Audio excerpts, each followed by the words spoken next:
Okay, we're back. Fucking internet. Actually, fucking storm.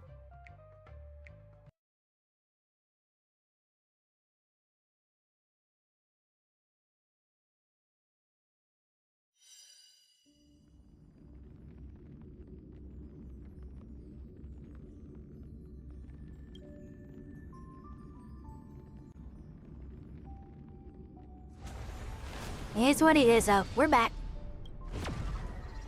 I ain't quitting now.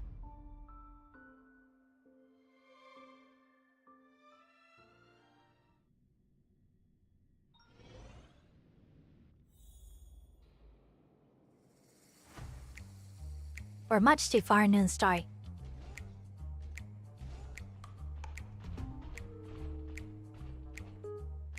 Hopefully we still have Emmett.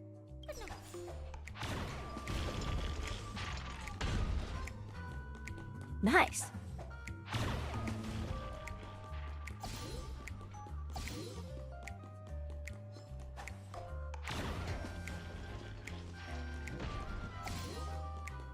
That should be all of them, right? Oh my!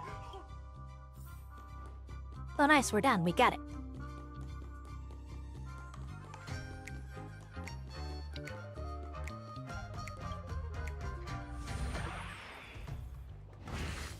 Well, that's that. But it is gonna be hard to let go of this bazooka.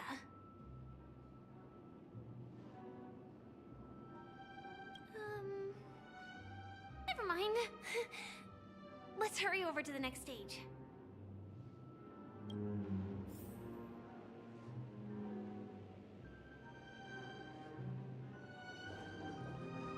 I'll take that loot, thank you.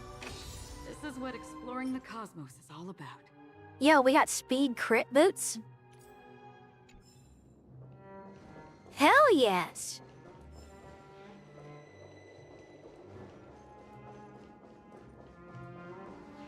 Är det pannlåtar? Yell me at it. Kom.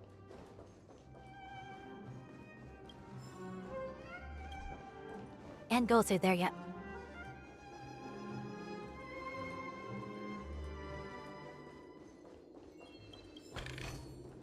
Don't forget to let your friends in on the action.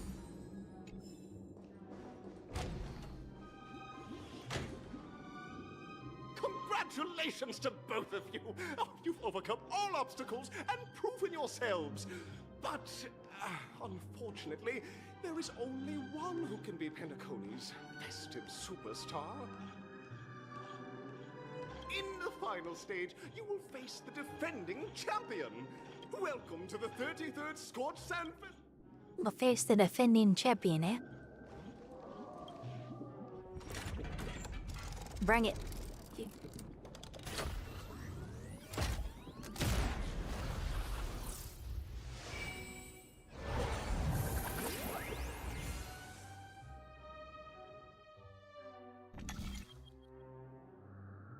What was that? Arena 1? Arena 2. I won't pick the pink one because I like the pink one.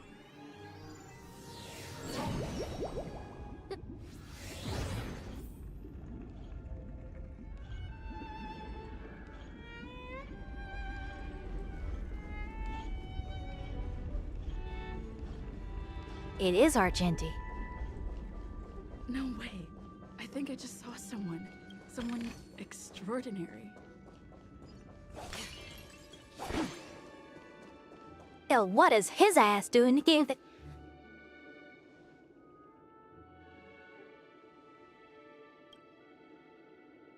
Why does he don't have voice lines?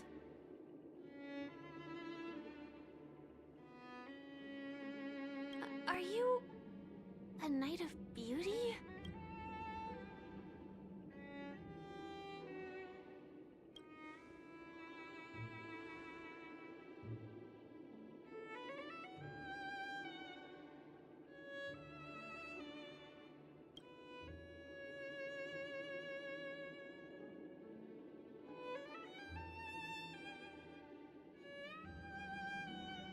Where is his voice acting?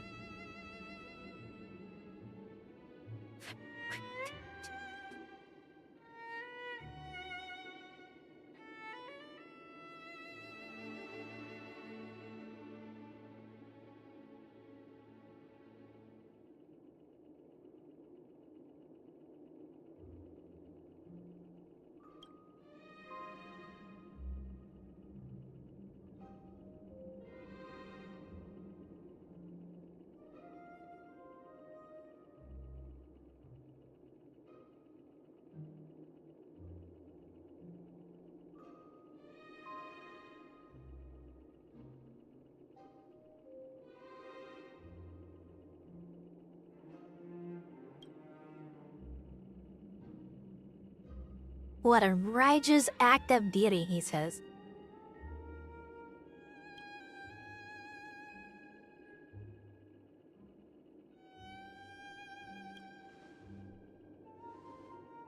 That's right. This magnificent dream is built upon the Stellaron and the countless sacrifices.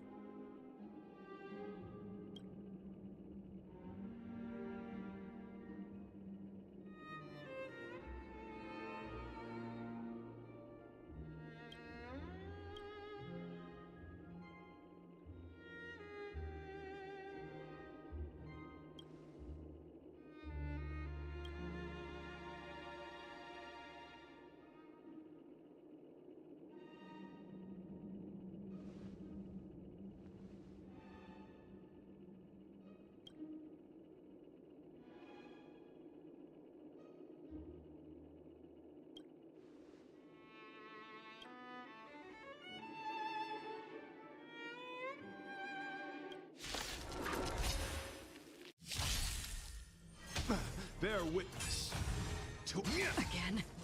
Just in time. Alright, bring it. About to whip that ass up and down Sunday. Wait, Sunday's a character in this game. Fuck. That don't work here. Or was it fate? Destined for oblivion. I weep for the departed. Oh, can't auto him. It too shall fall. Get the fucking background. I hate those goddamn forth all your might. speaker-esque things. I can't even do words. I hate it. Get out of here. What do you want? Stand still. Destiny's Another hand journey has begins. truly blessed. Demons or devils, I'll crush them all. Good times. Time to say bye. Boom.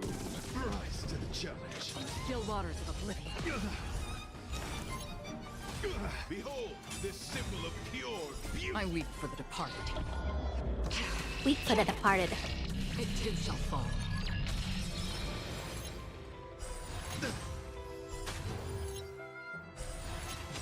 Yo, I stole a barrier from him. May as well Nice. kill them all. Rise to the challenge. Confess. Put forth all your might. Memories of beneath the waters lies an endless abyss. Free will, destined for oblivion. Put forth all your might. Say bye to breathing. Rise to the challenge.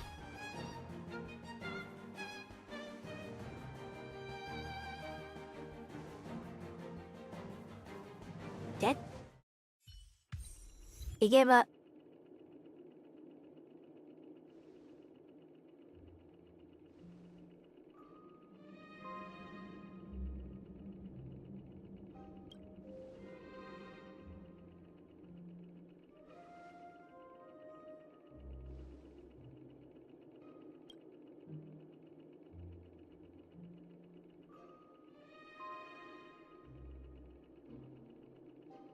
We don't have much time.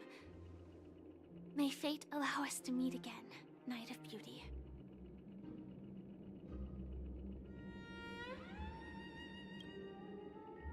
In that case, let's make our way to the end. Penacony's really thronging with talent. I hope we make it in time.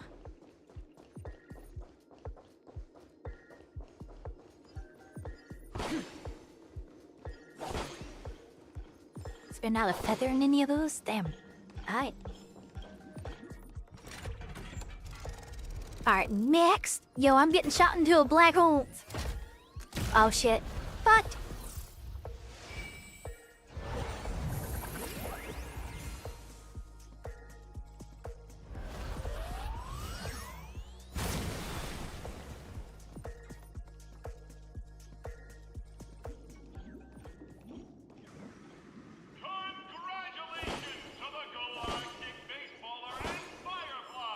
And both acting baseballer.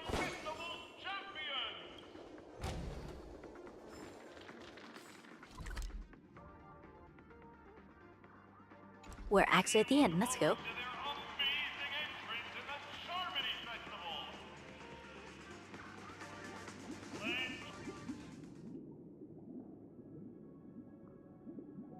congratulations to the both of you on becoming the festive superstars of this year's Charmony Festival. Before entering the Grand Theater, I, on behalf of the organizers, extend my sincere congratulations to you, wishing you joy under their radiance.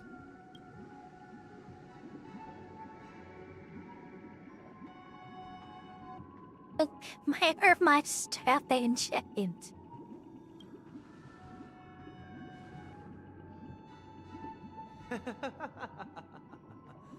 Your endeavors are worthy of extra recognition, and I've taken steps to ensure that. However, this reward is not a material one, but rather the opportunity for an open and honest communication between us. As previously promised, my sister, Mr. Yang, and I have met with the Dream Master. We delved into the truth about Penacony and its Stellaron, and have come to a consensus. Both I and the Oak family cannot acquiesce to your request. Just as expected. We acknowledge the perspective of you, Nameless. Penacony does require change, but not as you propose. The planet of festivities cannot and will not revert to a place characterized by chaos, disorder, or anarchy. Through your journey of overcoming obstacles, you must have glimpsed the Yo, essence Deborah of that came here, era. welcome in. They give her the head patties. Vulnerable ruthlessly eliminated. Equality non-existent. Common folk living precarious lives, eking out a dreary existence. Ultimately, only heroes like yourselves manage to achieve success.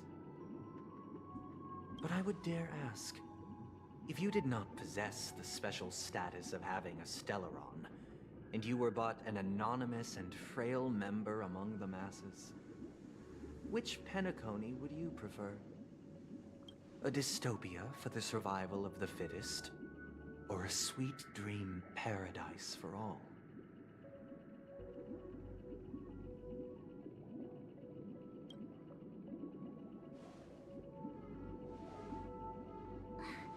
That's not the point!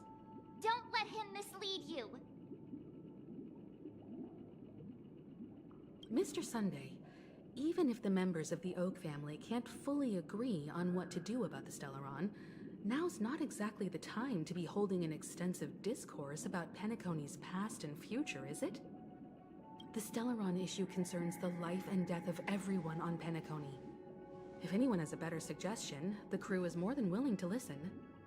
Also, it'd be best to tell us the ins and outs of that meeting. This way, we'll at least know what Welt and Miss Robin are dealing with, and the reason why they failed to make our appointment. Ah, Navigator. That is precisely my intention. Let's talk about our tribulations and choices, our ideals and beliefs, and our final course of action. The only path to take.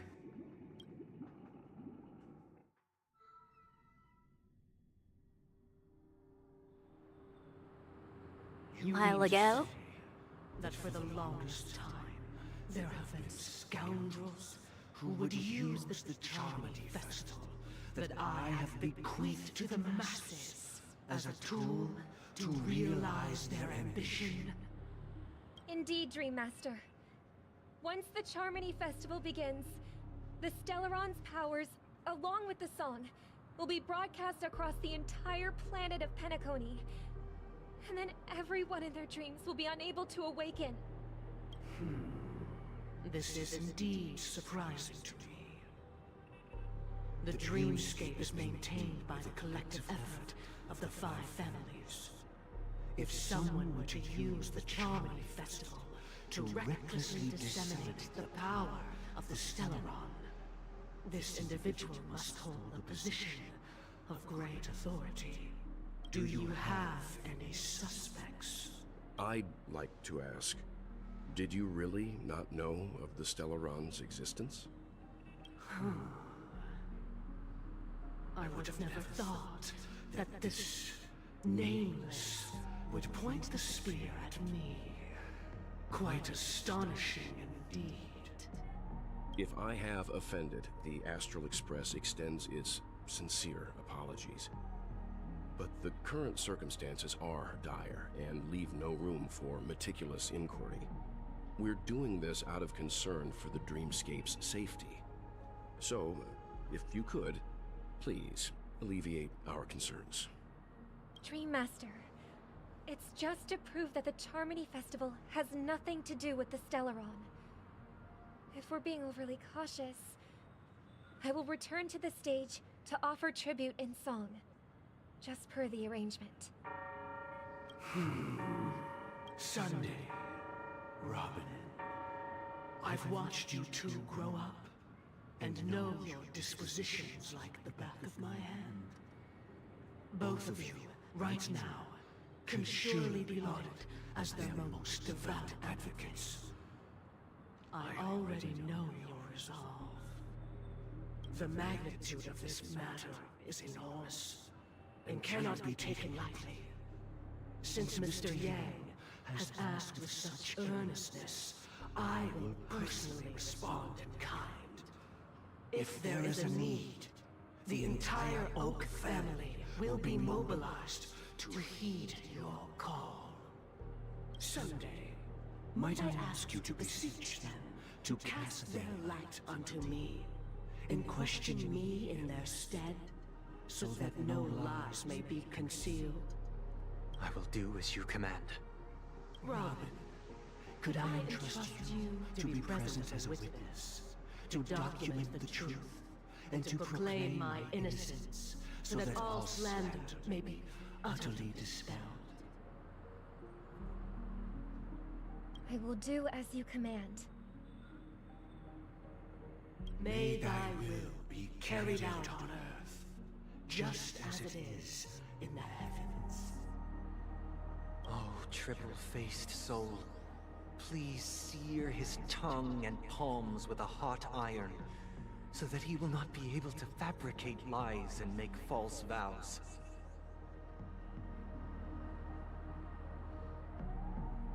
Let us begin. There is nothing else to prepare.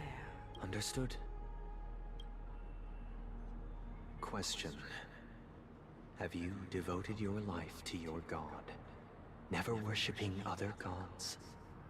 Naturally.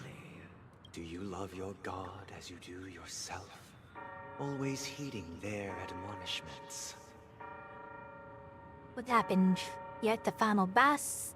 I was further ahead than you? Yeah, I had a internet hiccup. Yes, I lost like 10 minutes. Give or take.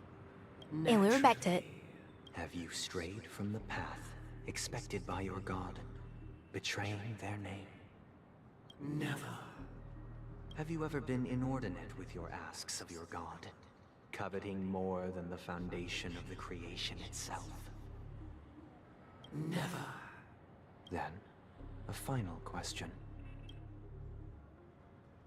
Do you swear to fulfill all vows, past, present, and future? With the Eon as my witness, if I do not deliver on my words, or if I renege on my vows, may I be cursed in accordance with divine law. They have seen your faith, and have endorsed your faith. With this, it can be evidenced... Just a moment. What is it? I have another question I hope to have answered.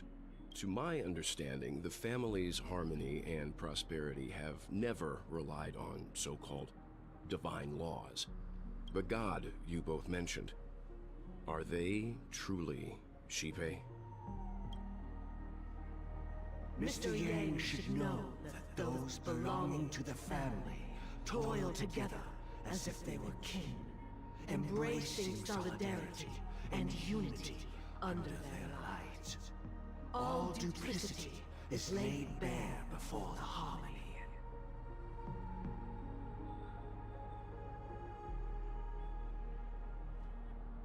such a delicate and complex symphony. Which other god could perfectly harmonize this, if not for the Great One? Sheepei. Perfectly harmonize. Therein lies the problem. It isn't an outsider lurking in the shadows who changed the harmony, but a dissonance that has surreptitiously emerged from within this very symphony itself. In the distant past, there existed an Eon. With one flick of the wrist, they crafted the laws of the cosmos.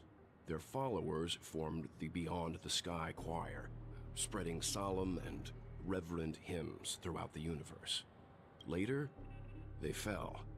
The route traversed by this Eon clashed with the harmony, ultimately being absorbed and fused into it. The chorus that once reverberated across worlds fell silent, and when it echoed anew, it was transformed into the hymn of harmony. Though an Eon may perish, paths with no masters still linger. In the all-forgiving harmony, echoes of bygone dissonance may subtly arise. Mr. Yang, being overly astute can be a detriment. Especially when you find yourself alone and without allies. So this is how it is. For the sake of our grand cause someday, please afford these two an opportunity to rest. What?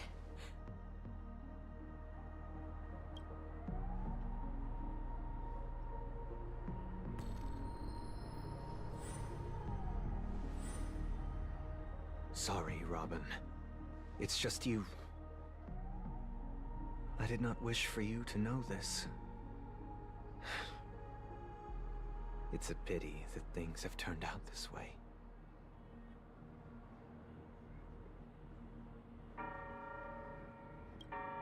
So, this is the true reason I can't sing? The shadow that envelops Penacony is actually... We were never children of the harmony. Our ideal paradise could not have been crafted by Sheepei. True bliss can only be guaranteed by the one who transcends the many. Etude Maya Veritam, what? Within the foundation of law, humanity establishes civilization.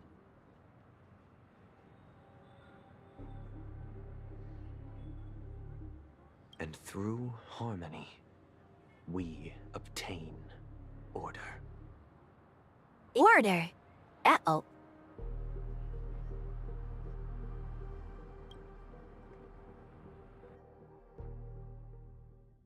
Unbelievable. To think that there would be remnants of the Order on Penacony.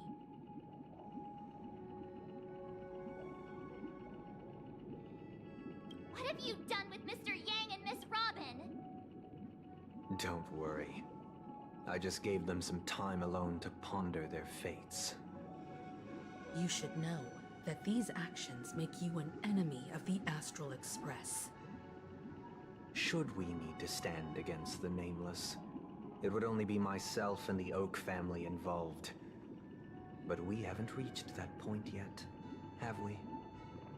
Your efforts for the justice of Penacony are evident to everyone, and have been widely observed.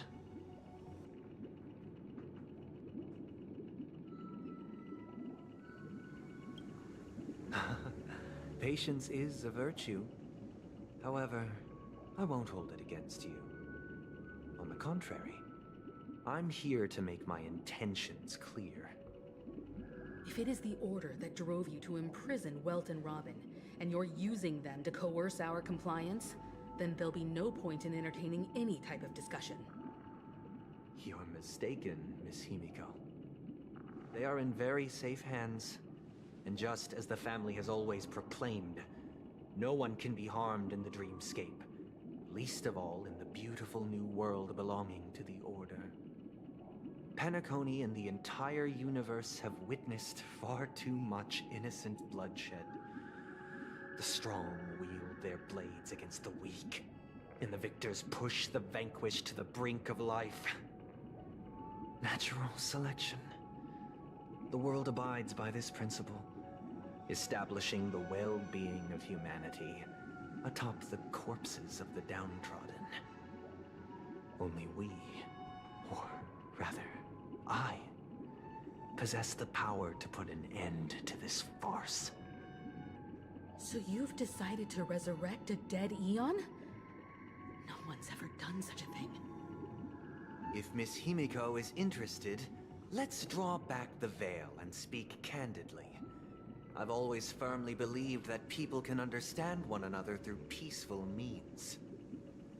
I'm willing to divulge the unembellished truth as to the intentions of the Order's Pathstriders, so that you will make better judgment for the Astral Express, for Penacony, and for this stretch of the universe. Words can hardly do justice to the beauty of that ideal. So, come with me, everyone. Let us retrace our steps, and see once again where this road leads. Huh? Where'd he go? Welcome. This isn't any location in Penacony's dreamscape. It's my inner world. The reason the scenery before you remains unchanged is because your consciousness has drawn on similar concepts to fill in the gaps.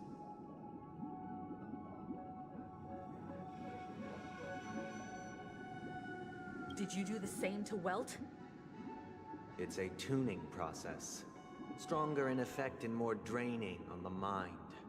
The gray-haired guest has experienced it before, so she should understand what it entails. Tuning allows you to intuitively grasp my feelings, which also means that I cannot hide anything from you. Now, everyone, please look at the huge screen. The road we once took begins here. From this point on, you will witness the numerous decisions I've faced. I've selected a portion of these to share with you. I believe after going through similar predicaments, you'll be able to better understand my thoughts. Let's begin. The first decision. A story about a baby bird. This story happened when Robin and I were very young. We were victims of the Stellaron disaster, and the family's Mr. Gopher Wood, who would later become the Dream Master of Penacony, saw that we siblings had no one to turn to and took us in. Later on, Robin and I lived a time with nary a care in the world. One day, after dinner, while my younger sister and I were lounging about in Mr. Gopher Wood's yard. Yes, we know this part. That baby bird was tiny. We decided to build a nest for it right there, and it was clear that if we left the fledgling in the yard, it stood no chance of survival. We decided that when it regained its strength enough to spread its wings, we would release it back into its destiny. Was determined by our momentary whim.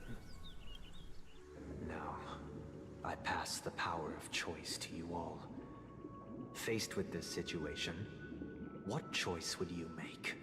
Stick to the original plan, and build a nest with soft net where the Charmony dove fell? Or build a cage for it, and feed it, giving it the utmost care from within the warmth of a home? I eagerly await your answer.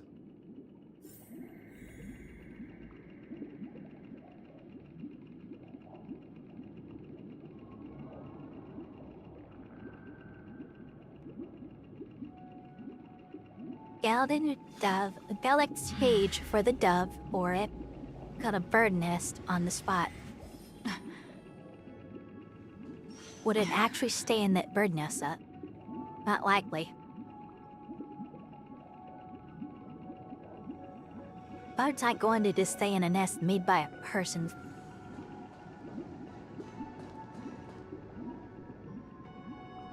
I suppose real logic is that really applicable here, but I'm going to apply it here.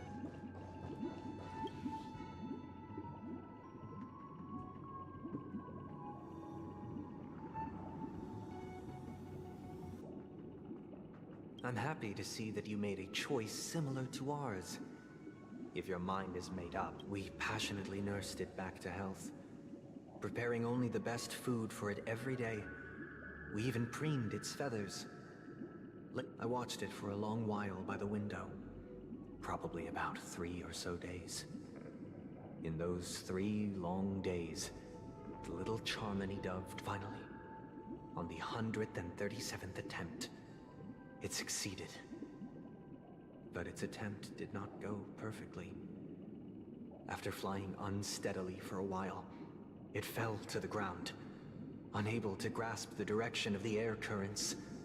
The fall shattered its wings. It writhed helplessly in my embrace. But it was all for naught, finally succumbing to a painful demise. And in that instant, I deeply regret the choices we made. Next, let us head to the second. This story happened when I was appointed as Bronze Melodia, a position exclusive to the Oak family. It was during that period that I had the opportunity to hear voices from all corners of the dreamscape. He was a dream chaser and an illegal stowaway. Just like the rest of them, he came to Penacony in search of a better life, except that, to most people, the price he paid, I suppose you could say it was everything. Everything you say. I sold everything I could at home. The house, the land, even his 2 children. He said he could not afford to raise them, and that at least they could eat if they lived as slaves. He had a plan in place. He would buy back his children once he had made his fortune, and enjoy Penacony's beautiful dream with them. Alas, his plan to smuggle himself was somewhat clumsy, and he was sniffed out by those pig-headed hounds. After hearing the Dream Chaser's story, I immediately appealed to the Bloodhound family to cease their pursuit. That way, at least he could live peacefully. But I was still too naive to the ways of the world. I did not anticipate that what I thought was a kind gesture would later lead to dire consequences. I'll tell you the outcome soon. Will you do as I did and try to convince the Bloodhound family to stop their pursuit, or will you remain silent, leaving him to languish while the hounds are hot? I look forward to everyone's decisions.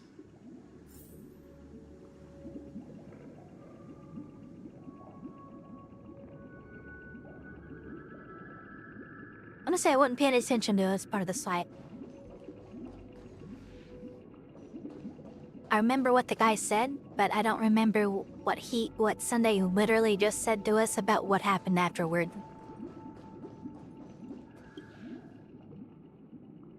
Or did he say what happened afterward? I'm honored to witness you arriving at the same decision. At first, the outcome. He attained major success. After avoiding capture, he ran a business for a few years. Now then, did he realize the wish he set out to achieve? No. The last time I saw him was in the real world, where the hounds were going to permanently exile him, and I was the accompanying Bronze Melodia. He told me the reason he was in this predicament was because he conspired to usurp the head of the Alfalfa family. When I asked him about his 2 children, in the end, my heart aligned with the harmony, and the good deed I dared to undertake held no value, turning instead into a wrongdoing. It created a lamentable oppressor. As to your choice, Can't blame yourself for someone else lying to you. Heartfelt apologies. We tried. Next comes the third, and the story this time is my own.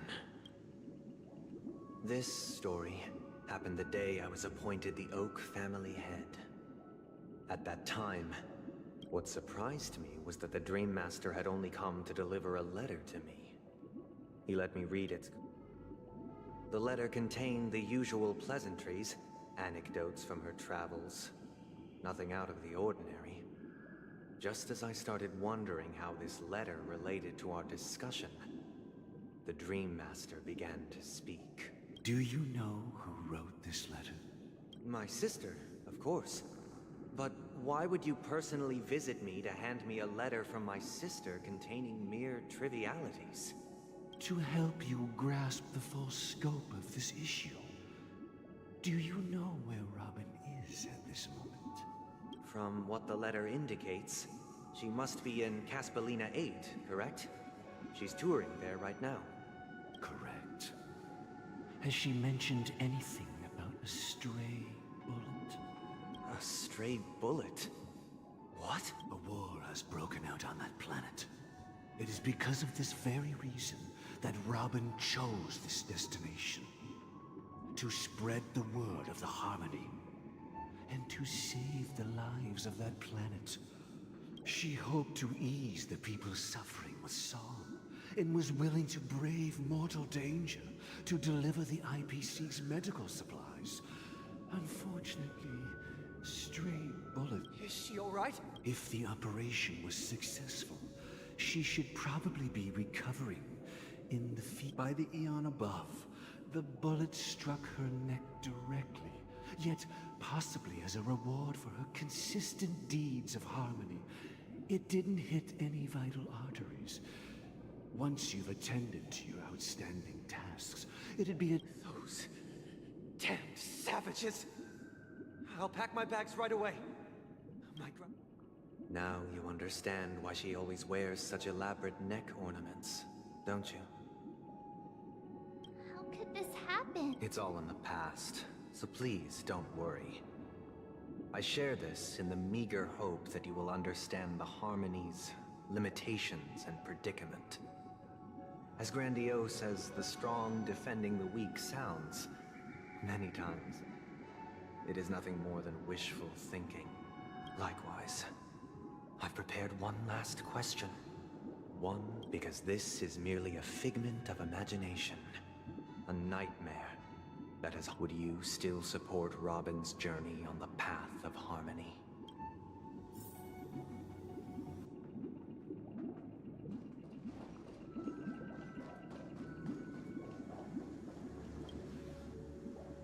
It's a part.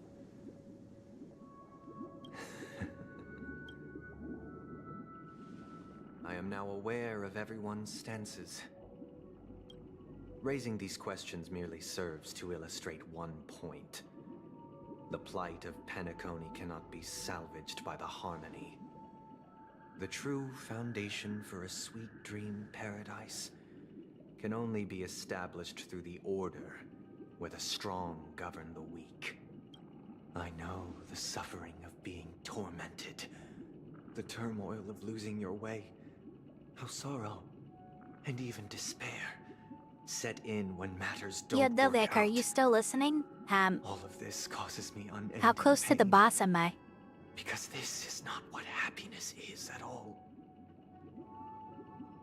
We must teach the weak how to live a happy life. And this life isn't some noble propriety that the upper crust preaches, but in definitive terms, a way of survival that belongs to everyone. So what is your definition of living a happy life? Good question. Human consciousness is fundamentally an illusion, a cage known as self-worth. People lured in by this illusion make mistakes, yet still ask that external influences bear the burden. When one mistake after the next permeates the masses, they become impossible to trace. Thus, the amassing of these individual cages culminate to form a prison.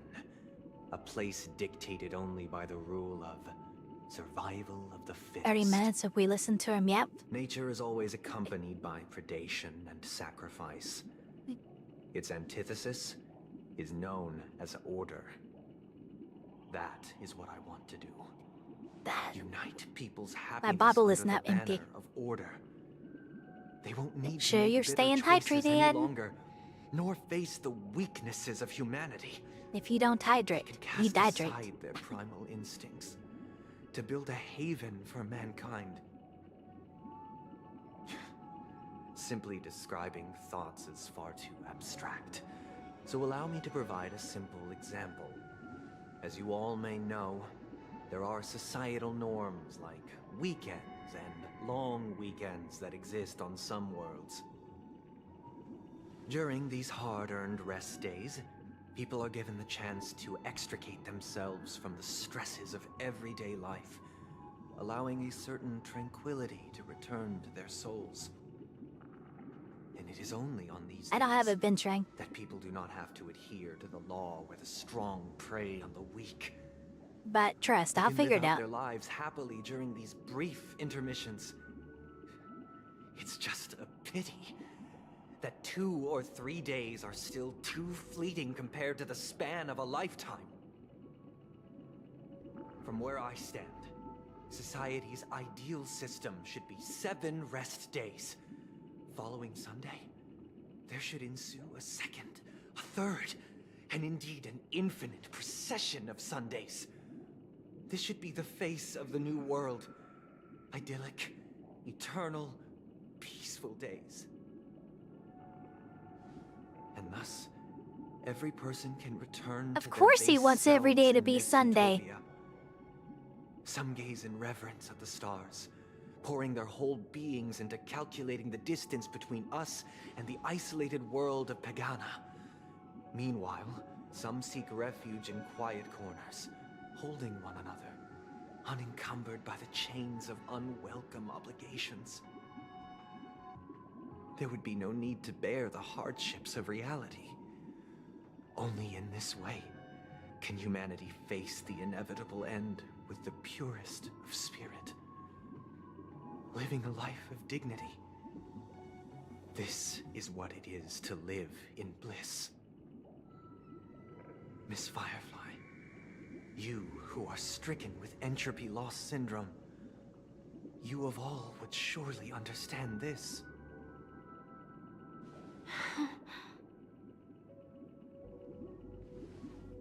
It sounds like a flawless theory. But what is the price to attain all this? The cost is minute, merely a personal and eternal sacrifice. If this paradise is to be maintained for everyone, someone must remain trapped in solitary awakening until the end of the cosmos. Awakening.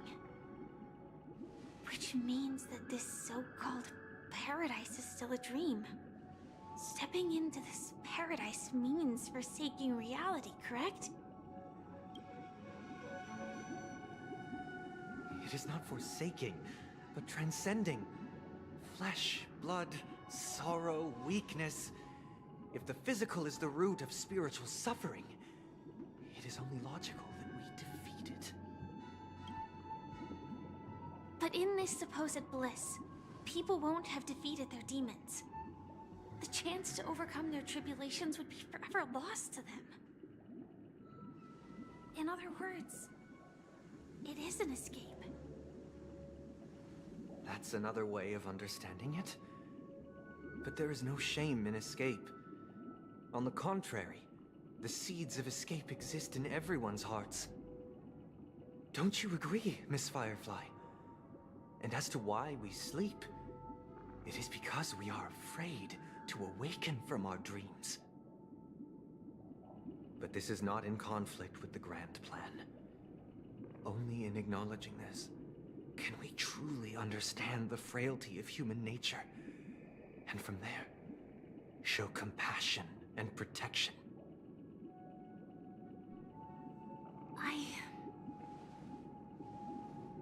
I admit that you are a born leader.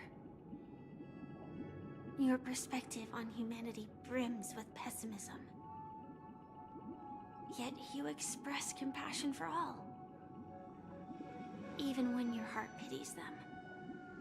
But unlike you, I live for the self. From my perspective, individuals making choices for themselves is their birthright. The want to escape may be innate in the weak. But whether they are weak or not, it is not up to another to decide. Perhaps in your mind, you also view me as weak?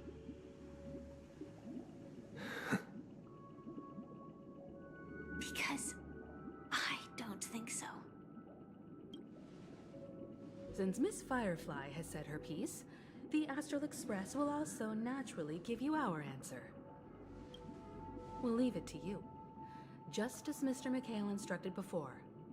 Tell him our choice.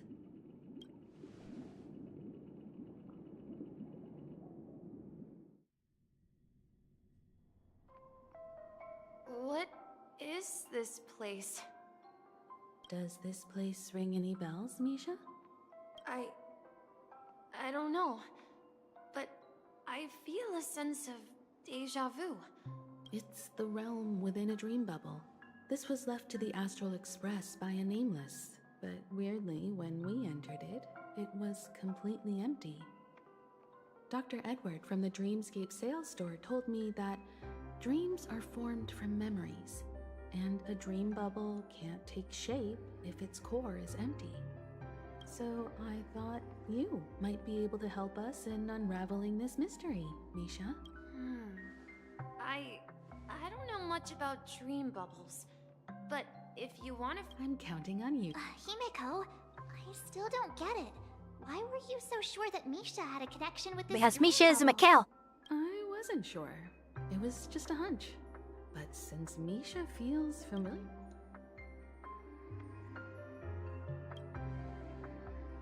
Exactly.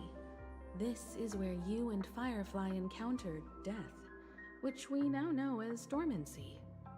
Considering its connection to Dreamflux Reef, it's not surprising it appeared here. The question now is, who brought you here? Based on the clues we have so far, it's unlikely to be that masked fool.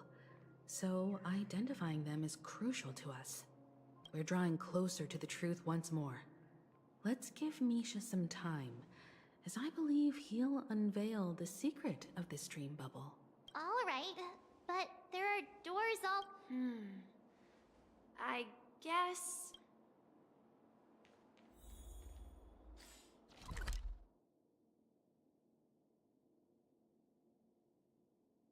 Already done this, why is it?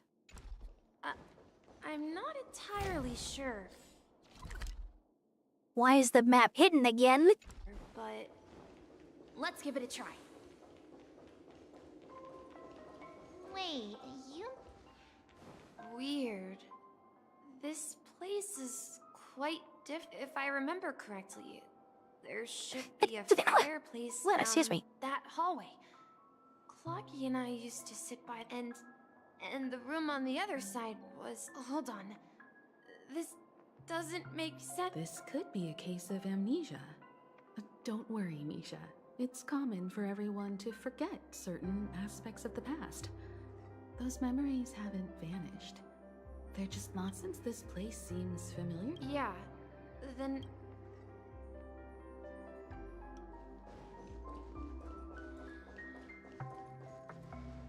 Mikhail, that's the name? So, who is he talking to? I'm sorry. I don't know much. Anything special about that name? Mikhail is Grandpa's name. Grandpa? But we haven't heard anything about the watchmaker having descendants.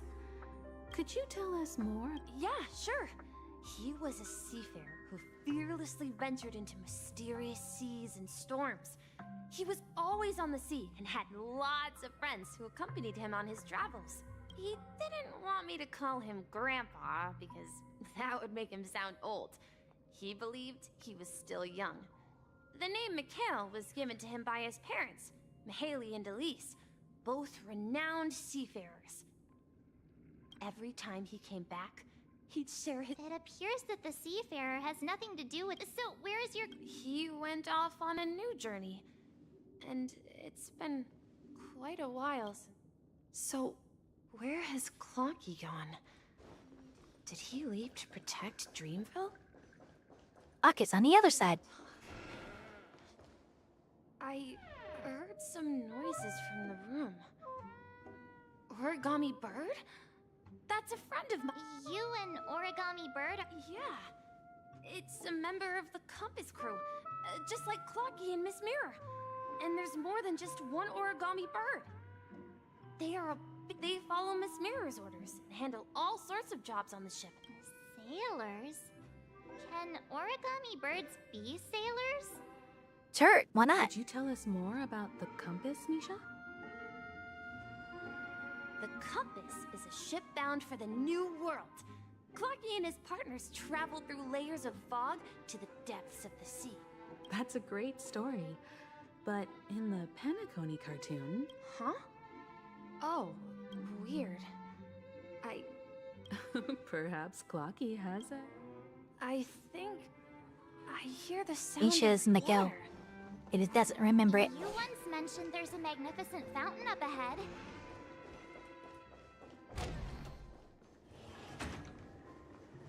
Look, there it is! The water resembles a precious jewel, embedded in the dreams of all seafarers. Every time I gaze at the shimmering lights beneath... Have you recalled anything, Misha? Yeah. I saw these sentences in Grandpa's logbook. He often said that those moments felt like returning to his family's side.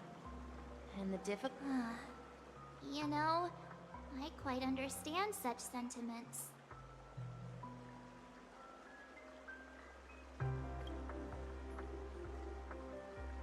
Hey, don't tease! I was just being a bit sentimental. Perhaps every adventurer far from home carries a fountain within their soul. Even though the other side of the sea remains shrouded in the unknown, the fountain in front of his house serves as a compass, leading him back to his cherished ones. Yeah. While Grandpa was at home, we would stand by the fountain and place the compass, a toy boat that I made, into the pool. Back then, I would ask him when I could go on adventures like him, and he would always laugh and say I was still too young. What do you mean you're still too young? You're like 10, 12. Has nothing to do with the watchmaker. Yeah. Based on Misha's recollections, the scenes in the dream bubble... But this raises more questions. According to Misha, he was clearly born on an oceanic... Could this be some sort of... I'm sorry. I don't know, but perhaps I'll... I wish to share your burden. We're going to the opposite side, right? No.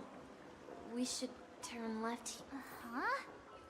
Something feels different. Up ahead is... Grandpa's study. There's a puzzle. Misha! You finally come! Clocky! You're here! Are those books on the bookshelf logbooks left behind by that seafarer? Yeah. Whenever he came back, he placed a logbook on the bookshelf in his room. He described our world as a fountain. To ensure that everyone had land to settle on, he had to continue exploring the sea and search for the source of the rising seawater. On that day, he called me to his study, telling me that he was embarking on another journey. However, I could sense the gravity in his expression. It was the same look I had seen on my father's face before his final voyage. I asked him if I could go with him, but he said that my adventure lay elsewhere, and told me to stay home, and patiently await a certain sound at the door. What sound? He told me about a vast ocean in the sky. An ocean of stars. He spoke of a train that transports children with a desire to venture far away, traversing the sea of stars without ever stopping.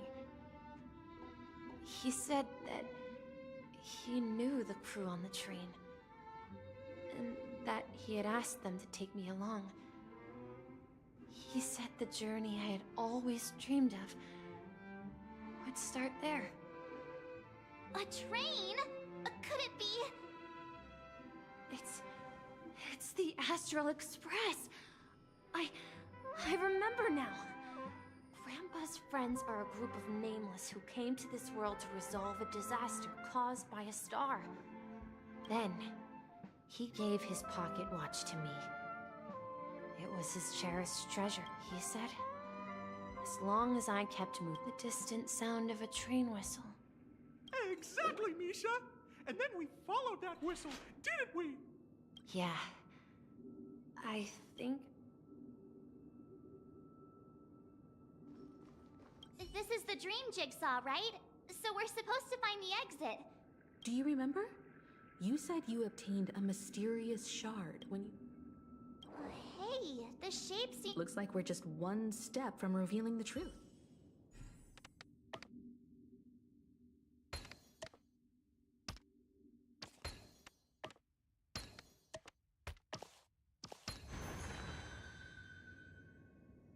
Yo.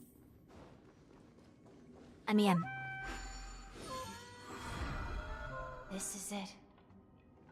This is my room of clocks. While I spent my time waiting for Grandpa to return from his voyage, Walter gave me this workshop, and it became my secret base. Here, I learned how to repair clockwork and gears, out of my fondness of precision mechanics. In my dreams, I was the captain of the compass, embarking on adventures with my companions, Clocky and Miss Mirror, in search of the new world. I was born and raised here. So, this building in the dream bubble is your childhood home? Yes, but not exactly. This dream bubble itself is my home. Wait. Why does it feel like everyone else knows something I don't?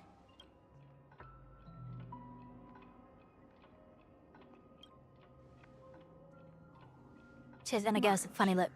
Do you remember when she mentioned the clocky that only she could see? Yeah, the little guy here, right? But we also... Looks like everyone on the Astral Express has a childlike spirit. The answer Bullshit. lies in the Astral Express. If Our I Ryan experience no work shows and that that. neither Firefly nor Acheron can see this clocky. And when we were in Dreamflux Reef, you may have noticed that for some reason, nobody outside of the crew had ever talked with Clocky.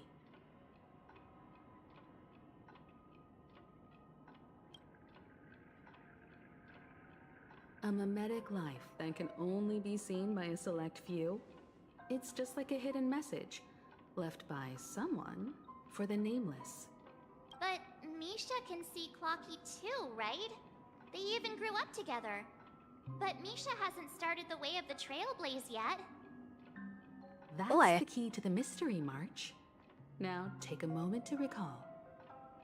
Have you ever seen anyone outside of the crew interact with Misha? Wait. That's the answer, March 7th. This dream bubble is the place where I was born.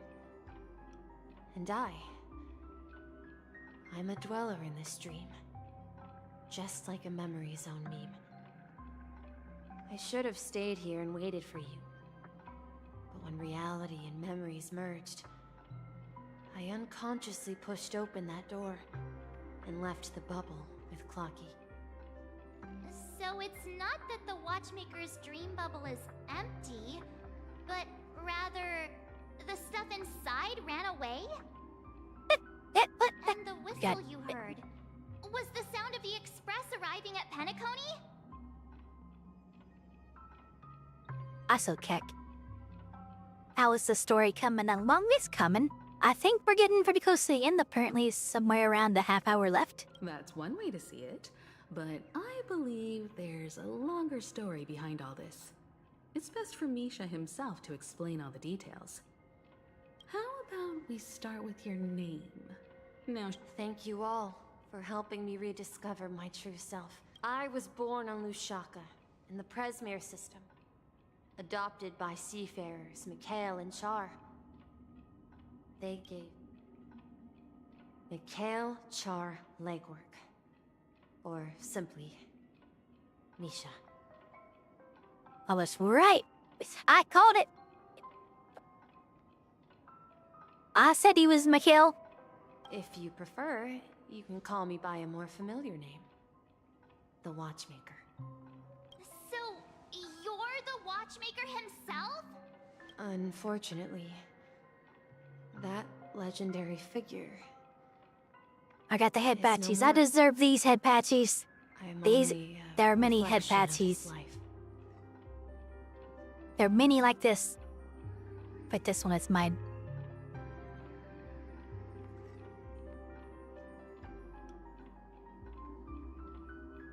As for the child who has been with you, he's the innocent protagonist of Misha's childhood dream. Friend of Clocky, a young apprentice, and a future mechanic on the Express. And this also marks the beginning of his journey, devoted to the Trailblaze. At the end of the journey, I left this little flame, which I so cherished, in my deepest dreams. Wait, Misa's coming with us on the Express? Let's To go. the nameless of future generations. However, he somehow left the dream bubble and forgot all about his task. I apologize for all the confusion this caused. because he was born with a desire to trailblaze, wasn't he? I don't think Misha has forgotten his role as a guide. He remembered it, and that's why he mistakenly appeared as a hotel doorman in her dream from the very beginning. The one who brought our unconscious friend here must have been Misha. If that's the case, we encountered the Watchmaker's legacy from the beginning, didn't we? Well, I have a sarcastic friend who says I always take big detours and end up back where I started. Perhaps that's what every nameless has to go through. But in the end, you found me. I'm sure you're all wondering what my legacy is. I believe my hound has mentioned the Stellaron and my wealth. If I may apologize, the Stellaron part is real. As for my wealth, however, it's nothing more than a baseless rumor. So you're a broke bitch? As a child, I can relate to that. On the journey of Trailblaze, I traveled to various planets until finally reaching Asdana, where my friends and I built the original Penacony and fought for its future ever since. I've been moving forward all my life, doing what I could to overcome the obstacles in my path. But ultimately, my journey reached its end, and I left behind no possessions worth entrusting.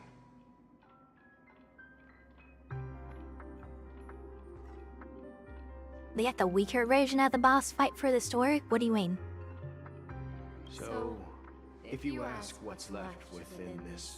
Where's the stronger version? Engine that can be called a legacy, I suppose it's the things that are still burning in the engine's furnace. Now that you're well aware of the current situation of Penacony, I certainly hope that you'll help me get this world back on track. But I'll leave that decision to you. For the path of Trailblaze is never paved by others. All I have for you is a story and 2 gifts. I want to give you my pocket watch. It has accompanied me throughout my long journey, guiding that naive child forward, and has been blessed with the presence of so many great people up to this day. And my hat, too. The one who navigated for me placed it on my head and planted a fanciful thought in my mind. The trailblazing expedition will never end. Now, it's time for you to make your choice. Once you've made up your mind, open that door and enter the long dream of an old man. I'll be waiting for you at the end of this corridor of time. Well then. All right, everyone. Let's make it. Although I don't think anyone will have any objections.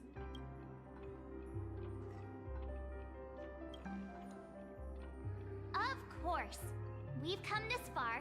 Surely. In that case, it's unanimous. Then let's proceed together to the end of this stream. And tell me.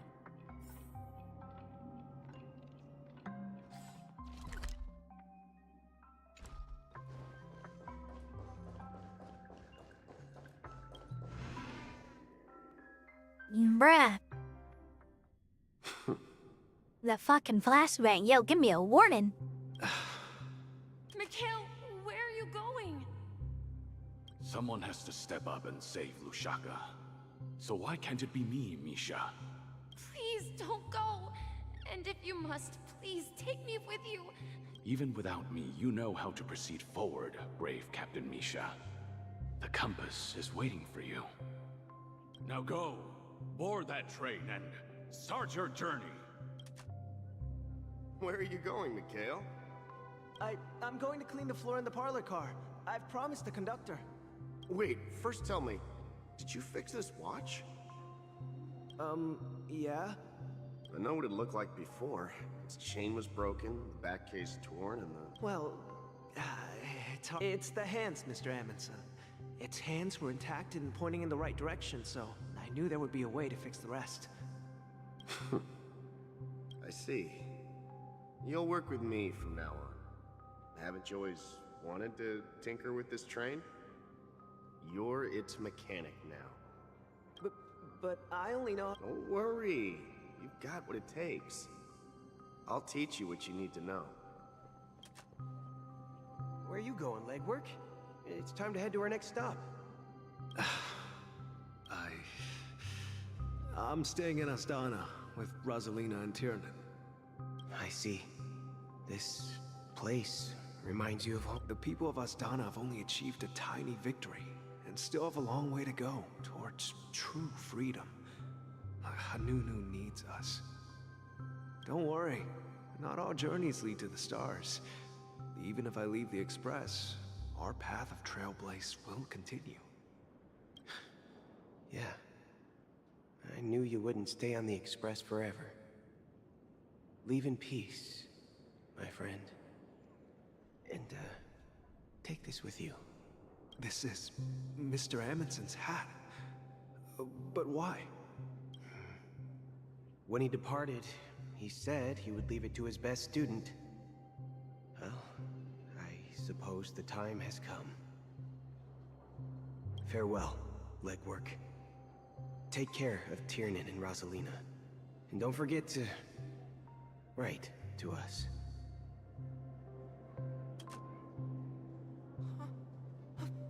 Where are you going, watchmaker? Don't worry, Micah. Just going on a little trip. Someone has to be at the forefront of the interstellar frontier, and I'm the only former nameless in Penacony. So why can't it be me? Because you're all we have! Have you forgotten about Tiernan? But what will happen to Penacony if we don't find a way out? Tiernan. How could I ever forget him? I've spent countless sleepless nights asking myself why I didn't go with him back then. We Nameless won't stop. Don't worry, Micah. It's just a matter of getting back to my old profession. Just wait for me to come back. But if, and it's a big if I don't come back in one piece, then you'll become the next watchmaker. Where are you going, old man? Ooh, Gallagher. You're here. Answer my question. What are you up to? Relax, Gallagher. I just came up with a great idea. Wanna hear it? Oh, come on. Aren't all your ideas just ways to get yourself killed? I may be blunt here, but you're the last remaining hero in Penacony. If you die too, the secret of the Stellaron will go to the grave with you. Yes. I'm afraid there's no way out in Penacony, so I'll have to consider alternatives beyond Asdana. We'll organize a festival using the Watchmaker's legacy as a facade, and send invitations to the entire cosmos to gather people here. So... desperate. Don't we have you here, my friend? This task is challenging, but what hasn't been challenging for us along the way? Well, whatever you do, remember, make sure to send an invitation to the Astral Express. Misha! Where are you going? Oh, it's you, Clocky. Take me to Dreamflux Reef. Last night, I had a long dream about the day we met. Write it down? Oh, so I won't forget it. Of course! You told me that when you were a kid, you lived in a room full of clocks. Yes, but when I was a kid, and there was always a special pocket watch in my memories. It was with my grandpa, guiding him on his sea voyages. I wanted to have a pocket watch like that too. Yeah. Every night, we boarded the compass and set sail together. But you know what? It wasn't until the day my grandpa gave it to me that I realized it wasn't a pocket watch, it was a compass. So your name should have been Compass.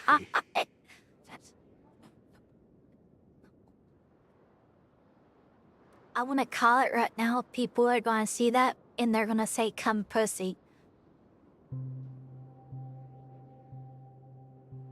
It's going to happen. In fact, it just happened. I said it, Ewan.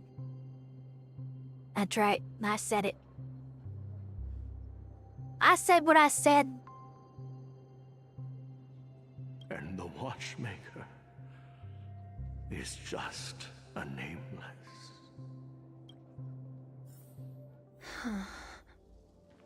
We've arrived at Dreamflux Reef. So, where to next? You know, Clocky, I don't think I'll be going anywhere else.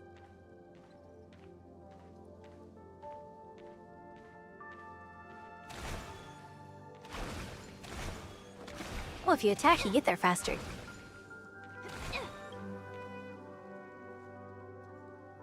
I've traveled far enough. And it's time for a little break. Oh. So, we'll... No, I'll stay here. And then... This is... where it ends? You told me that the trailblazing expedition would... Yeah, that's what I said. So now, it's up to you to decide your next destination. Hey, pussies! Oh, hey! Thank you. Thank you. My Next destination? What's that supposed to be? I've been following you! Misha? You're acting weird today. If you're feeling down, we can just do what we usually do. With the clockwork. Well, I wish that shit worked in real life. No, I'm not feeling down. As for clockwork, yeah, it resolves all problems in this dream.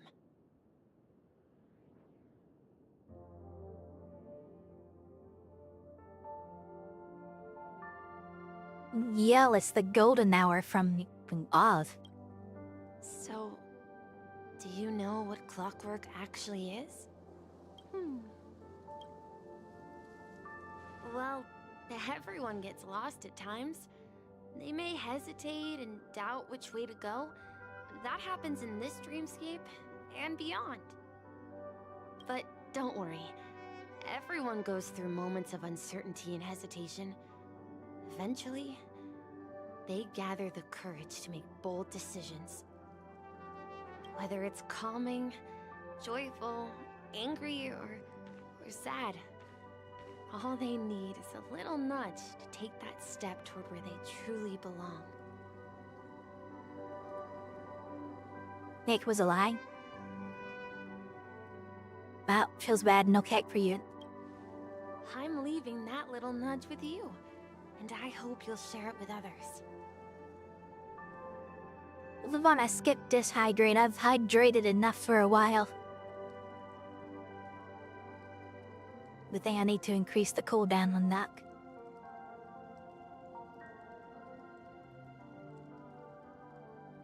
Such is the essence of clockwork, the will of the Trailblaze.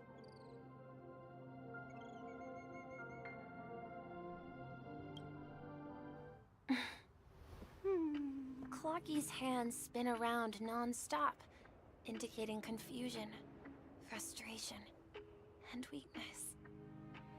But ultimately, people still need to move forward. Just like your hands, always pointing ahead. This is where my journey ends. From now on, it is your path to walk. Trailblazing means taking paths your predecessors forswore and venturing even further. The Penacony in Mikhail's dreams does not belong to Order.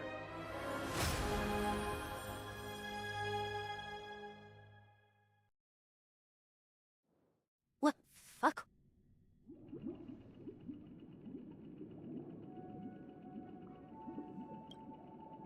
I can't believe that Eon would cast a glance at Penacony at a time like this. Is it because of the resonance from the legacy of the Trailblaze? Or perhaps the bond between you is so strong that it even impresses an Eon? Well, there might be another possibility.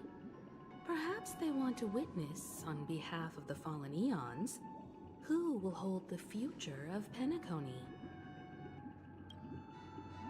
If that's the case, on behalf of the Dream Master of Penacony and the 107,336 members of the Oak family, I'm extending a formal invitation to all of you. I'm cordially inviting you all to the Penacony Grand Theater to participate in the upcoming Charmony Festival. And, of course, you won't be in the audience, but on center stage. And you pull me Robin on my account. I lose me one. Depart straight after adventuring, Benny. Well, if you have the pulls and want me to do your pulls, I can try it.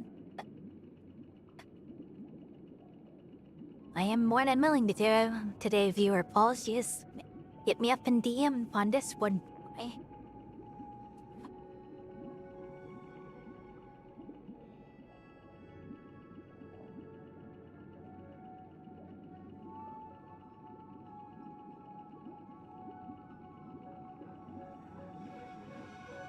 Since the future of the Stellaron, Penacony, and even the entire cosmos is at stake, let's draw a conclusion there.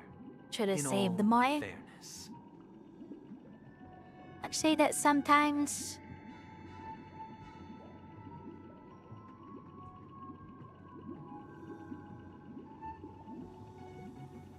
Like for Jingliu, I think I should have saved some of the poles that burned on her.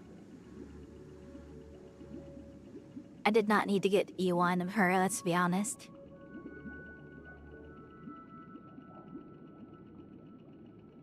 Have I seen the adventuring meme? Wait, what meme?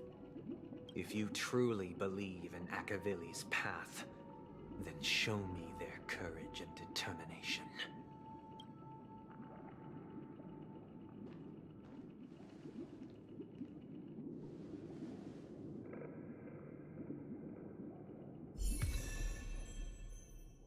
Ah, there it is.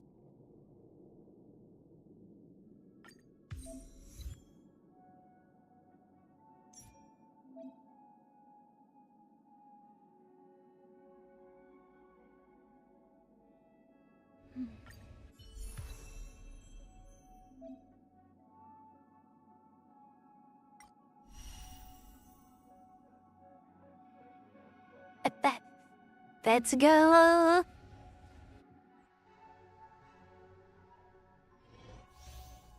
Oh, it's adventuring ninja part of which is better preservation.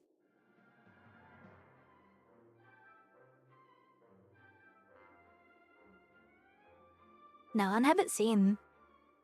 I mean, maybe I have and I'm just forgetting. I don't know.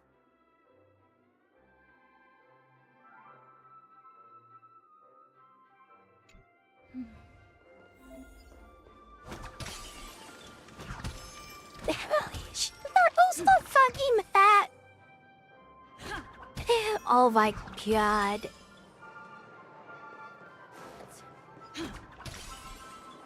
That's glorious. Please stay tuned. Oh, you do her skill. What's that? Oh, I can fucking love this. You just smack the person's fucker with a hat. Oh my god, this is great.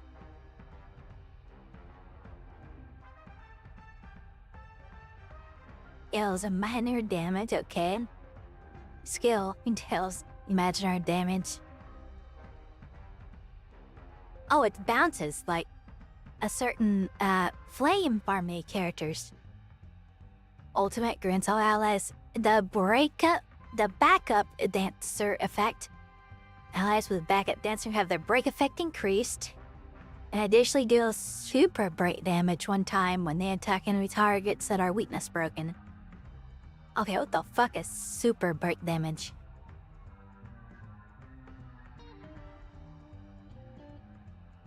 The Trailblazer regenerates energy when an enemy target's weakness is broken. Okay, nice. That's going to be so good. And oh my god, I just got... Okay. Just got an idea. I have an idea.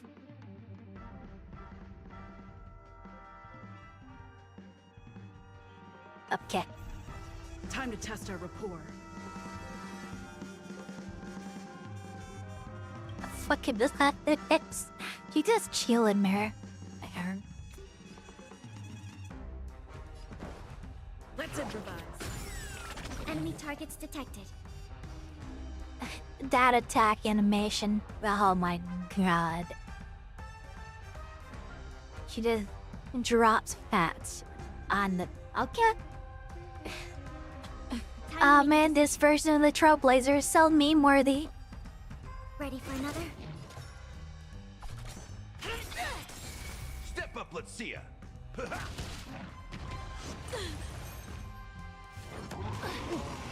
Stay in step. Dreams do come true. The mood is set. Let the show begin. It's quacky. Oh my god. This is glorious. Do you admit this crime? Enemy data QNet markers activated. Time for a good old counterattack.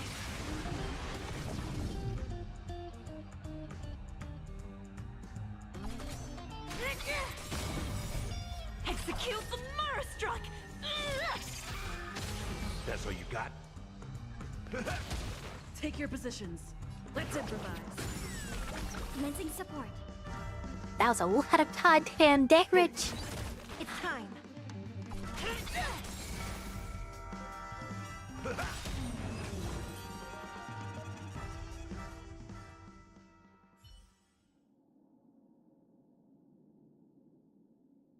Jesus, fuck Harmony Trailblazer hits hard. She's a sub DPS.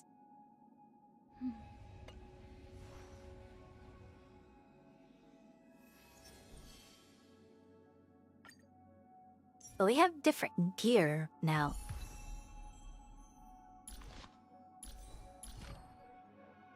So my Destruction Trailblazer has nothing equipped. A Preservation Trailblazer should still have her stuff.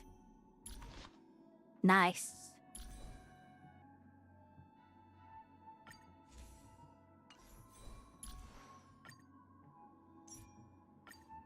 So I can gear all three and not have to worry about where the gear went.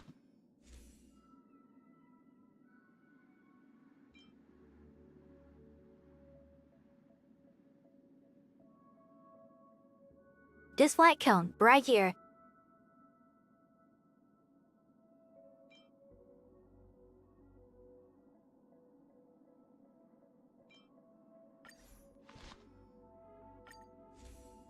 And we had to muffle 2 of them now.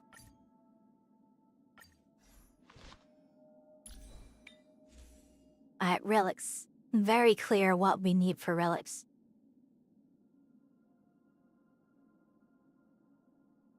Everyone leveled up.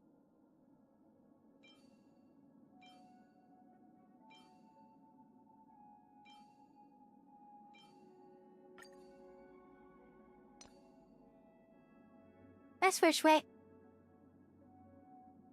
Lay down, puppy. This one's already leveled. I gotta fix the only thing that matters, right?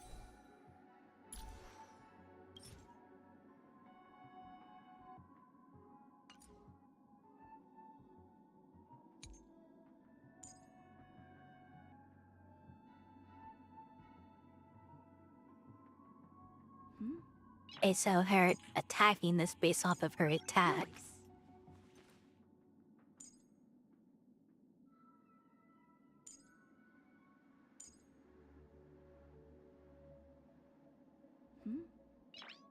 Actually, it doesn't really tell you what you want.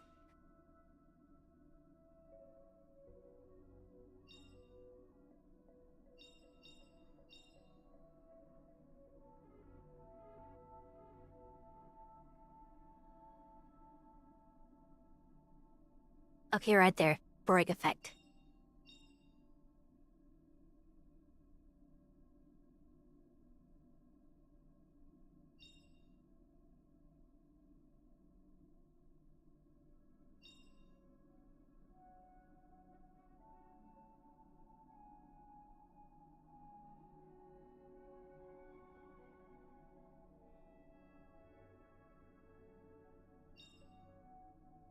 Yeah, break effect.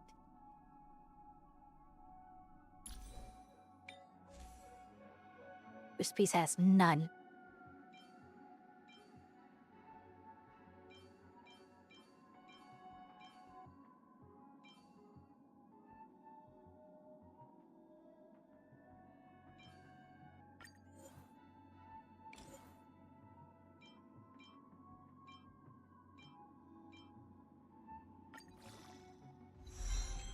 That's the canoe.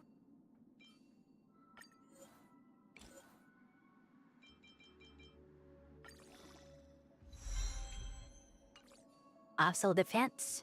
Nah. If we get Brave Pick on this piece, that'd be wonderful.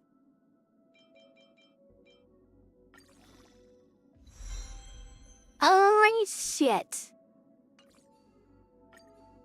What?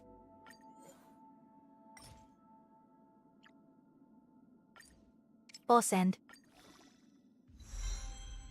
Speed, nice.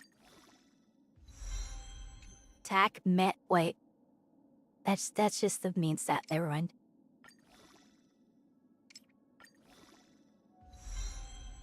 Attack percent, that's fine.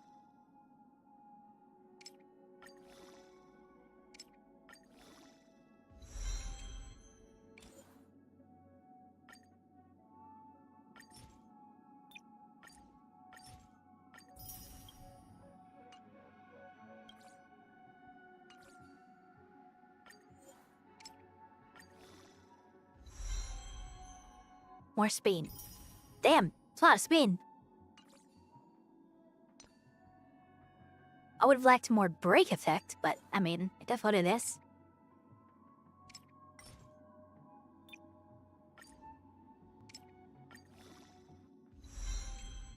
Speed, okay, fine.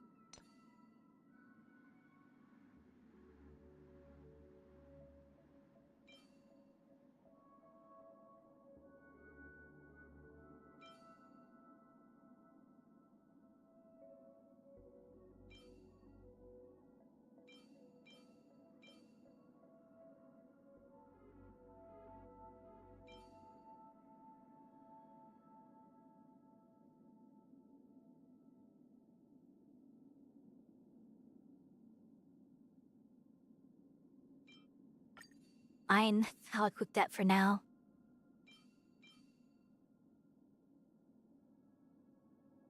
Mud boots.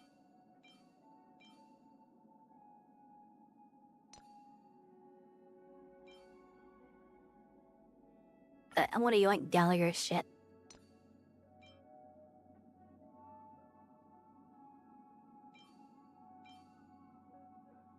Does that I have any other boots?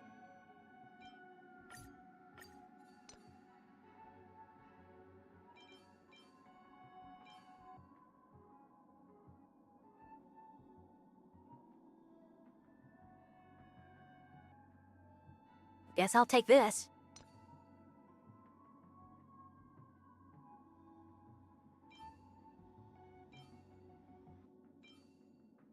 I have an Amazee region one of these? No.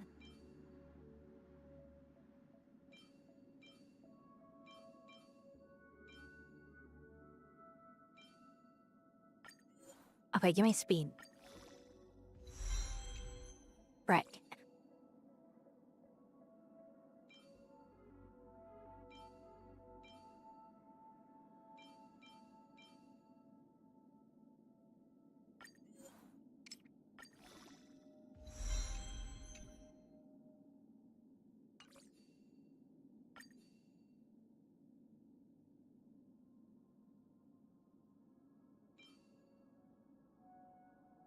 I'm actually gonna be farming world for holy shit.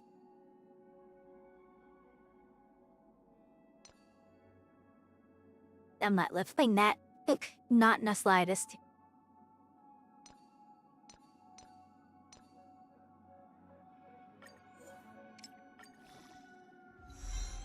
So I could take this up a couple ticks. That's far enough.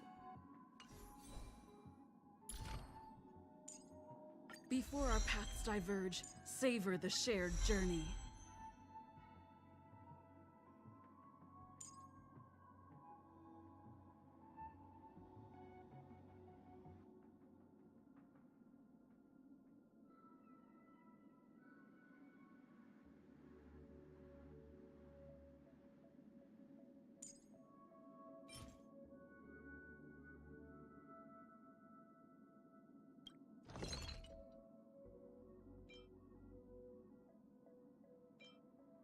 How many of those I need?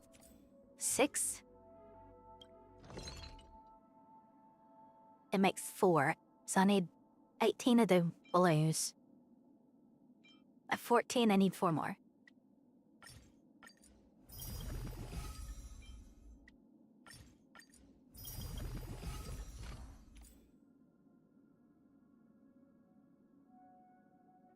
Before our paths diverge, savor the shared journey.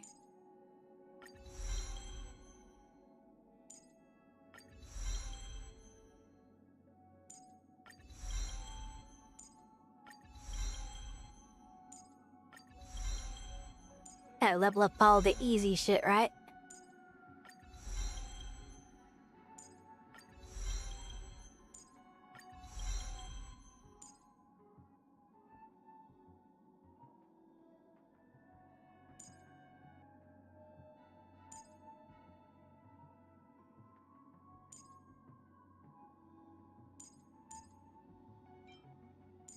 Okay, yep.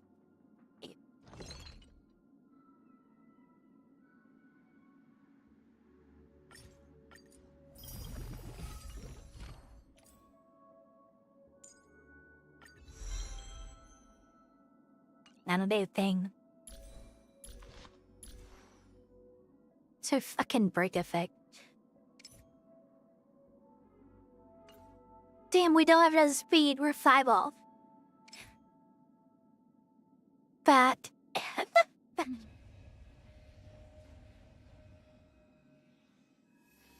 115, nice.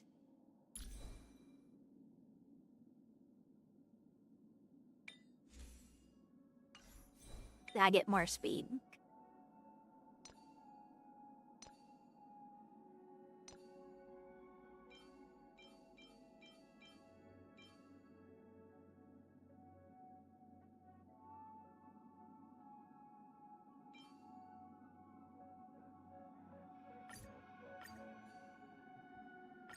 We get speed on this.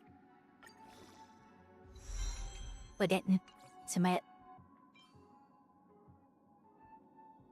That's a water break effect. I'll take that. Thank you. Sorry, Junior.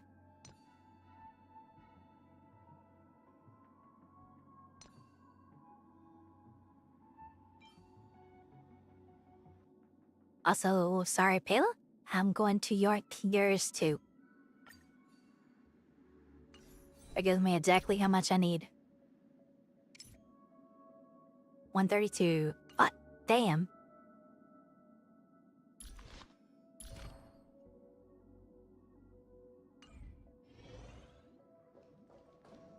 This won't be fun.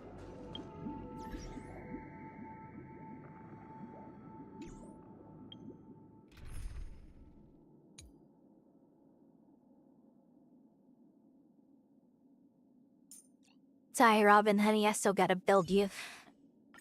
I'm counting Advantage on you to the represent Trailblazer getting a Kimiko. new path is you don't have to level her.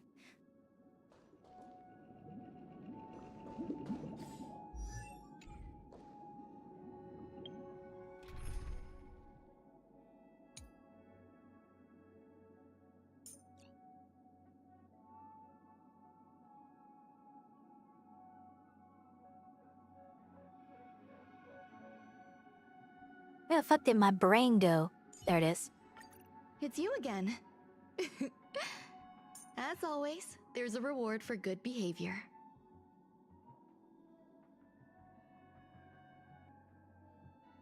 Afghan. Oh, we meet again.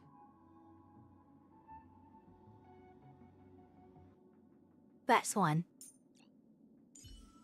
Maybe I should bring Black Swan. It's your call. What kind of dance do you want this time?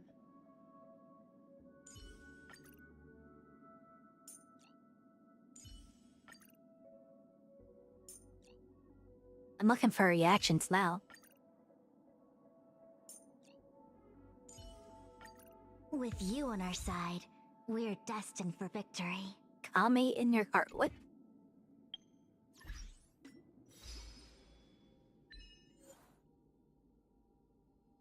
Oh! Trigger extra voices with the Trailblazer.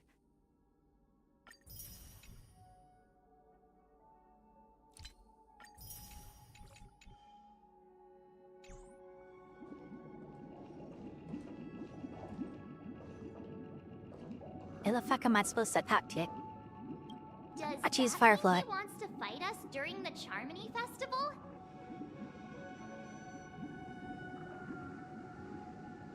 I'm afraid so.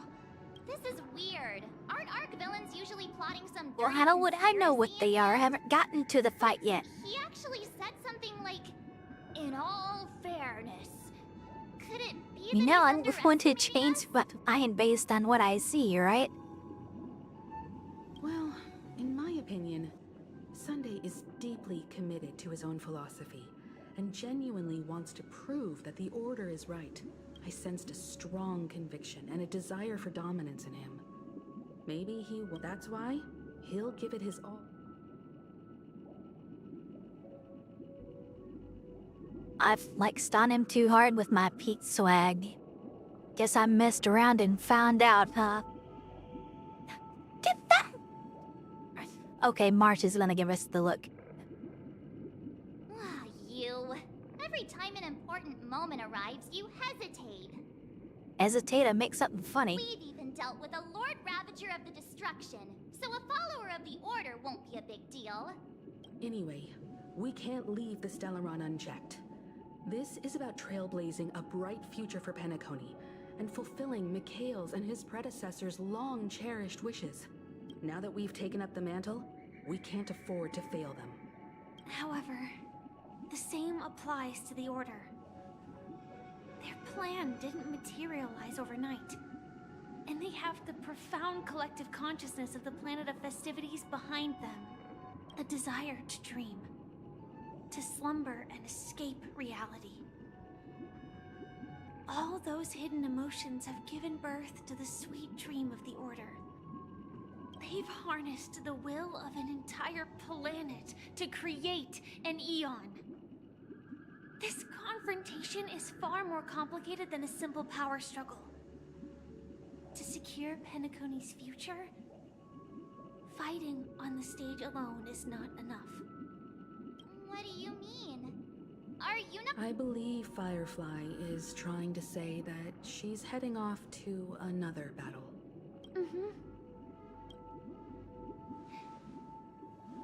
Before I left, the Destiny Slave told me that this journey would bring unforgettable rewards.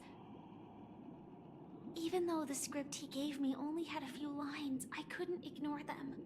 Because one of the lines said, "I'll experience death 3 times in the land of the dreams." 3 times? The first time was a painful death when I was stabbed by the Blade of Dormancy, which led to all subsequent events. The script will always come true, but in a way that will only be revealed when that page is turned. So now I've understood the meaning of my second death. And I am prepared to face it. If all goes well, my efforts will provide crucial support for you. Only by achieving victory in this battle can we secure a future for Penacony. And only then, my third and final death won't come true in the most terrible form. The most terrible? The true death. Where everyone in Penacony loses themselves completely in the eternal sweet dream of the Order. We must do everything we can to prevent that. Have you made up your mind, Firefly? Yes. Otherwise, I wouldn't be here. Thank you again for your assistance for the Astral Express. May we meet again, in reality. Yeah. Farewell, everyone. May your trailblazing expedition never end. Firefly, we'd better be meeting after this. I will track your ass down.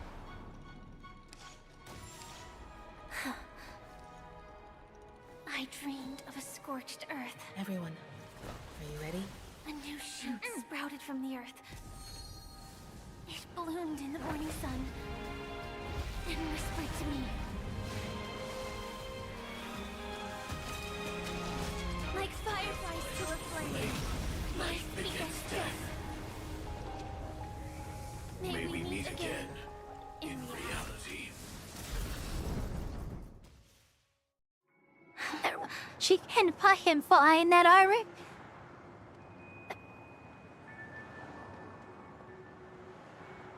After today, Japella's name will disappear from cosmic history, and the Everflame Mansion will take its place. In the not-too-distant future, you'll receive an invitation. That's your next stop.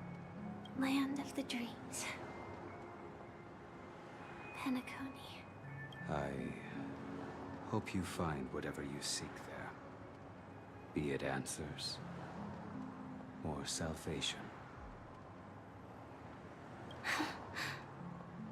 You mean my 3 deaths? Silverwolf told me about it. It's such a shame that it's not part of my script. Well, I wanted to live. Back, favorite. I'm never afraid of death.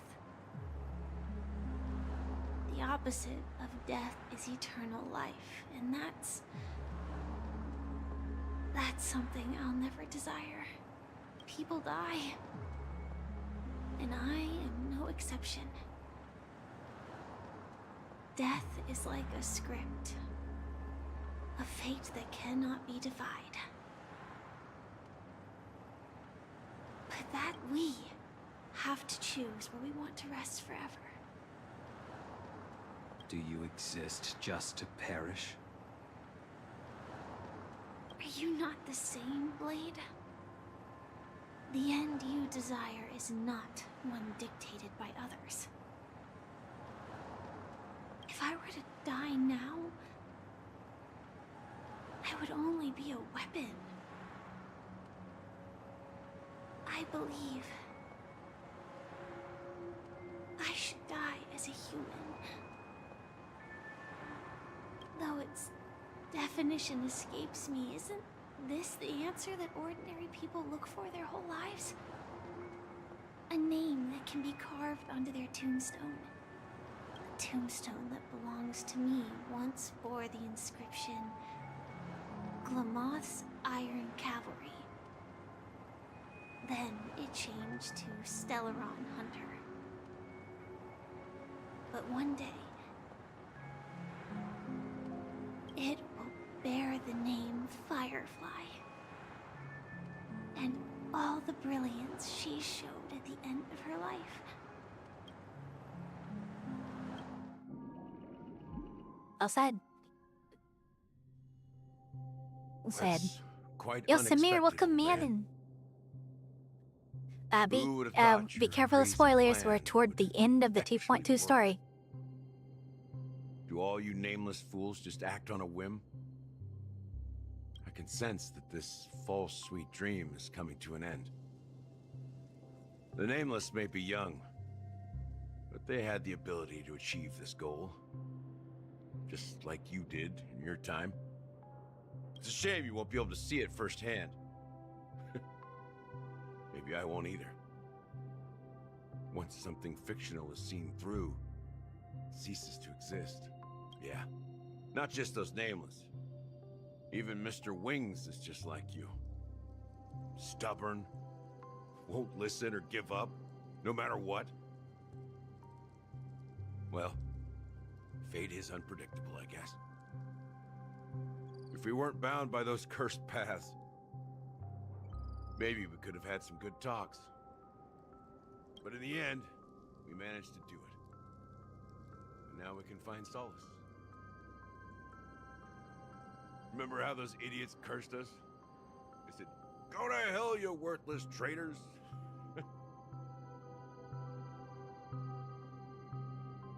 Well, I don't know if they really meant it, but if longing for freedom means going to hell, then I'll be joining you soon, you fool. Let's get together and have supper again in hell. Gallagher's cracking me up. Oh, I almost forgot. There's one more thing. Here's to you. A glass of hello and goodbye, Trailblazer. To the imperfect tomorrow.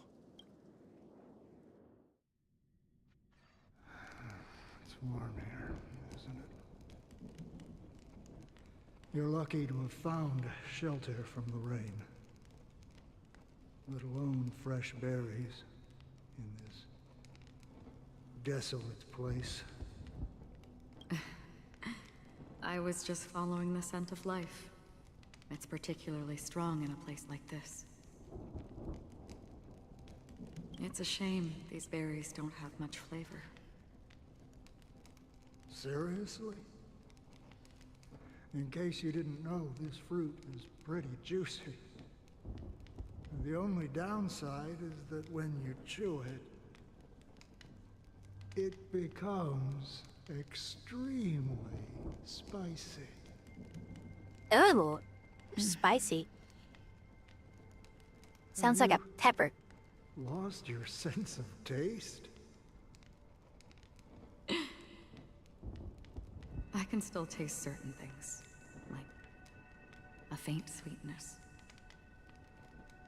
Before coming here, I stopped by a place called Peppers technically fruits. It had barren cliffs and nights lit by bonfires. Burgundy snow would fall from the sky, and when it landed on my tongue, it tasted like raspberries. The flavor wasn't exactly sweet, but it left a lasting impression. When I think back on my past, I realize that what's tying everything together isn't the big events, but rather these small yet unforgettable moments. Don't worry about it. Losing oneself is a reality that every self-annihilator must face. At least I haven't completely lost my senses and memories yet. Well, congratulations on adding another footnote to your journey. By the way, are you always alone? No, I had a companion in Orkron. She's a short, nameless girl who aspired to explore IX. She always said she'd walk a path deeper and farther than Akavili's. Quite an ambition for such a small girl. So, what happened? She became stagnant water. Well, my condolences. Condolences. I don't need them. The girl left with a smile. She never regretted her choice and most definitely wanted me to say goodbye with a smile. So, that's what I did. That's proof that you're grieving for her. Or perhaps I'm just afraid. Afraid? I rarely sense that emotion from you. What do you fear? I'm afraid I'll forget the 30 days I spent with her. Just like all the other days in my life. Most of them have already washed away with the rain, disappearing into an unseen realm. I fear that those vivid red memories will fade away too. There isn't much color left. And besides this faint, warm red, there's almost nothing.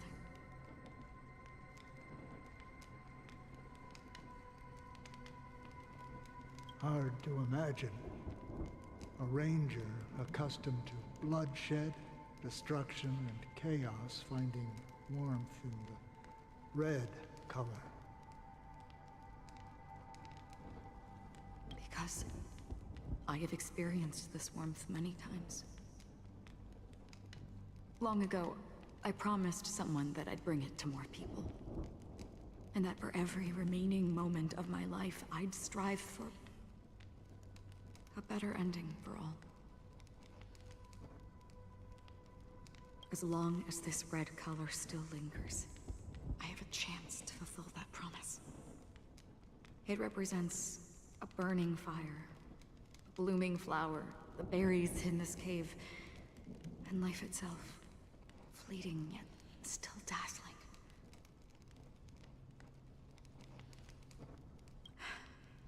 In the end, it will lead me beyond the horizon of existence.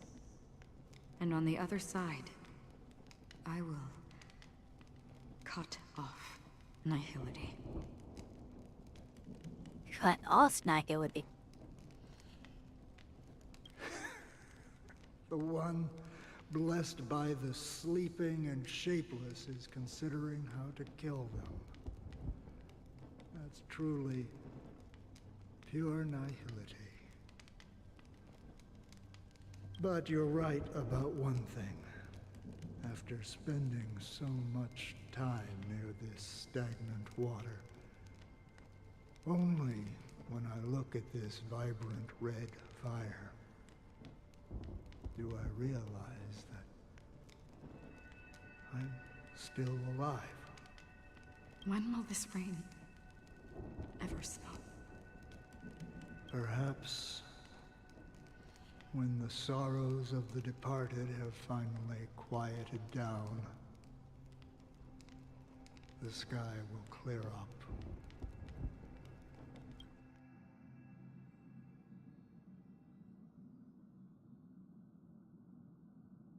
Okay, before I let this cutscene play on, I've just been thinking about something since the cutscene where the Trailblazer got the harmony. It was so anticlimactic the way that it happened. The first time we switched paths, we almost fucking died. We went into the path world.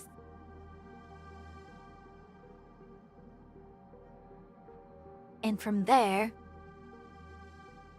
we picked up the lance. But this time we just got a scent from a hat from Misha. How did that work? Something don't feel right there.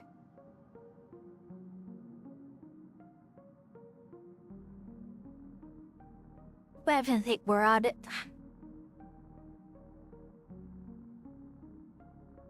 We never went into the path world area place thingy. It was never shown where Zipe gazed upon us, like the preservation did. Or like how Nanook did. If I recall, Nanook gazed on us too.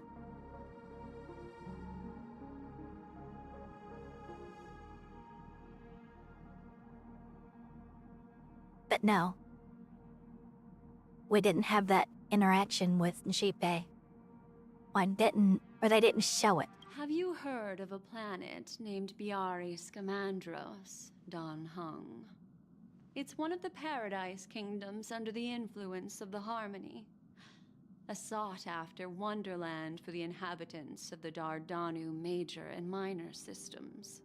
Half an Amber era ago, the family held an unprecedented festival there. And after that, everyone on the planet became part of the family. Do you think the same thing will happen on Penacony? Yes. Or how else can we explain it? The family deliberately used the Watchmaker's invitation to keep all the Pathstriders here, but banished the Emanator of the Nihility. Because of the Nihility, I'm rarely affected by the power of other paths, but somehow I can unconsciously infiltrate them. Maybe that's the risk they're trying to avoid. I would disagree. Biari Scamandros is not part of the credit system or connected to the Silver Rail. It's nothing more than a remote civilization sheltered by the Harmony. But Penacony is different. If the family messes with Penacony, that would be like declaring war on almost half of the factions in the cosmos. They have no reason to do that. No, they don't. If they truly serve the Harmony, that is. What do you mean? The path in Penacony is impure. The Harmony here has impurities. Do you remember the ancient swarm disaster? Tazeront, the propagation, brought endless havoc to the universe. and it eventually evolved into a fierce battle among all eons. 2 paths lost their eons in that war, the propagation and the order. Coincidentally, their downfall is related to a certain eon. Shepe, the Harmony. Legend has it that they participated in the crusade against the Imperator Insectorum, and devoured Anna the Order for unknown reasons. Holy forgaroni. So you're saying that the 2 leaderless paths are working behind the scenes? But I don't see any descendants of the propagation in Penacony. Could it be that the remnants of Beyond the Sky Choir are hiding within the family, trying to resurrect a fallen eon?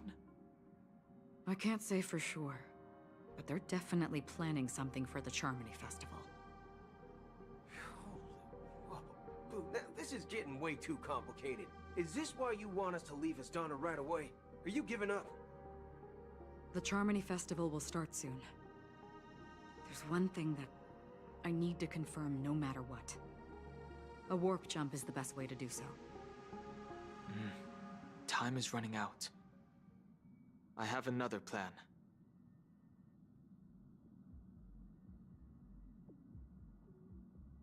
Hold on. Are you thinking of using the Jade Abacus of Allying Oath? Exactly. The assistance from the lawful Cloud Knights would be enough. Think it over carefully. You can only use that once in your lifetime. I have considered it thoroughly. My companions are... they're also once-in-a-lifetime treasures. Damn.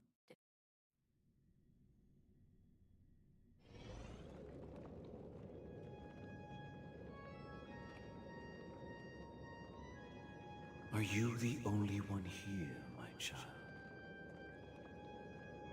The Nameless is quite the diplomat. Our secrets have spread like wildfire within the family.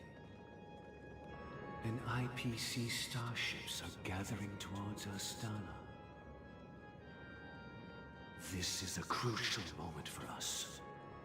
So, where is the chosen one who harmonizes the varied sounds?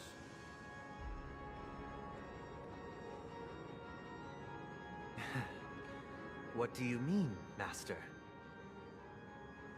I'm right here in front of you, aren't I?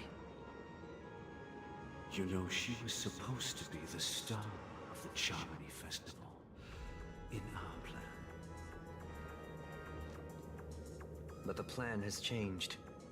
As her brother, I know she doesn't want to sing for the Order. So I'll take her place. You've always been wise beyond your years. I'm sure you understand the consequences of your choice. If you consider this a betrayal... well, there can't be 2 suns in the sky. I'll step up and take down the other sun if necessary. Do you believe in karma? If karma exists, then everyone has their own karma. You have yours, and I have mine. And my karma has nothing to do with you, Mr. Gopherwood.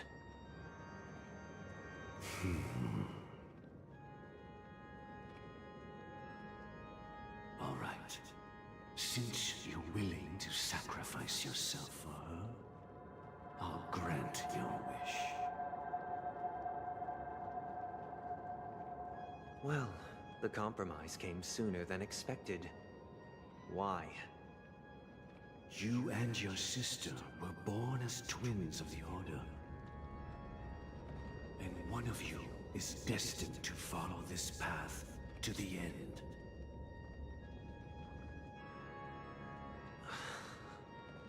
Is this part of your plan? Of course. You're still as clever as you were when you were a child. The opening is near. Go, my child. Seize the power of the harmony and reveal your karma.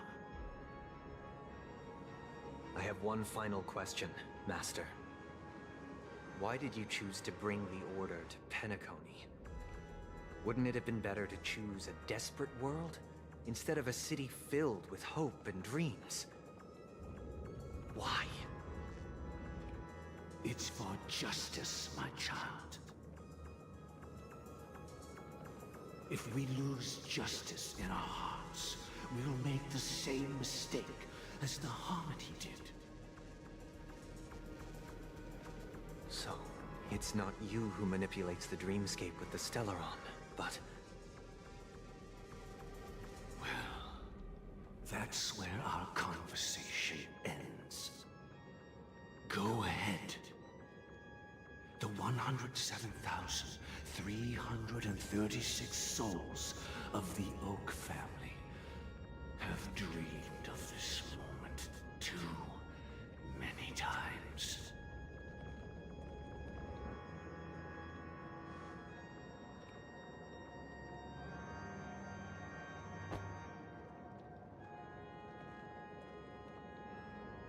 What the fuck? The crow just Raven or whatever just fell over dead? I shall ascend to the heavens, becoming the scorching sun. Bathed in my light, my people shall flourish, while all evil shall be eradicated.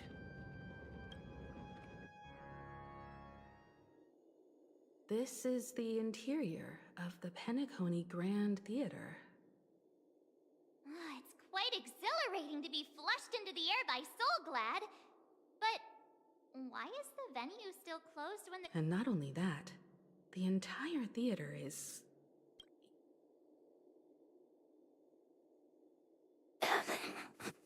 God damn it. It's like the Charmony Festival was a flop at the box office. Yeah, I wonder how many tickets... Hey, that's not what we should be concerned about. Datter. Let's explore around. Be careful, everyone.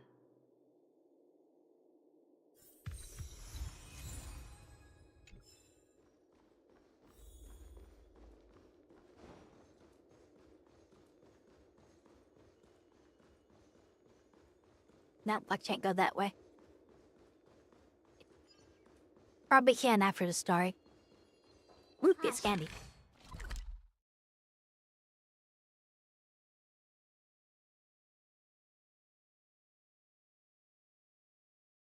This place kind of cute. It's have 3 teleport points. Here is so creepy and unsettling. Even if there's no audience yet, there should be some staff around. Why is it so silent?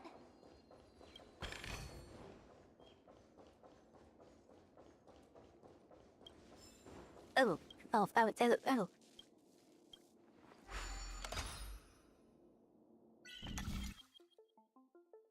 Right, the...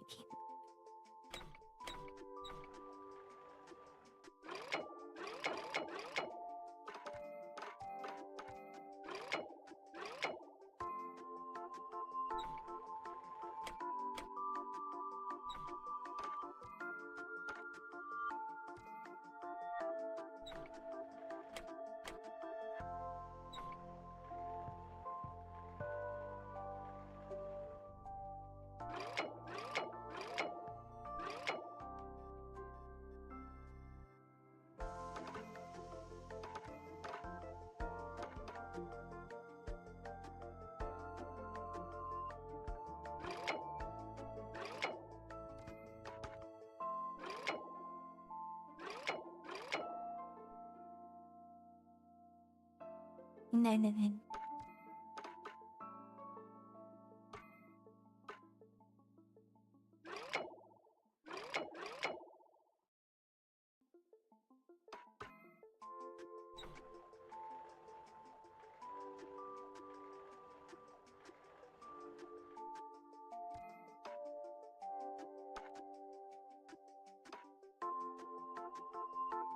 Right here.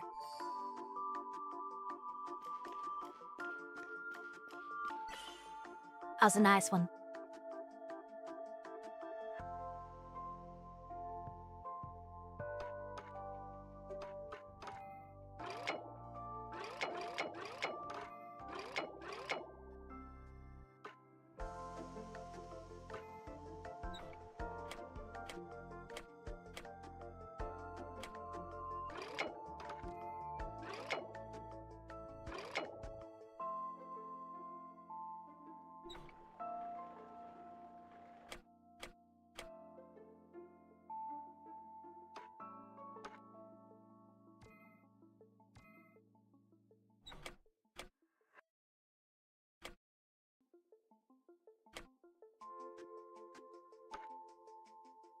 That's it.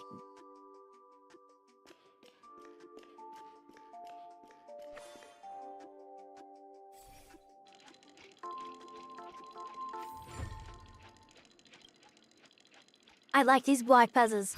The one to Nissa Theater is so good. Yeah. But I can't get it. Huh.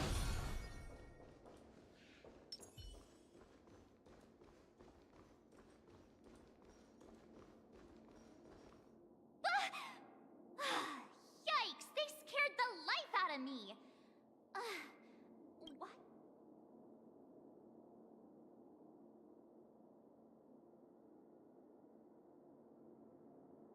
We're gonna try to scare much. What? You're so annoying. Stop scaring me. Are these puppets part of the stage setup?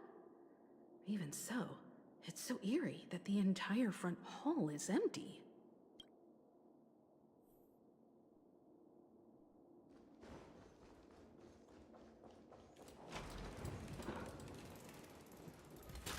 Something feels off. We're in the right place, right? There's no other grand theater in the dreamscape. So Sunday's messing with us? He said we'd have a final showdown on the stage, but why is there no one here? My apologies for the delay, March 7th. I'm waiting for you behind the curtain. Following the Asdana tradition, I invite you to enjoy a stage play in 3 acts before the festival begins. History is a mirror reflecting the universe's true essence. Let's use this opportunity to delve into the rich history of Penacony and the eons. Within it, naturally, the future takes shape. Let us commence with the dawning of the world. After the Dusk Wars, darkness veiled the sky, and chaos consumed the earth. Enna the Order emerged, destined to restore all existence. That marked the first day.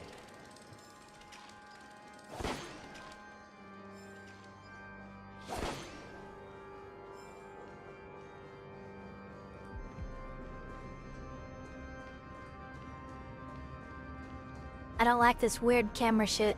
They gathered nebulae and forged them into picks, thus creating a grand lyre with black and white keys. Strike the white keys, and the sun rose. Strike the black keys, and the moon rose. And so, the cycle of day and night arose. That marked the second day. The puppets are gathering around the frame. Are they expecting us to enter it? Oh my.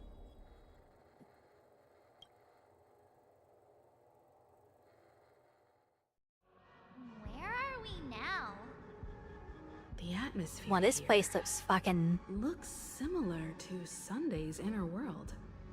trippy. Perhaps this so-called stage play is created with his abilities. This act is named Ode to Prisoner. given the atmosphere here. I believe it's about Penacony's past. I thought things were finally looking up as I managed to dodge prison during my recent trailblazing expeditions. But now it looks like I'll be back behind bars again.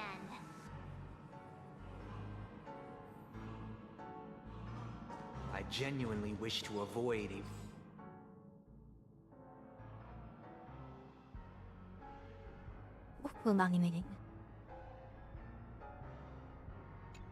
violent clash with my esteemed guests from afar.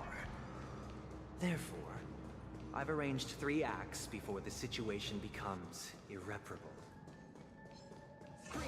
Where shall we start our narrative? Well, let's start with the time when Penacony was still a frontier prison.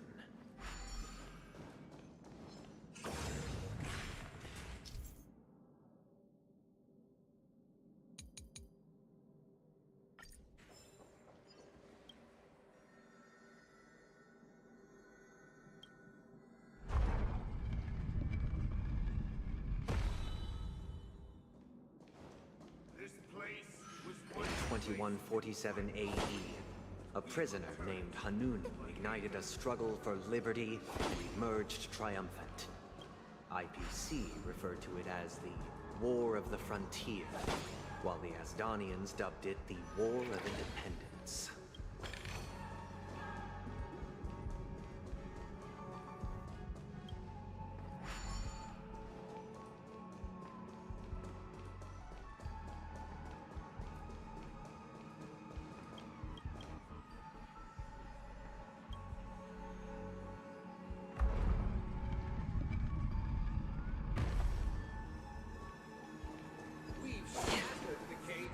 It's true that Hanunu was a legendary hero, but it must be acknowledged I've that while liked he this one. bestowed freedom upon the prisoners, he didn't grant them true liberation. The 3 nameless stayed on the planet, endeavoring to spread the tenets of Trailblaze throughout the frontier prison. Alas, their efforts proved futile.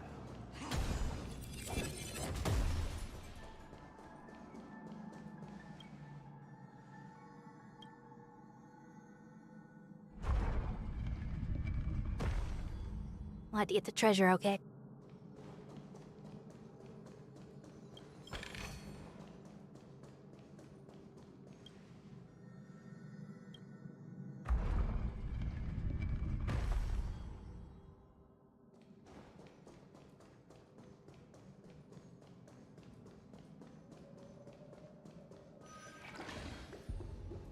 Let's build another prison. Once again, Asdana was engulfed in war. This time, the enemies originating from within. The prisoners remained prisoners for the rest of their lives, fighting for freedom rather than living for it. I hope you like this land. As you can see, their sentences have long ended, and the IPC guards have long been expelled. Sunday's boss These music. prisoners remain God enslaved, damn it! not by external forces. That's a spoiler. I haven't gotten to the boss yet.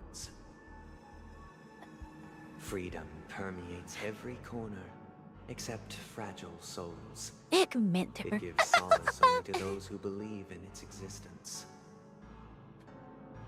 Prisoners, this is my order. And if I loved it so much, just use my hand. Prisoners to fight for their lives. You hide to you. I'm kidding. Why do we have to fight while enjoying the show? For I desire not only your enjoyment, but also your assistance in completion. It'll give me strength. On still waters of oblivion, I weep for the departed. It too shall fall. A weird new mob. Ass is a what? Destiny is... Relax. Fiends or devils, I'll crush them all! Destined for oblivion.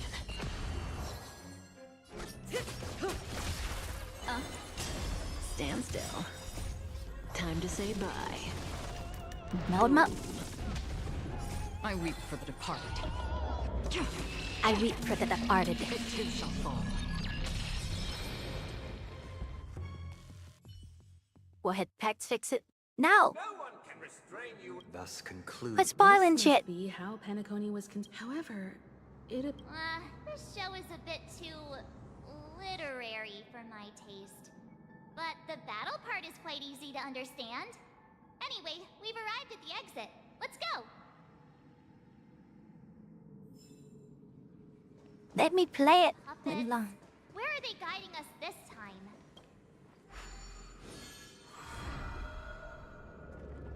They transmuted streams of stars into inked nibs, creating symbols to be pronounced and counted. They molded stardust into flowing rivers, assigning the righteous upstream and the unjust downstream. Thus, all things were marked, and the world learned to discern between good and evil. Let's back that way. That marked the third and fourth days.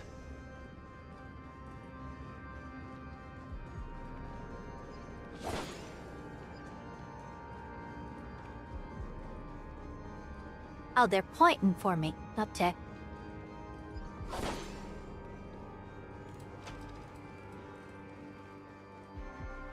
I see treasure.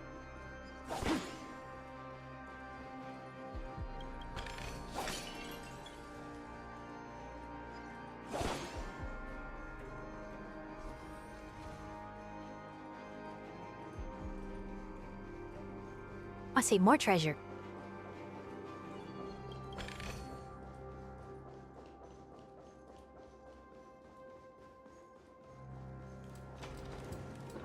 Oh, more treasure. Another frame.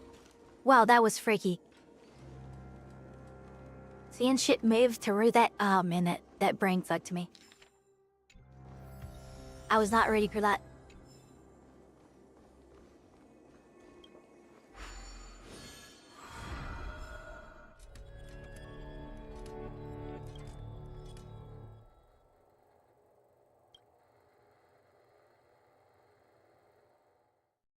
Ode to Fool. The surroundings are different from before. Behold the ensuing tale, a struggle for power. Penacony witnessed the ascent of the 7 major lineages: tree, grass, flower, bird, beast, fruit, and insect. Peace never truly graced land of the exiles. Where the fuck did the one? There it is. The history in this era is rich and intricate, so please allow me to present it in allegorical form.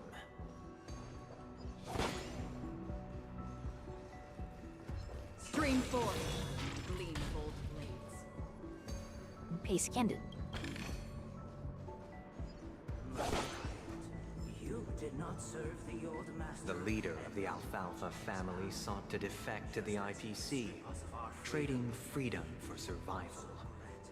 However, his eldest son slew him in the name of righteousness and ascended as the new family head.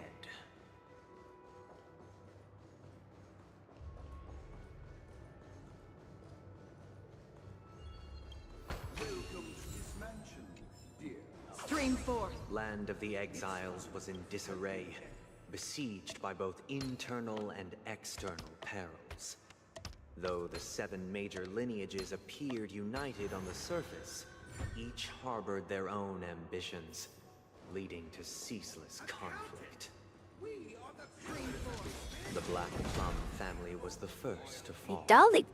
They withered away in the I've never told you how much I love walk around. orchestrated by the Alfalfa family. Because Master shaped you from clay, but forged me from fire. I'm superior to you.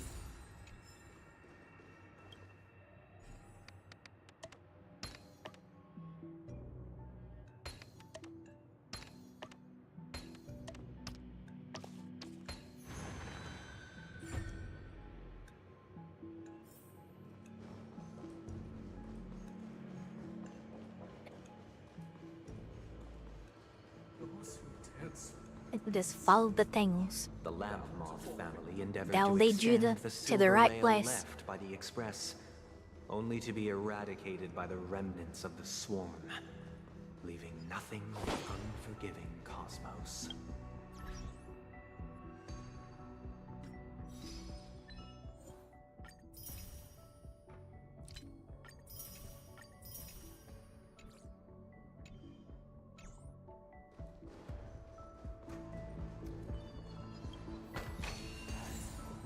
Let him be scanning.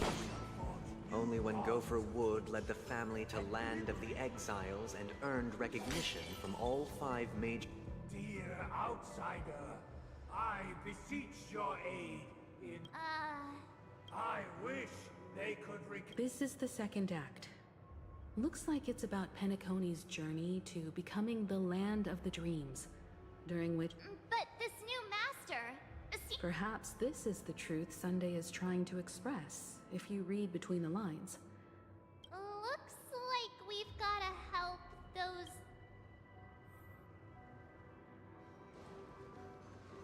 Either I shall be my own. Oh, we need a clockwork. Without a master. Master is no longer here.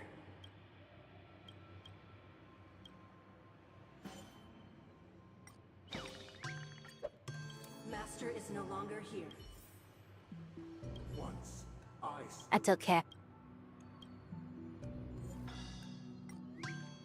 Whether they're sad, they're angry, or they're happy, we will turn them calm. And take this treasure while we're at it. Master!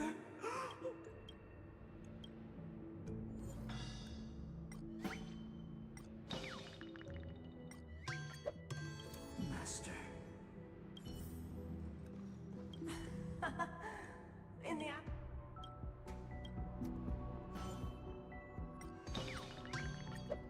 You shall all be calm. Calm the fuck down.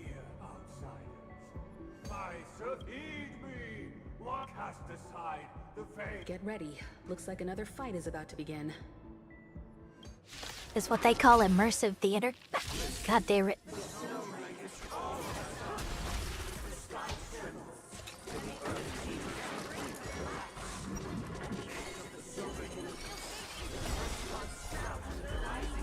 Why's everyone got a damn marker thing on them? Stand still. I weep for the departed. It too shall fall. Destined for oblivion. May as well. Get hurt. Oh, ouchies. What do you want to know? Relax. Protect me! Protect me! Destiny's hand has Another truly journey begins blessed on me. the still waters of oblivion. Time to say bye. Oh.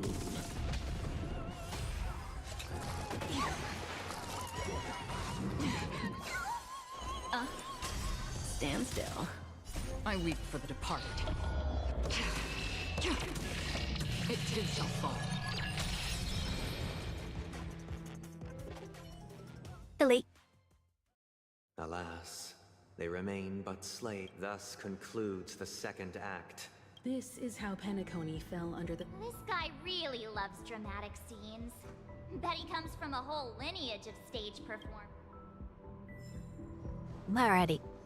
Next. Wait, what? Oh, there's a yank.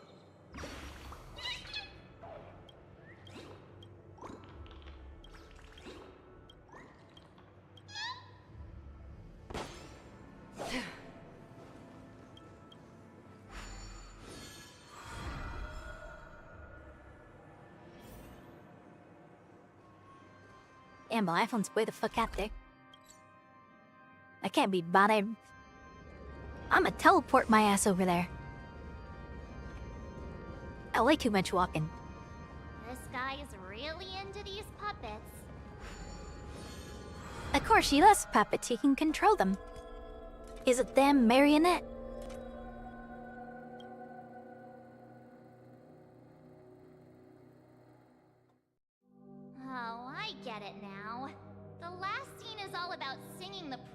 of the Order. And the atmosphere here is... This is the concluding act of this play. I have showcased the past and present of Penacony, hoping that my desire for change resonates within you. Now, I shall reveal its future to you.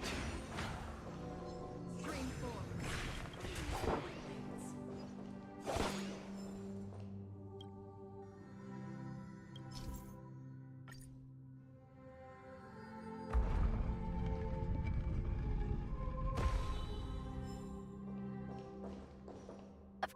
Oh. Bucky puzzle.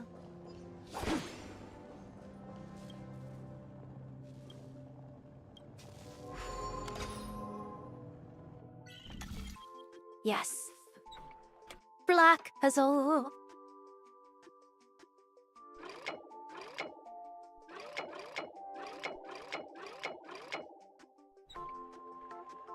Well, listen, Daisy.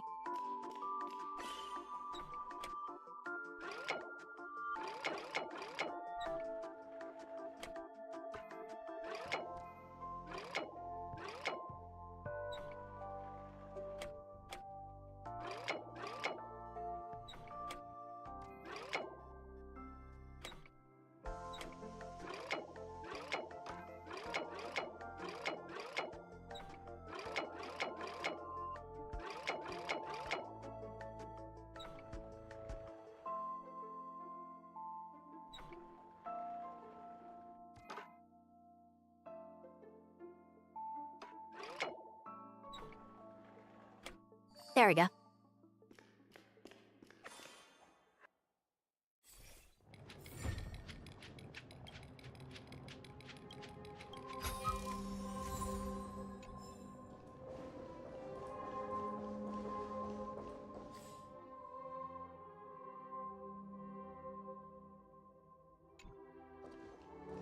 Oh, there's a thing here.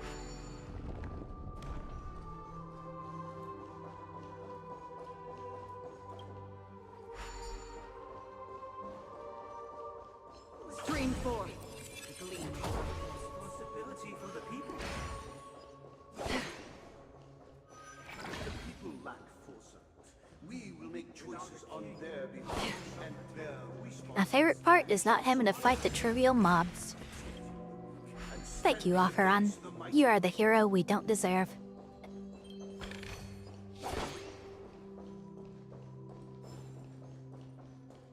Let's go read this before we move anything around.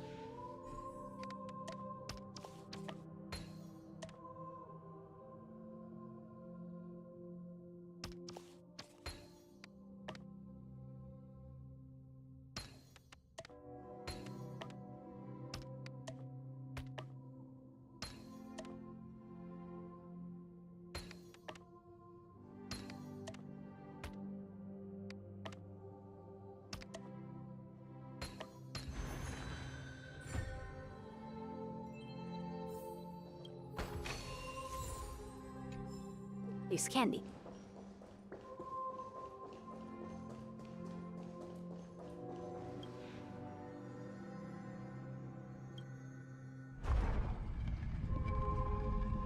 Yes, move over here, or you can be useful.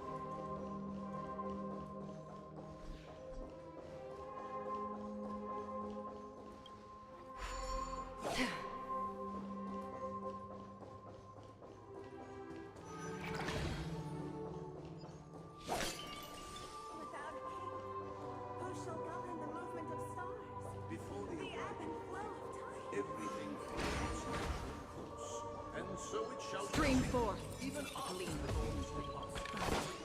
After the king's departure, we no longer have become the new king, for we have become kings of all things.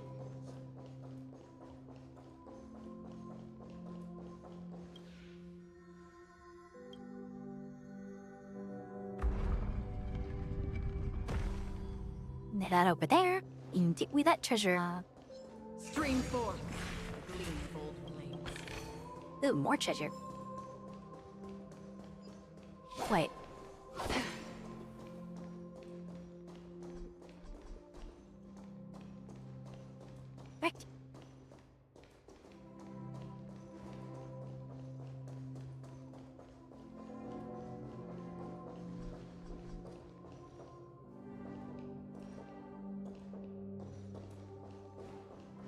Oh, I meant full. Never mind.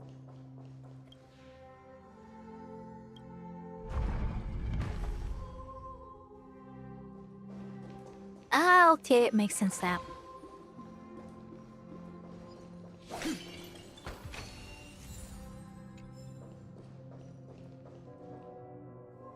Okay, I feel like I'm about to fight something.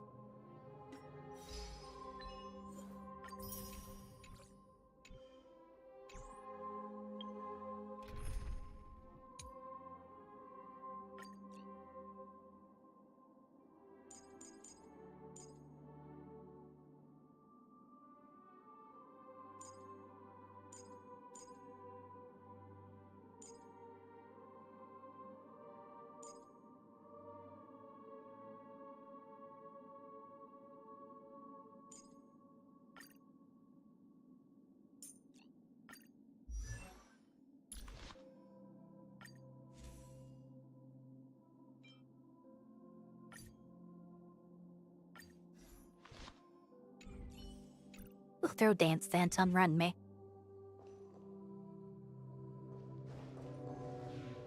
Hey, aren't we supposed to kick off a short story and have... Perhaps we'll need to So, do you think there...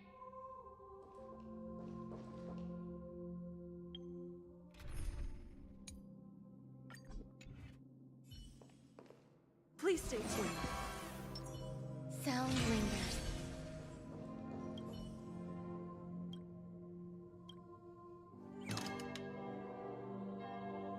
What's up? Farewell, former king. Well, we can't fix those. You can't change them?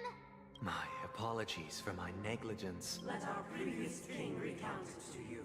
prepare for battle.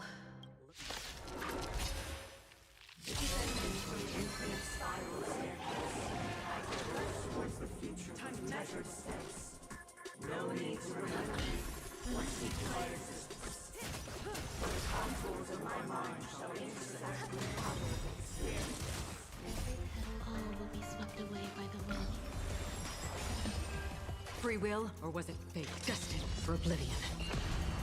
I weep for the departed. The amount of delete right here. Damn, what a break. It too shall fall. Rhythm get messed up. Dreams do come true. May as well kill them all. We'll break too, eh? There's more to life. Relax. Good times. Time to say bye. Boom. Still waters of oblivion. I see that as a little anticlimactic. Of a nocturnal reverie, I leave faint traces behind. No need to remember me, or to recall the essence of dreams. What is mine shall wane, while you shall transcend its delicate nature. This is the final scene. It's much more straightforward. He wants to expel the Harmony and establish an empire based on the Order. Let's go. Once this stage play concludes, it'll be time for the main event, the Charmony Festival.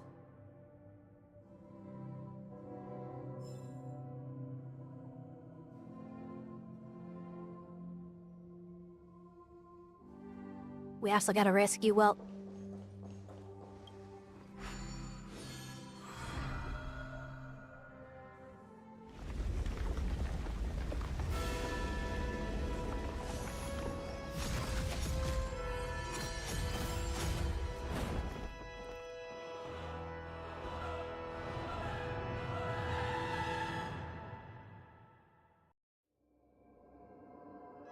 They imbued the world with meaning, perfecting all things in the heavens and on earth. Then, they rested from the labors of creation. Yet, all beings cried out to Enna. Under the banner of the Order, you have defined all things in the cosmos. But this made us realize that we are but puppets in your hands.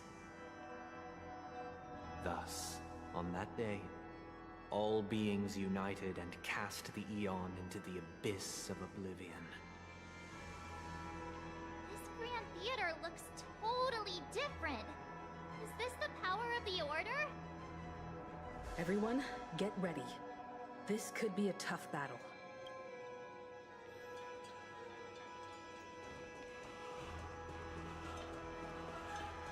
This is one of those things like with adventuring where you pick your team before you go in, or... That marked the 7th day.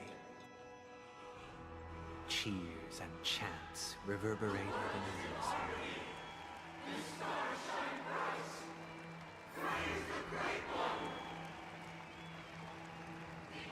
I won't lie, this is some freaky shit.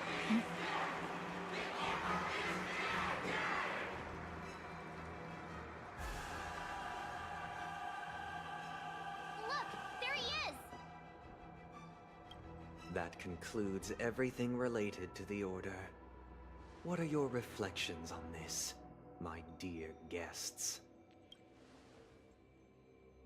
Nevertheless, this is but a trivial blip in the annals of galactic history. What truly matters is the course this river shall take in the days to come. You've arrived at the perfect moment. The Charmony Festival is about to commence, and it would be a shame if you were absent for the Harmony's prologue. Allow me to extend my warmest welcome once more. Welcome to Penacony Theater, the very core of the Sweet Dream, the abode of the Stellaron, the grand stage of the Charmony Festival, and the very place where the future of Penacony shall be determined through conflict.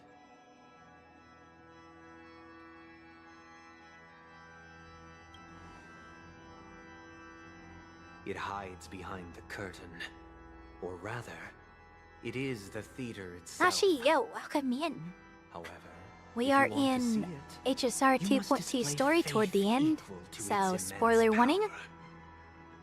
True goodness can only be achieved through faith. Allow me to point out that falling into a permanent slumber is not happiness, especially when those people are driven by someone else's will in their sleep.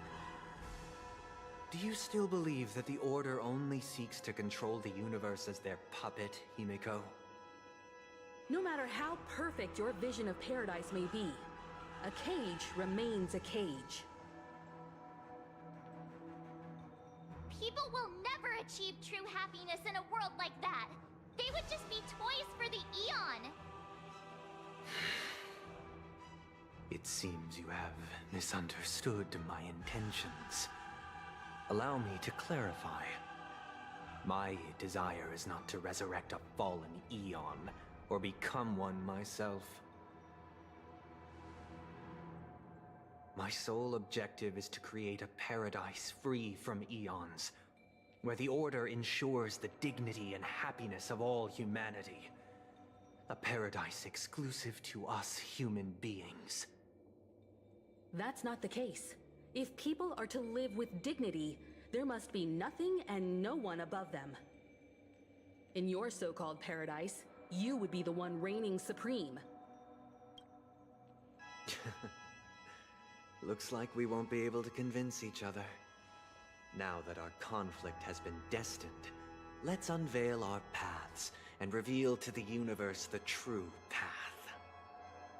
However, before the prelude to the future begins, please take a moment to ponder the questions I've posed. Is darkness equal to daylight? Are sinners equal to the righteous? If you are born weak, which god should you turn to for solace?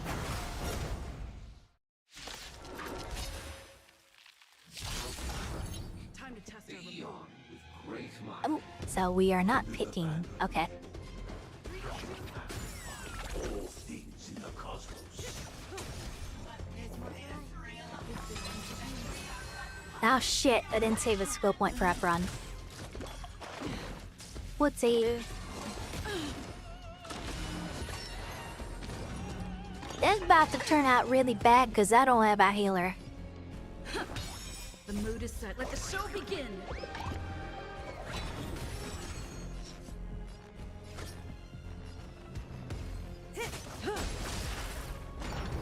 Grace and elegance. Stand still. Super break. I weep for the departed. It too shall fall. Super break. Destined for oblivion. Didn't hurt. Rhythm get messed up. Cutting the net.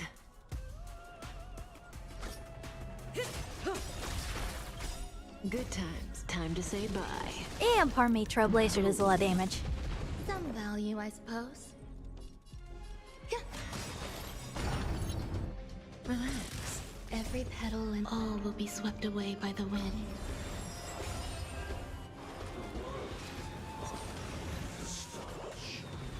Soap opera, huh? Free will, or was it fate? Still waters of oblivion. Dreams do come true.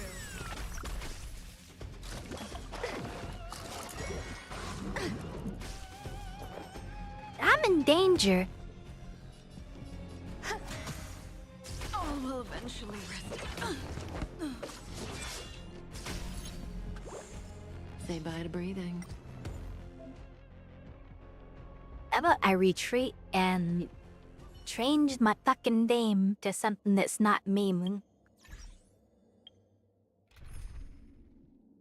Except this time I didn't mean to enter with a mean tone.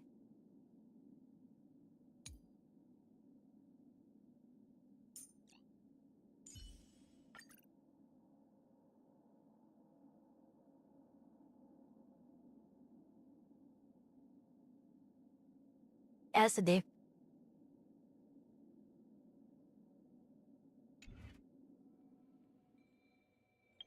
Wait, did I enable that? I didn't.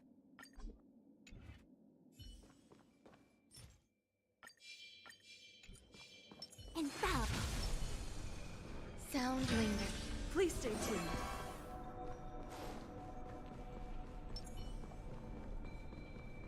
I'm gonna have to hurry up, Fuse. Infallible.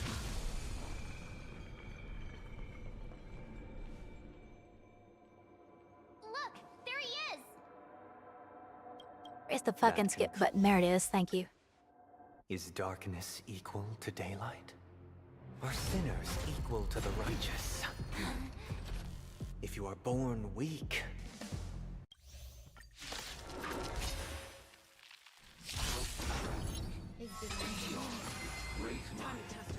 Under the banner of the order, you have defied all demons in the cosmos.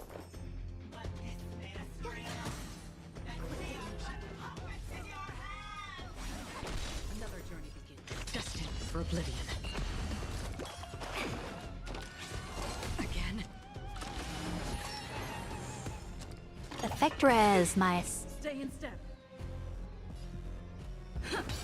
The mood is set. Let the show begin. This fucking dance with Blocky is so funny.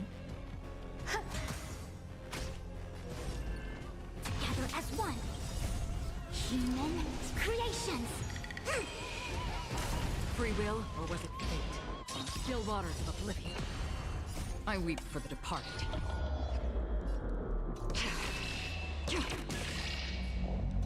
It too shall fall. Every petal, all will be swept away by the wind. This is great. Rhythm get messed Ronmei and Harmei Trailblazer are both doing, like, bite damage shenanigans. Dreams do come true. Grace and elegance. Eternal. I see through you. Destined for oblivion. of them get messed up.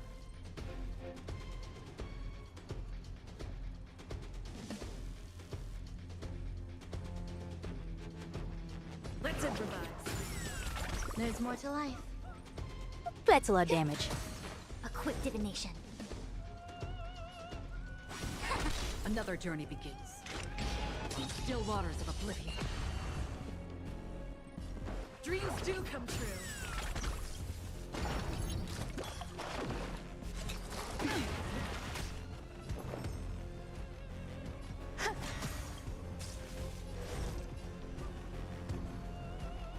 Converge and awaken. Damn, I should have saved a point. I'm bad at this. Take your positions. The mood is set. Let the show begin. Some value as existence is unity. Every petal and all will be swept away by the wind.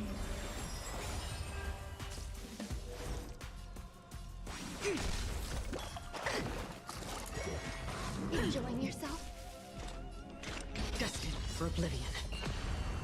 I weep for the departed. It too shall fall. And face challenge. That Brant.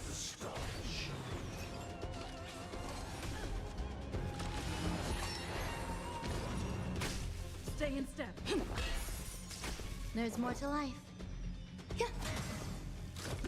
Enjoying yourself? I took care of you. Still the same old. Human creations. Maybe I should save her out from when they're broken. Not to self, do that.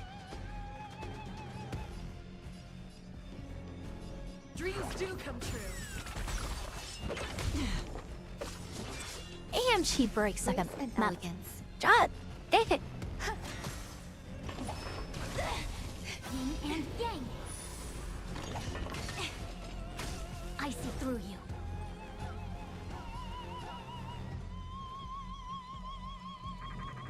Converge and awaken. Free will, or was it fate? What was that? And law.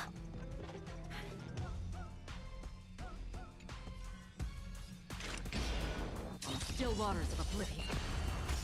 Take your positions.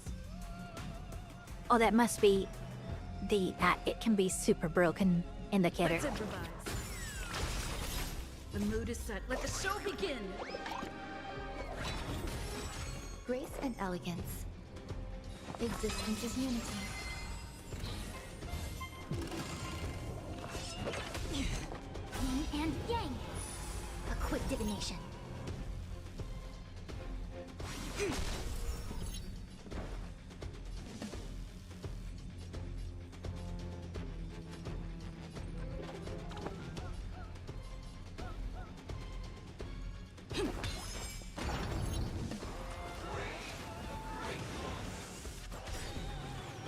Every petal and all will be swept away by the Nice, wind. I can fast forward my characters in front of them. There's Get more to that. life. Destined for oblivion. Enjoying yourself? I can hold that out for just a moment. Dreams do come true. Again. I weep for the departed.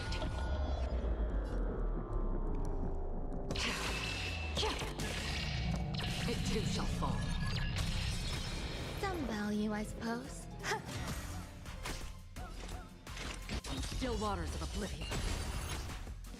To one break. We came together as one. Sit. I should have held that again. Fuck. Creation. It's such a habit to instantly use Fizz alt. Stay in step.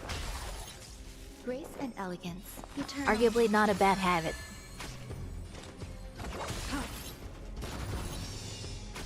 We came together. Take your positions. The mood is set. Let the show begin. There's more to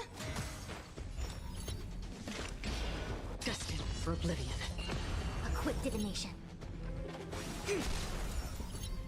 Let's improvise.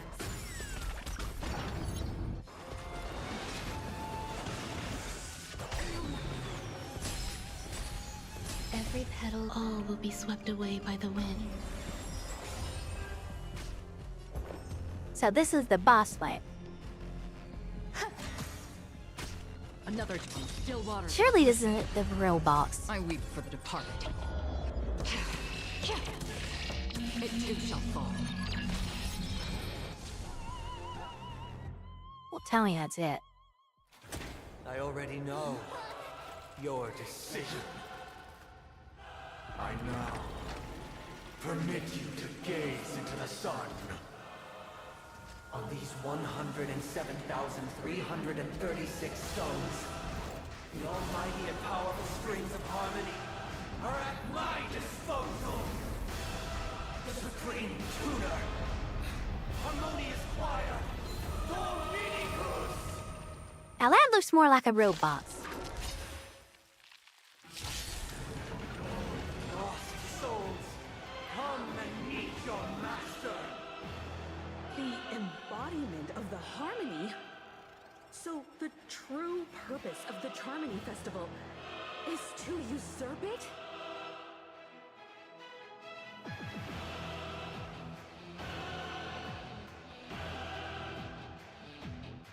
Well, that's layer of toughness. Noisy.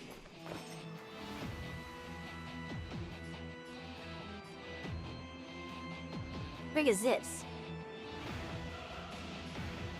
Yo, Mitty, welcome in. Existence is unity.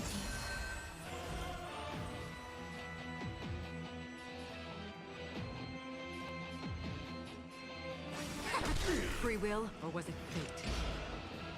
Destined for oblivion. Still the same old. Wise and receptive as you are, answer me this. Why could the harmony and the order merge into one? Listen up! Let's play our own. Let the show begin. Nice, we got a break.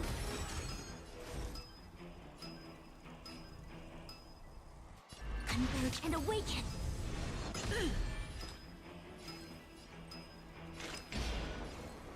On still waters of oblivion, I weep for the departed.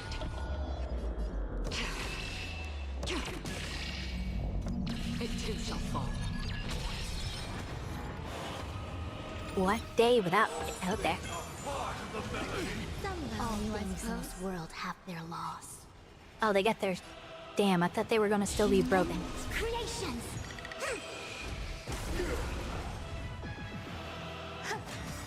Every petal, all will be swept away by the wind. Wake up! I see through you. Another journey begins. Destined for oblivion. At another one of his bars. Into a dream. Existence is unity.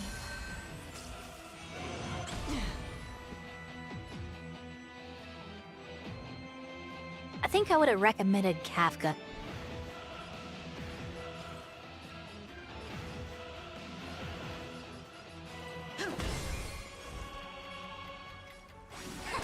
Free will, or was it fate? On still waters of oblivion. There's more to life.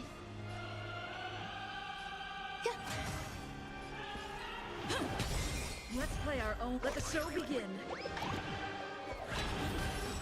A quick divination. Together as one. Why is everybody silent? The noise is fading.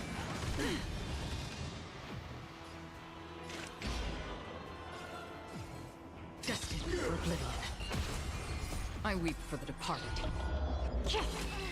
I'm feeling like there's another world in front of my eyes. It's the power of tuning. Don't let the song distract you. Broke the shit out of him. I'll take the lead. Wake up. I see through you. Trailblazer does a lot of goddamn damage. Yo, it's Izuka, welcome in. Free will. Beware of spoilers. We are on the Creations. 2.2 story. The time has come. Creation will be reborn from the remains of the gods. Nope. Dan Heng?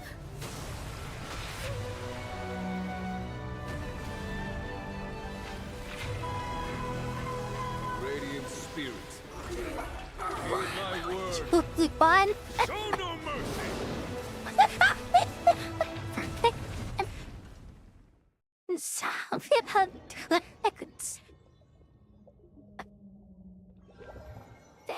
Oh my god, that was glorious. Wake up.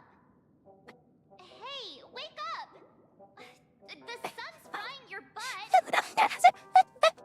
Just out of fucking nowhere is because of the Jade Abacus. Can you hear me? Do you remember your name? This shows happened in this bi-relief form with Jing Yuan, and they're just like, yeah, what motherfucker dead now? God damn it.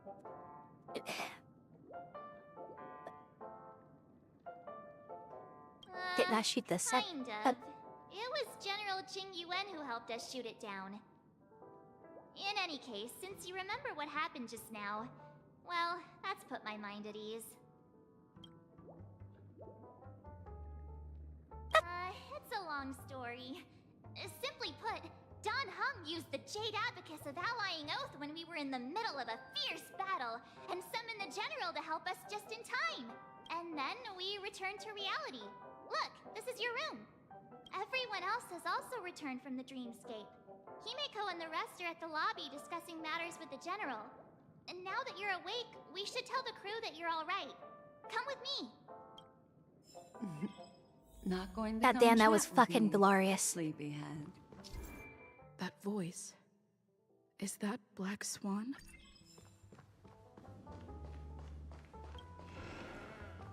Hey, where are you going? Hey, we meet again, Sleepyhead. What's Miss Black Swan doing here? Nothing, Miss March. I noticed she was awake and wanted to check to see how she was doing. Though the strike from the General was timely, its destruction was also immense. When emanators collide, ordinary people inevitably suffer. But, luckily for them, the dreamscape is my home turf. Thankfully, I managed to get everyone out before the harmonious choir collapsed. Oh, so that's what happened. Thank you, Miss Black Swan. Don't mention it. Did she just low-key After all, confirm that I Jing wouldn't Yuan want is an to see emanator? Such precious memories vanish. And that Sunday is also an emanator? You're heading to see your friends, aren't you? Would it bother you if I walked with you for a short while? Of course not. But you're not planning on doing something like last time, are you? Why would you think that? I've never harbored any ill intentions. Well, not when you are around, anyway. Himeko and Mr. Yang are probably still busy. Let's go look for Dan Heng first. Still wanna know what's in the fucking room. What is Firefly's room?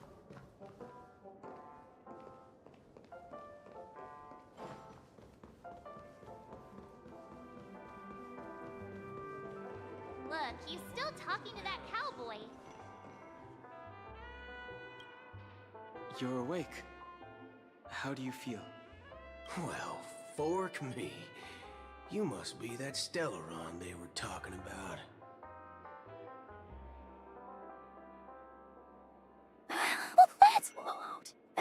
Oh my god.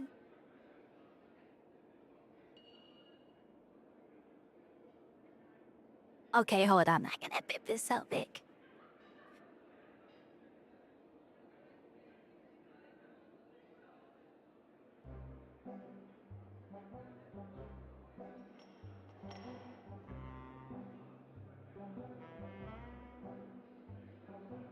fork, huh? I myself prefer spooning. Oh my god.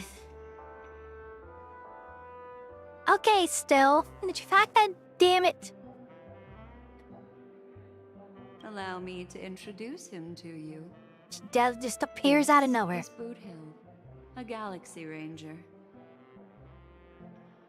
During our pursuit of a certain person, we crossed paths and just so happened to uncover a shocking plot being concocted by Mr. Sunday. Everything alright? You sound a bit sick, or it might just be me. Well, my voice is AI. So sometimes the computer F's up. I guess you can call it being sick.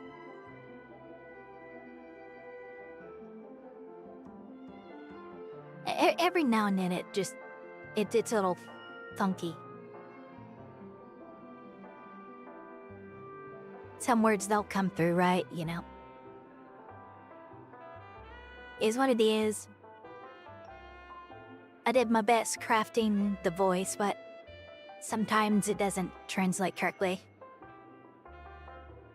Like, it's partially like the way I speak in real life too. It's like, if I don't speak clearly enough, then the program doesn't know how to translate it for the AI voice. Like, how it works is it basically picks up what I say. It doesn't change the voice. It's not technically a voice changer. It reads the voice and then outputs it from another voice. If that makes any sense. It doesn't transform my voice into that voice. It just outputs in that voice what I say. So sometimes if, you know, either the program hiccups or I don't speak properly, sometimes every now and then you'll hear weird shit. Like just then. Which is why we sought you out, to help the Astral Express save the world together. No need for thanks. The Galaxy Ranger's principle is correct every injustice one sees. That's how you lot in the Cienjo put it, right, Don Hung? More or less.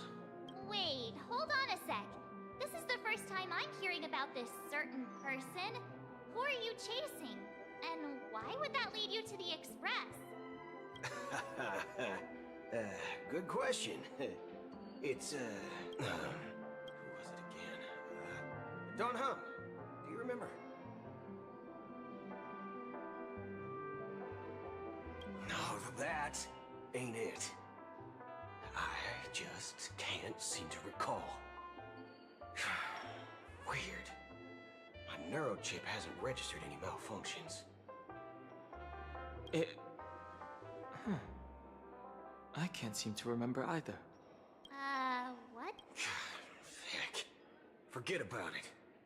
If it slipped all our minds, reckon that person was just a minor scoundrel. Unimportant. Ain't gonna stop us from piecing together the story anyhow. Yes, when the dust settles, I'll just think of a way to recall it in the memory zone. Everyone, let's hurry up and look for Miss Himiko, shall we? She's now a minor star on Penacony, and the entire hotel's concerned about her well-being. You're right. Let's head to the lobby then. That we were in the lobby. So, Akron has done gone and made everyone forget about her, huh? Oh, wait, no, that was the VIP room. This is the lobby. Well, sort of. Look, they're with the That's all right. In these times of conflict for the sake of utmost safety, it is only right that the Alliance steps forward to mediate on behalf of the Astral Express. We must not allow you to take unnecessary risks. Furthermore, despite the IPC's eagerness for success, It prioritizes peace above all, and the family, trapped though it may be, professes a desire for harmony. The Alliance has always won people over with reason. I firmly believe both parties can indeed put aside their differences and come to a peaceful agreement. The General possesses a deep understanding of the greater good. With the Cienjo Alliance mediating, peace for Penacony is within reach. You flatter me. But ultimately, it's been all down to the Express. Without your efforts, this sweet dream paradise would have been claimed by the last remnants of order before there was even a shot at peace.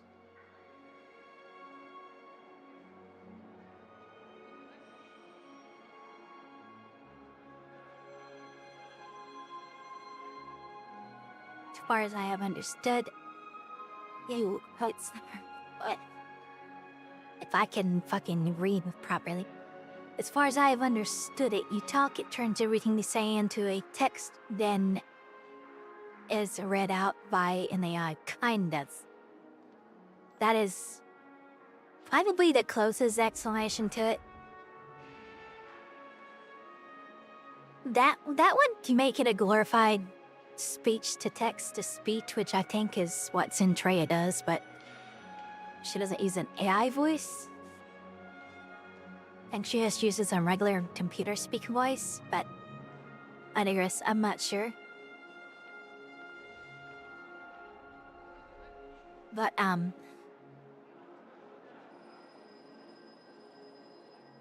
it's speech to speech. Like, it skips the text part in the middle.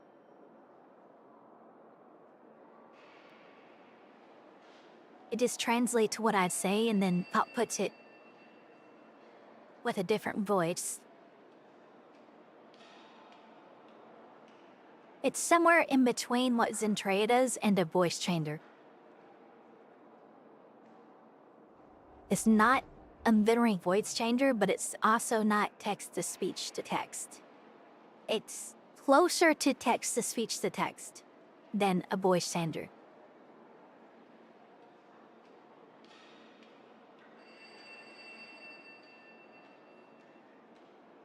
Well, would you look at that? Here comes the big hero.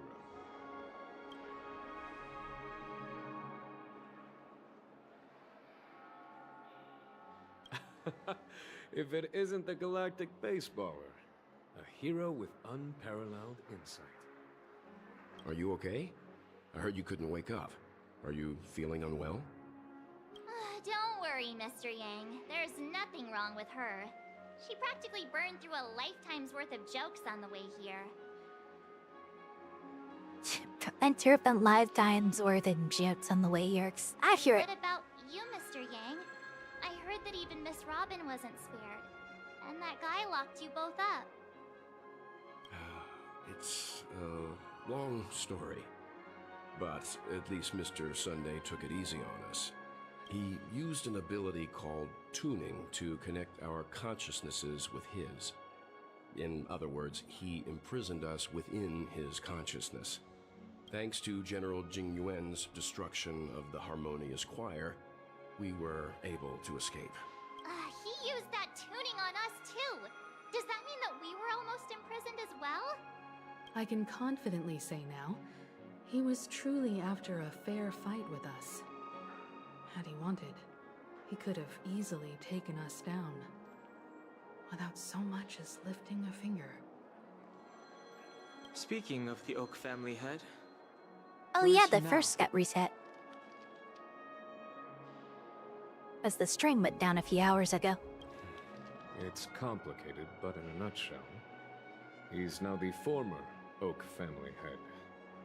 The IPC has named him the key figure in the family's Penacony split, citing a threat to cosmic peace. He must represent the family and answer for the unrest caused. His trial is set to take place at Pier Point. It's like a Pier Point. The family quickly labeled him and the remnants of the Order as enemies, declaring the turmoil and So yeah, I've been streaming for more than 3 hours. move According to OBS, I have been streaming for 11 and a half hours. Family affairs on both moral and rational grounds.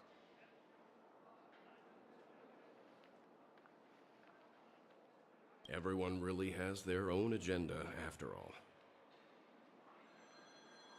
Then, what's going to happen to Miss Robin? She and Sunday won't be able to deny their involvement in the Charmony Festival. They're siblings, after all. Why the sigh, General? I can only say that this incident is an unexpected mess for the girl. The Alliance will try to persuade the family to consider this matter carefully during mediation. It's time, everyone. The IPC's key members and I have agreed to consult one another before the upcoming negotiation. Do any of you wish to sit in? It's really not all that... something... This is pretty normal for a patch day for me. Given the General's invitation and the matter's significance to the universe, the crew will naturally accept.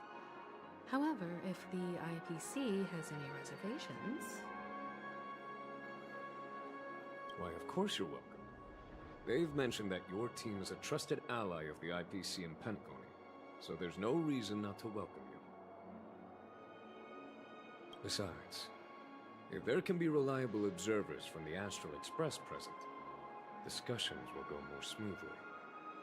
So... Well then, we shall oblige. I'm kind of allergic to those types of situations. I think I'll just head back to my room and start packing. Not to worry. Himiko and I will take care of things. I'm afraid I'll also have to return to the Express first. The conductor is worried about us. It's best I go and explain the situation. Thank you. What about you, Will you join Welt and me? Or have you got other plans? I'll go look for Firefly.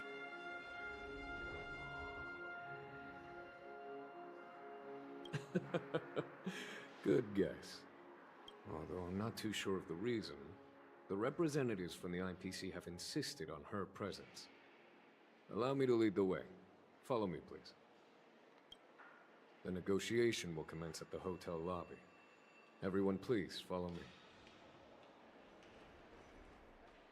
That chair looks like a treasure chest from this work. I'm just teleporting my ass down there. Mr. Aventurine and Miss Topaz are here too. Oh, and who is that over there? The Intelligentsia Guild, Why the Dr. fuck Elysia. did Adventuring get out? This assembly is quite something.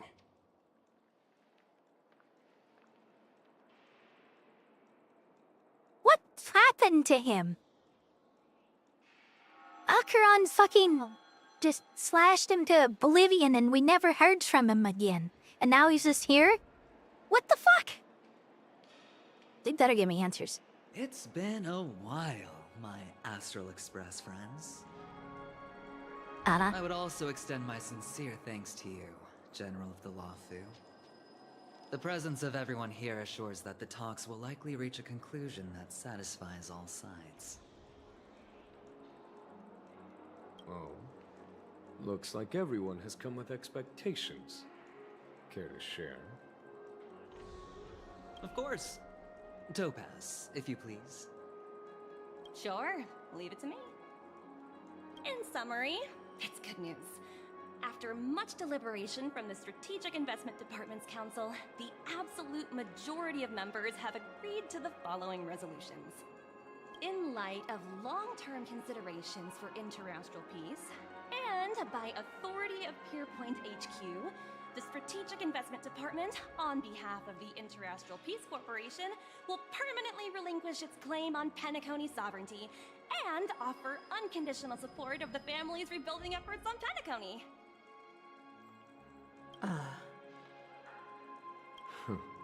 Now that's something.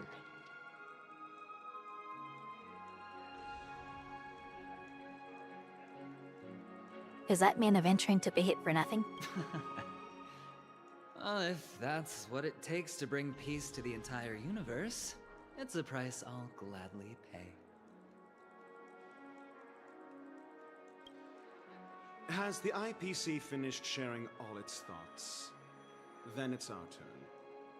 The Guild, much like the Genius Society, has taken a keen interest in the recent calamity in Penacony.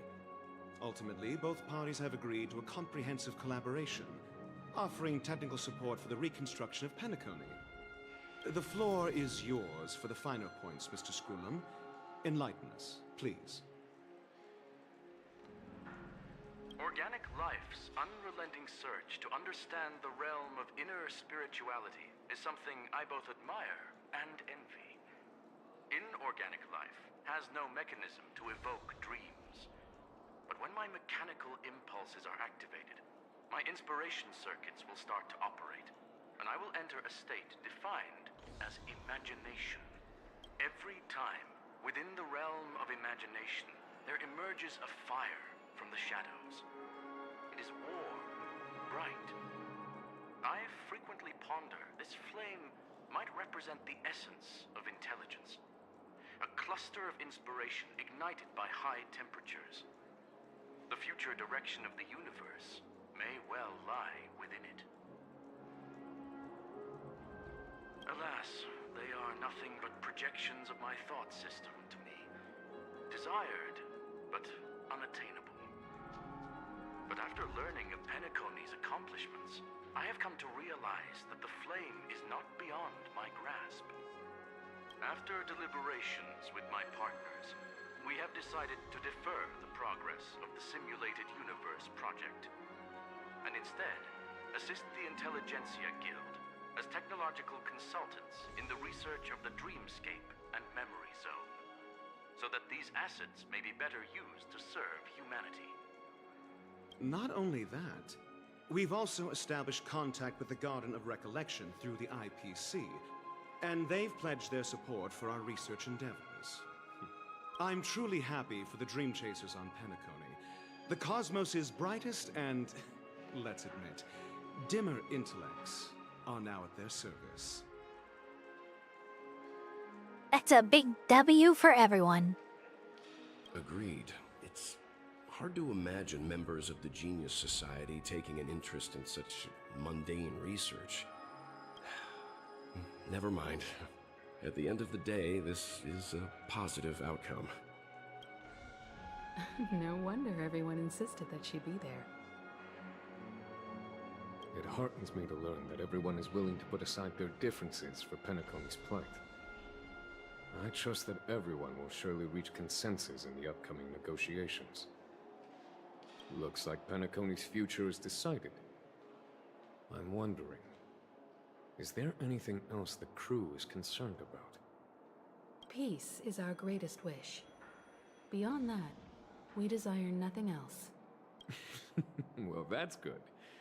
Now that everyone's minds are at ease, I shall take my leave. You may now depart with peace of mind. The Alliance will deal with all subsequent procedures. Well, where's Firefly? If that's the case, it appears that we have nothing else to worry about on Penacony. Looks like it's time for us to embark on a new voyage. Yeah, no, where's Firefly? Sounds good to me. You two head back to the Express first. I'll pick up March and deal with the checkout procedure. Oh, also, Miss Black Swan, you have a matter to discuss with me, yes? Nothing escapes your attention. She just Miss Tina Pierce out of nowhere. You've been with us this whole time, huh? In any case, she and I will be waiting for you and March on the Express. Let's go. Our time on Penacony has come to a fruitful end. No, it's not come to an end. Where's Firefly? Penacony's journey ends here. I ain't done. No. I guess it was pretty fruitful. Where's Firefly? Why is there a record of your stay?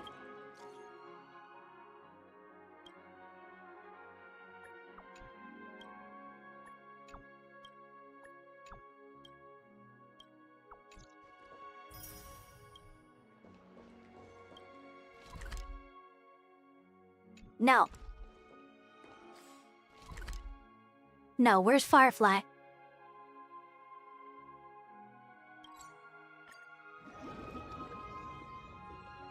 ain't going back yet.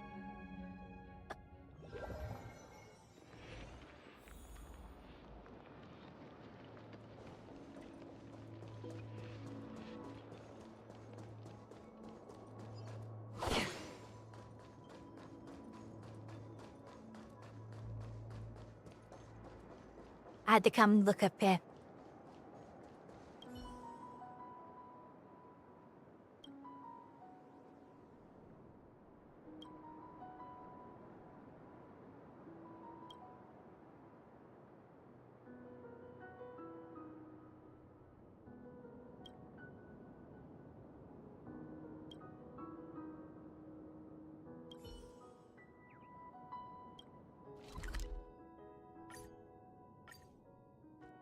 They better not close this fucking story before we see Firefly one more time. We're all waiting for you. When did the Express become so lively? Ahem. Looks like everyone's present.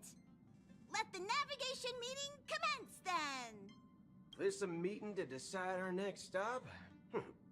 How we doing this? A show of hands. What is he becoming a real place? Hold your horses, cowboy.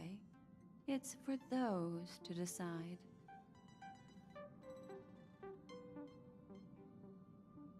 What in tarnation are you guys doing here? Allow me to explain.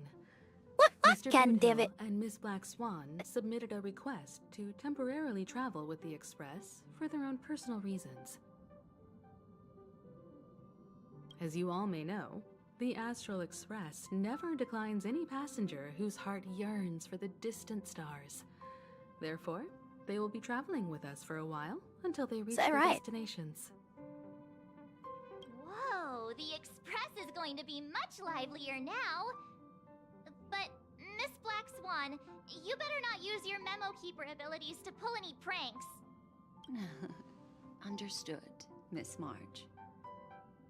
I promise you, you'll never see me in your room while you're taking a break.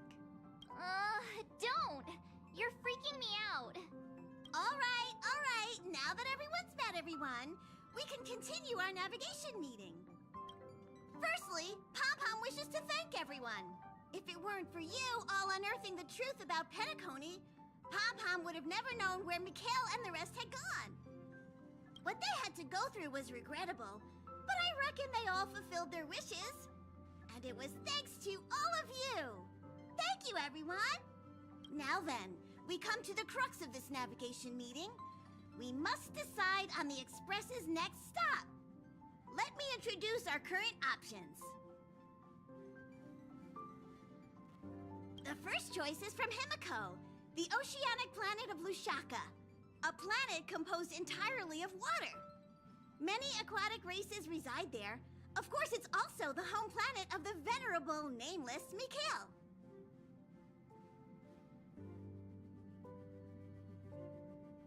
Lushaka, huh?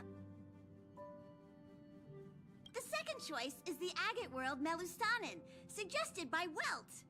It's famed as one of the initial sites of the Stellaron disaster, and the place where the beauty Idrilla ascended. Today, it's celebrated as a planet of undying allure. The third choice is Edostar, a planet nestled within a vast ion storm region, currently under assault by the Antimatter Legion. However, the distress signals from there have recently ceased, prompting the IPC's wish for us to check in on the situation. The last choice, courtesy of Black Swan, is the glass belt Petravia, a massive belt of asteroids that was turned to glass by the Lord Ravager Zephyro. These days, it's apparently known to house one of the branches of the Morning Actors Troupe. Ooh, so many options. Next up, everyone will select the destination that they wish to visit, and then we'll put it to a vote.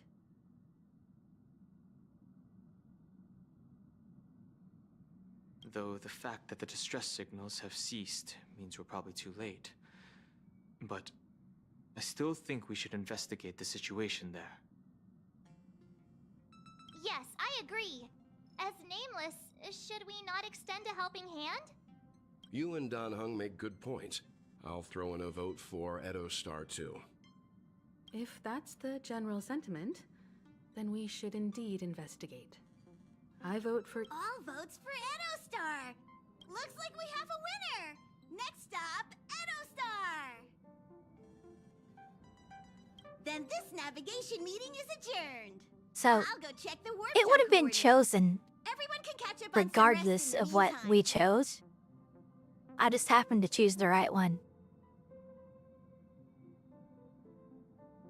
When it's time to make the jump, Pom-Pom will make an announcement. There's still some time before the jump. What should I do? How about a chat? Over here.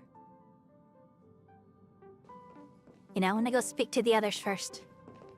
I will. You're fast becoming an excellent trailblazer. It's... Yes, you are. I've known many warriors in my time, and only a few achieve the kind of growth you have. Back home, where I'm from, you'd be rated at least an S tier. That's an HI3 reference.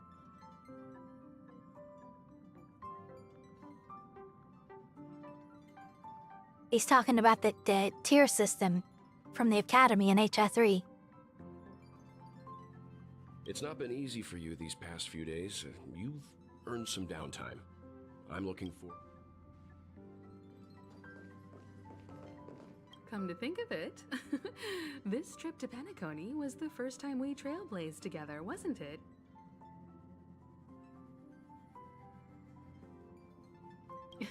Don't worry. We'll have plenty of time to spend together on the Express. So there'll definitely be more chances for adventures. And her like choices this. don't affect the storyline? No. They just give you different flavor text. Turn in early today. You've really been pushing yourself hard recently. If you don't take this chance to recharge, it could lead to long-term problems. It seems fine when you're young, but it's a different story as you age. Now, the people that choose our destination are the developers. They just give us choices in-game for flavor text. Please let this trip be uneventful. Please let this trip be uneventful. Please let this trip be uneventful. No! Mumbling? I'm praying. The last couple of trailblazing expeditions have been downright terrifying. It's about time we had some fun, cozy, and cute adventures for a change. Come on, start praying with me. Please let this trip be... Nah. Huh. For some reason, I'm suddenly stricken by the feeling that we have... I should have known better than to expect anything serious from you.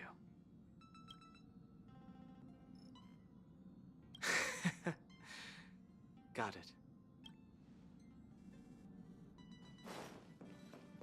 This Astral Express sure is comfy.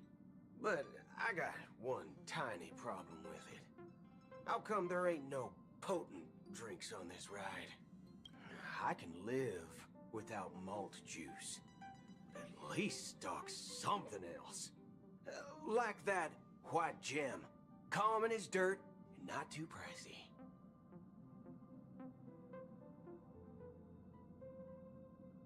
Oh, well, that's, different kind of strong.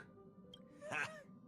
All these years out in the wild, and now I'm bunking in luxury. So we're actually getting put here as a teammate for a while. Wow! That's pretty cool, not gonna lie. Wait, is this open? No. I saw the reflection and I got excited.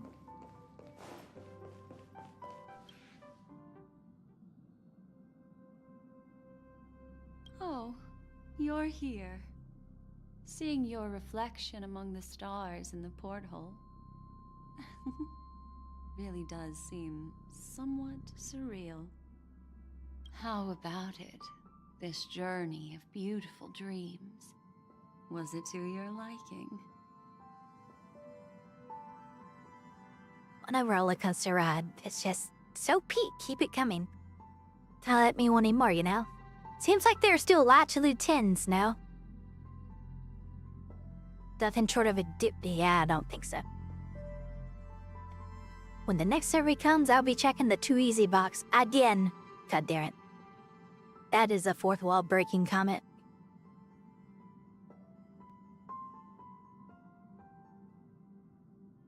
There's a rich scent of curiosity here.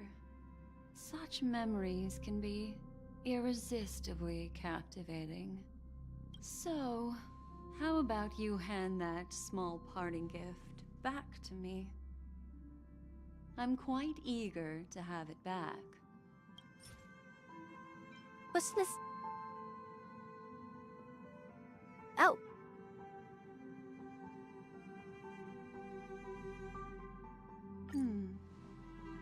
Oh?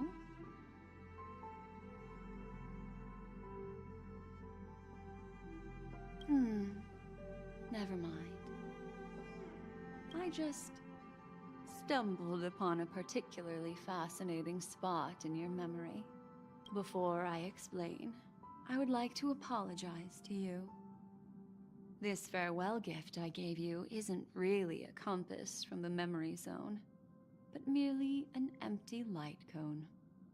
Remember when we entered the hotel in the dreamscape for the first time, and I procured a few trinkets from your companions?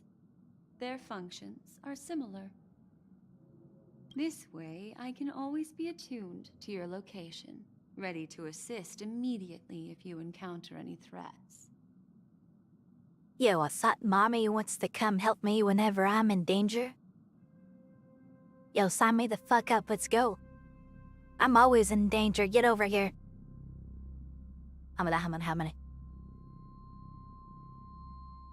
But this is not its most intrinsic function.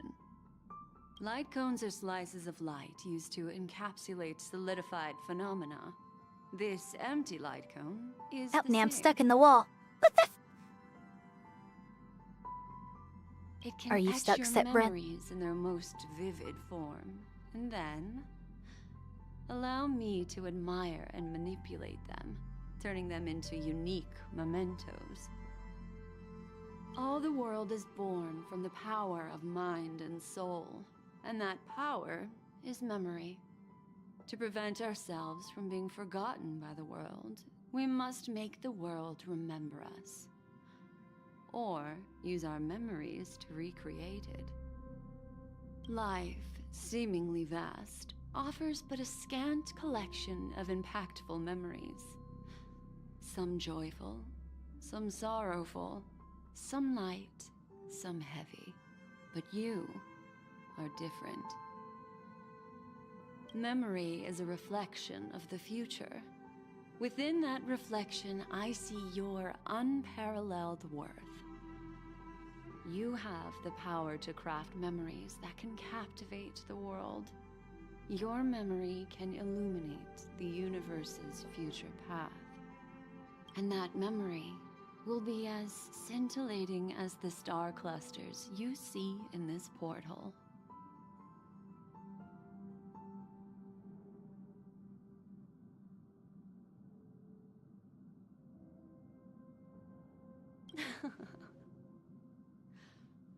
The memories I have of you are not enough for me to predict a future that lies too far ahead. But I can tell you one thing. My favor towards you stems from a more profound reason. She in love with us. The reason is simple. In this grandiose and ostentatious dream of the families, only you personally experienced the entire course. Patience, my friend. I will reveal the answer to you, but that time is not now. Turn around and take a look at your friends. Every one of them is reveling at the arrival of their next destination, all filled with hopes and expectations of their own present and future. Revealing everything at this moment would be a bit of a buzzkill, wouldn't it? Fuck. Damn, we don't get this. We don't get any giggity. Fact. I should have laid it on thicker. I'm looking for an opportune time. A time when you're totally at ease. Perhaps when the night grows hazy and you're about to drift off would be the most opportune. How about one fine night? I will prepare the candles, aromatics, and even a cushy couch to create a cozy dreamland for you. Oh, really? I will tell you the answer in the form of a little bedtime story to lull you to sleep. A little bedtime story, am I writing a story? Am I the pencil and you're the paper? Hamana. Hi. Hello. Attention all passengers. The express is about to make the jump. Please be seated and hold on. It looks like we're finally about to set off. There are countless gleaming memories out there waiting for us. Why don't we just leave it at that for now? Ah, that's right. As a small token of compensation for playing that little trick on you with the empty light cone, I will gift you with some words. They hold great significance to me. Life is akin to a winding labyrinth where memories serve as our sole companions.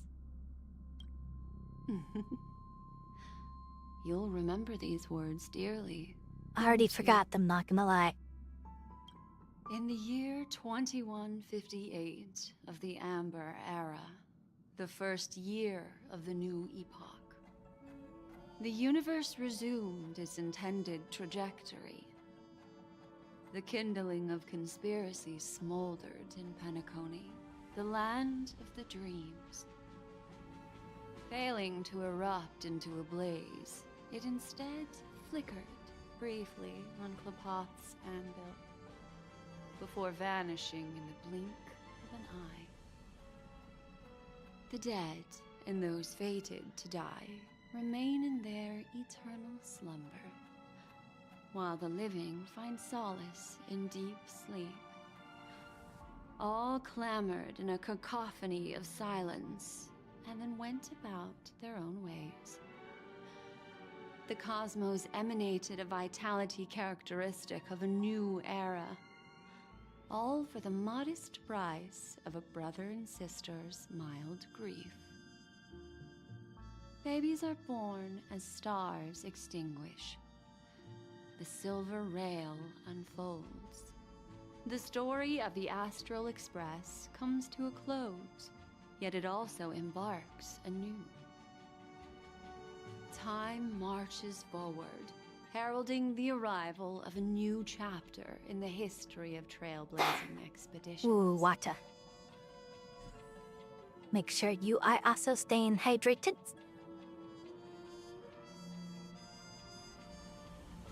Well, it really is the end of the Piakai story, huh?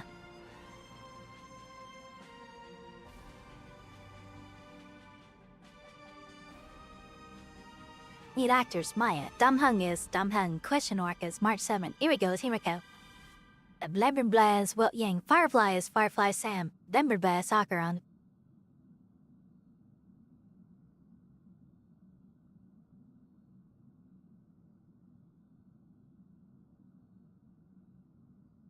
And Leo. Oh.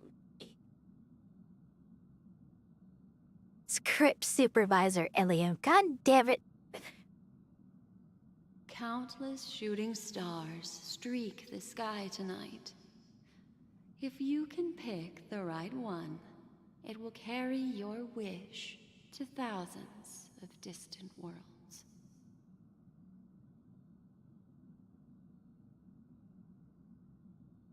You're feeling very relaxed now, aren't you?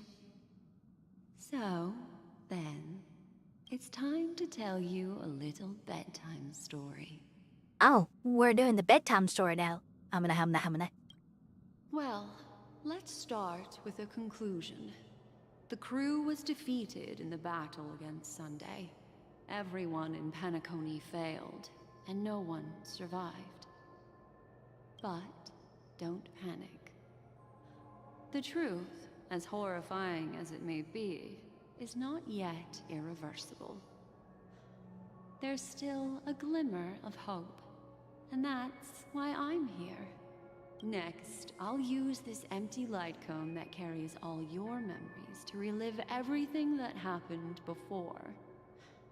And when this story reaches its end, I'm sure someone as clever as you will notice that. There's a major flaw in the story you have experienced. Yet, within that flaw lies a glimmer of hope. Are you ready for it? Do you remember everything? When the clock turned back, the Express started a warp jump, sending you to a strange dream. You were bewildered back then, and then a Galaxy Ranger named Acheron showed you a way out. When you arrived at the Reverie Hotel, you met the doorman Misha and had a confrontation with Aventurine, an IPC representative. Thankfully, Acheron appeared again and helped you. After that, you saved Firefly and explored Penacony together. During the tour, you ran into Sparkle disguised as Sampo and accidentally entered a child's dream. There, I rescued both of you from death, but Firefly didn't return to reality.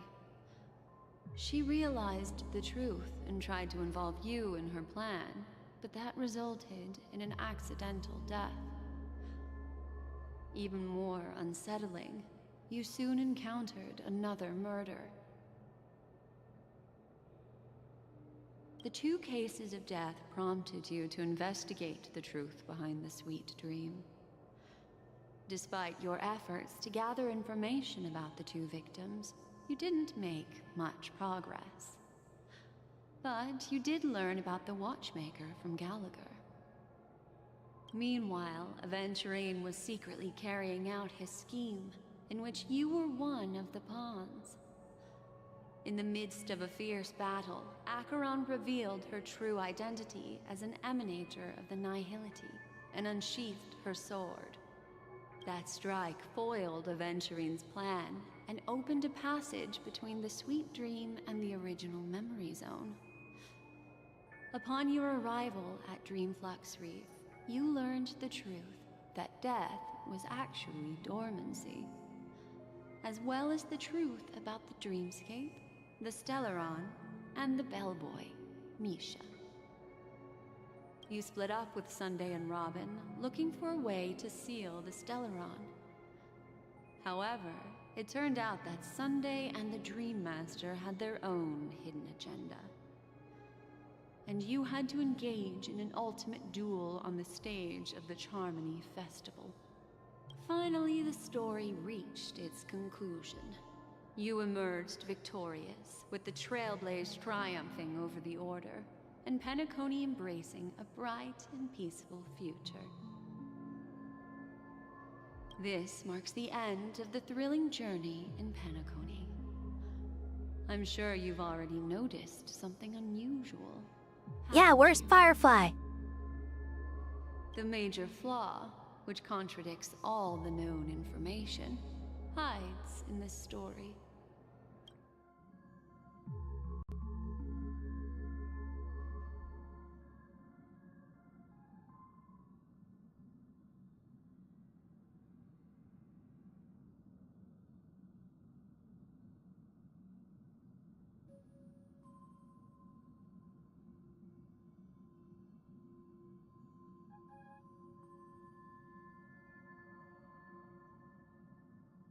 Are you suggesting that the sleeping and shapeless never bestows its gaze upon anyone, and thus no one can truly possess the power of the Nihility?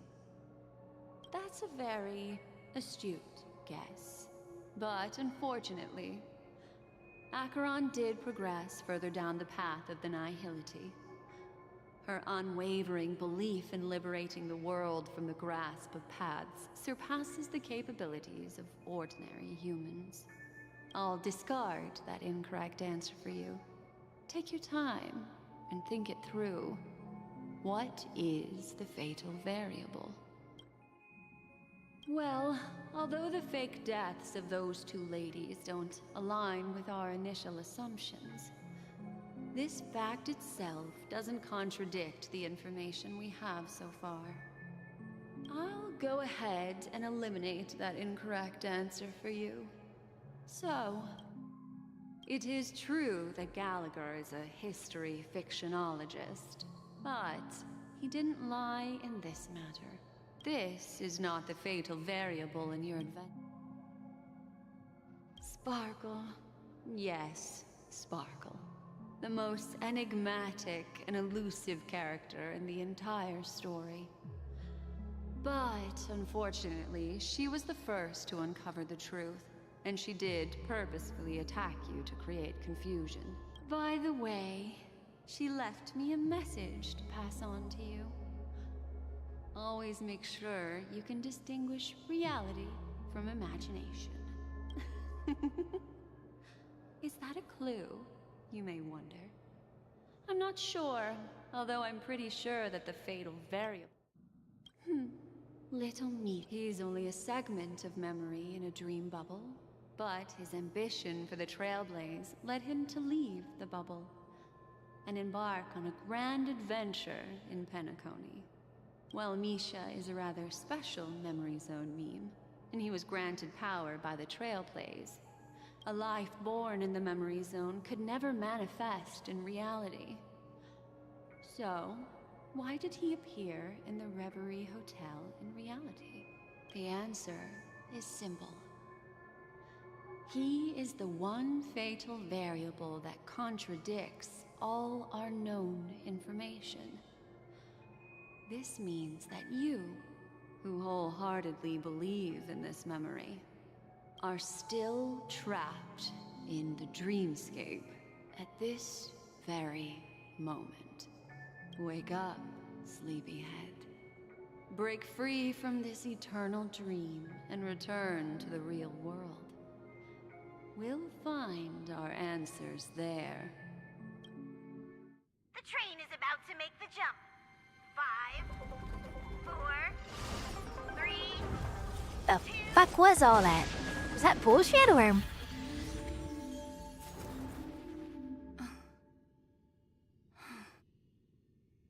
That all...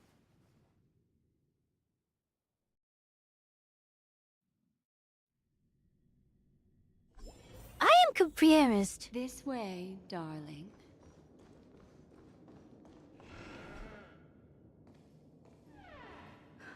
Not another one.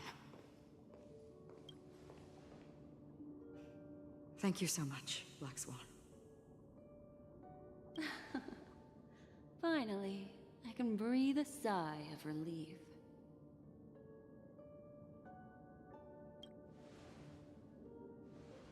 I understand you must be confused, and we'll do our best to shed light on the situation. However, before that, it's essential to know that...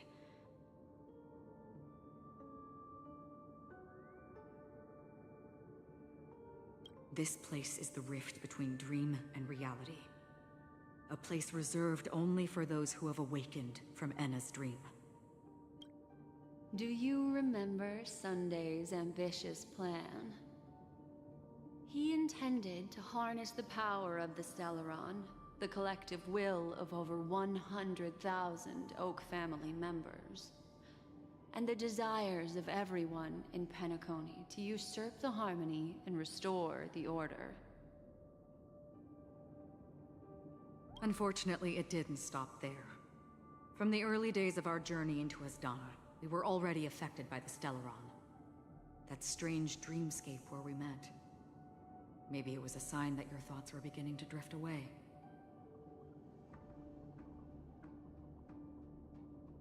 I don't think the goal of the Order was to put everyone into a deep sleep. Quite the contrary. They used the Stellaron to catalyze the leakage of Astana's memoria into the material world, allowing the dreamscape to blend with reality. And that included a lot of memoria from the Beyond the Sky Choir. As time came and went, the dreams eventually became indistinguishable from reality, and reality became an illusion. People think they are awake, but their spirits have long since stepped into the Temple of Order. This is what makes Enna's dream so powerful. In this paradise governed by the Order, everyone indulges in their delightful dreams and lives happily ever after. I believe what you experienced in the sweet dream, except for that flaw, was real. Only in this way could you reach the destination, lifting the crisis in Penacony and embarking on your next trailblazing expedition. If it wasn't for Acheron's plan, we might have been trapped in this dream forever. Fortunately, while the path of the Order governs all things, it can't affect the Nihility. I came to realize this when the Dream Master tried to expel me at any cost. This is also why you felt a sense of peculiarity when traveling with her. Well, I'm not as fortunate as she is. Even if I'm a memo keeper, I was still influenced by the power of the Order and fell into hallucinations. However, thanks to your memories, now we still have a chance to turn the tide. Though it's not over. For mortals, even if they possess the great power of a path, they can't create a flawless world like gods do. That's why there was a flaw in your dream. In other words, once you have realized the world is not real, you'll have a chance to break free from the dream. The flaw in your dream lies within Misha, who could have never appeared in reality. When I turned the pages of your memories, I realized that I was in an illusion too. Now Sunday has usurped the power of the Harmonious Choir through the Charmony Festival. Asdana has thus fallen into Enna's dream, transforming everyone equally into the notes of the Eon. Failure doesn't mean weakness. Only the strong can gather the will to resist the Order and try to break free. We still have a chance, though. To make it happen, please, Black Swan, guide us to those with a strong will. All right, please come with me. These people are... They're the ones who accept Enna's dream and indulge in their happy illusions. We have no means to wake them up now. So we're going back down there. No. Not even your clockwork will do the trick. However, there are still other things we can do. Let's keep going. Here we are. It's... Robin?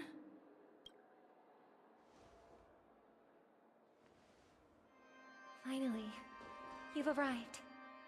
Let me introduce you to Robin. She woke up from Enna's dream by her own will, and it's this tough lady who led us here with her song. I woke up for the same reason as all of you. In the dream, I experienced something that could never occur in reality. Are we going to lock it up in a cage? I want to see— Without us, this bird would be too fragile to survive on its own. No, but... Then let's take care of it together until it can huh? Birds have wings because they're meant to fly. Even if they may crash on the ground, birds belong.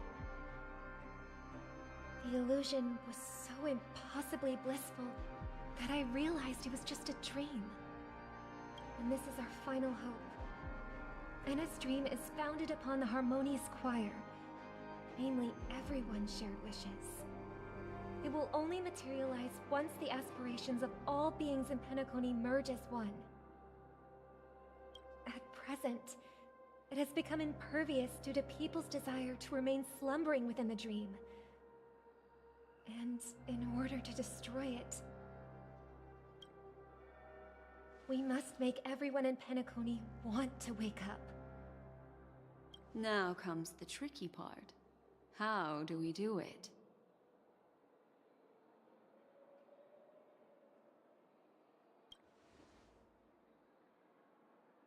Humans yearning for sweet illusions borders on obsession, leading them to subconsciously resist the harsh reality.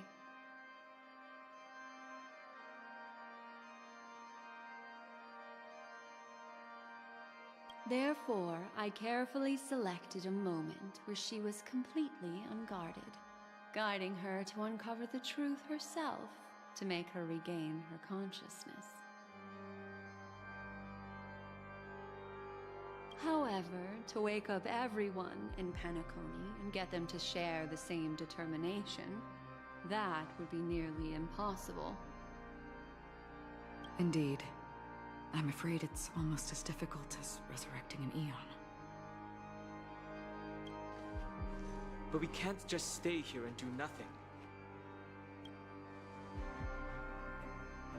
This is a critical moment for the whole universe. Who cares about some dumb number?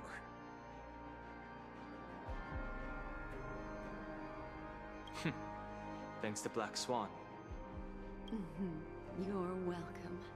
And thanks to the memo keepers in Penacony, too. I believe your partners have also awakened from their dreams. This is the first step of our plan. With the assistance from the Garden of Recollection, those who possess a strong will, like you, will gradually awaken from the dream. These free wills are the discord that will sway Anna's dream. However, awakening a mere handful of individuals is insignificant compared to the vast number of people immersed in the dream. We must find other ways to awaken the free will of millions of people within a short period of time. If breaking through from the inside proves challenging, we can seek assistance from the outside. We've long been aware of a potential solution. Asdana is a galaxy known for its abundant memoria, and the remarkable phenomenon known as synesthesia dreamscape. When people first enter this place, they often find themselves and others sharing a collective dream. At this very moment, there is only one dream encompassing the entire Asdana system. So, you mean, if we can attract a large number of outsiders to this system, their free will would intertwine with this dream and shake it to its core? However, those outsiders might also succumb to the dream and become the foundation of the Order instead. The real challenge is, how can we gather a huge number of people as determined as you within a short period of time? Looks like the Jade Abacus of Allying Oath will be the only solution. No need for that. Keep your once-in-a-lifetime treasure. We don't need to bother the Cienjo Alliance for such a tiny request. You want thousands of people with unwavering free will? That's easy.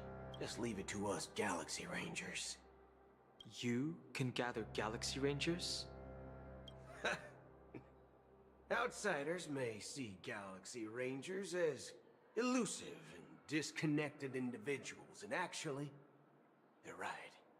And that's why we have a tacit understanding among us. Do you know what it is, Acheron? It's the relic I returned to you. Exactly.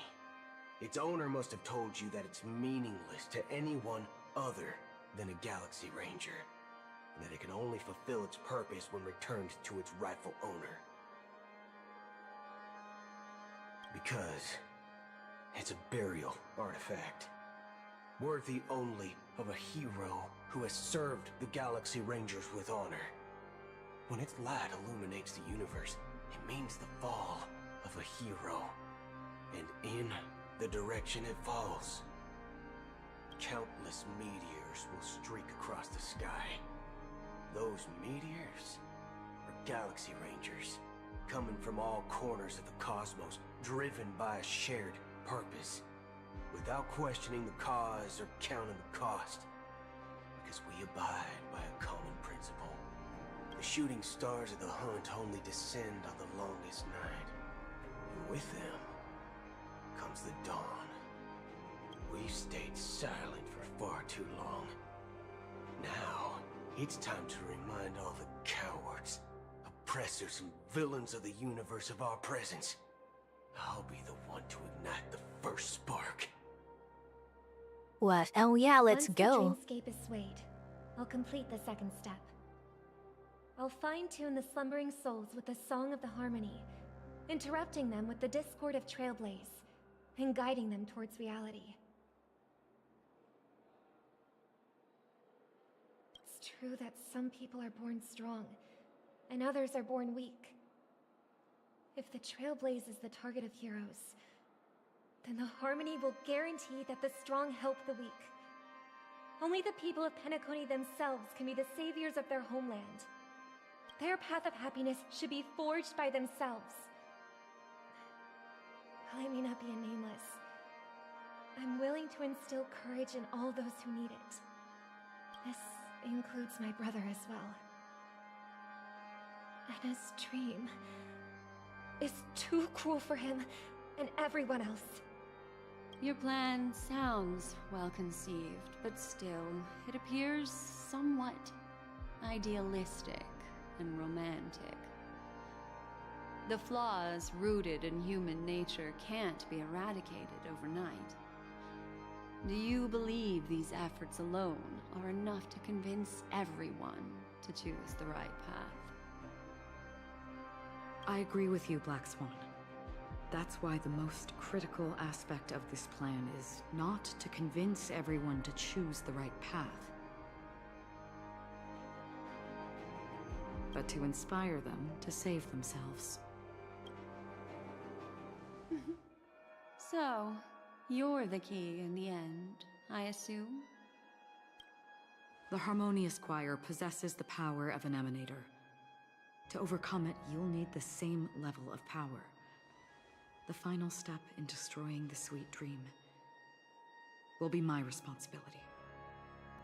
Prepare the sword and cheese again. That's a relief to hear. Now that our roles are assigned, let's get to our battlefields and pose a grand finale. May I have a moment alone with you? There's one more thing I need to explain to you. This grand festival is drawing to its close. This is the starting point for the ultimate stage of our journey. Just as it marked the beginning of all the stories in Penacony.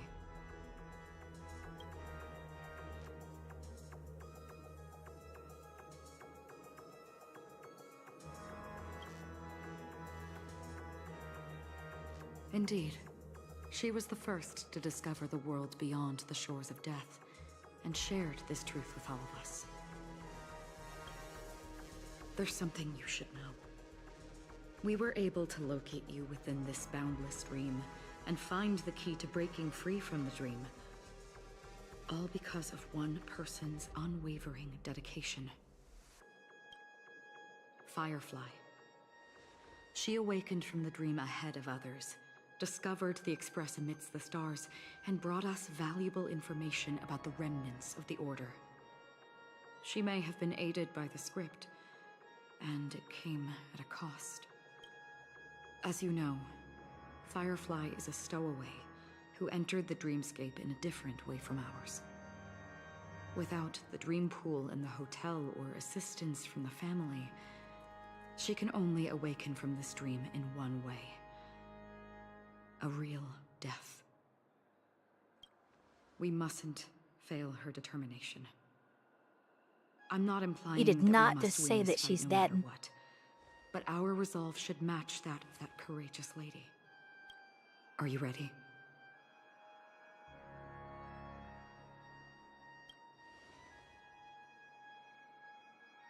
Very well. Now.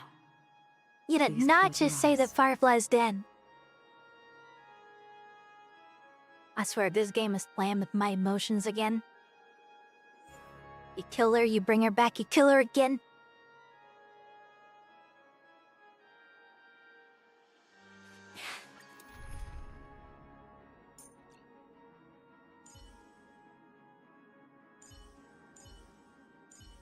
We get a story one up.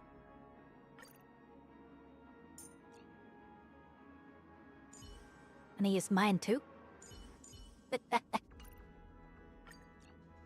Okay, who do we want to put in here?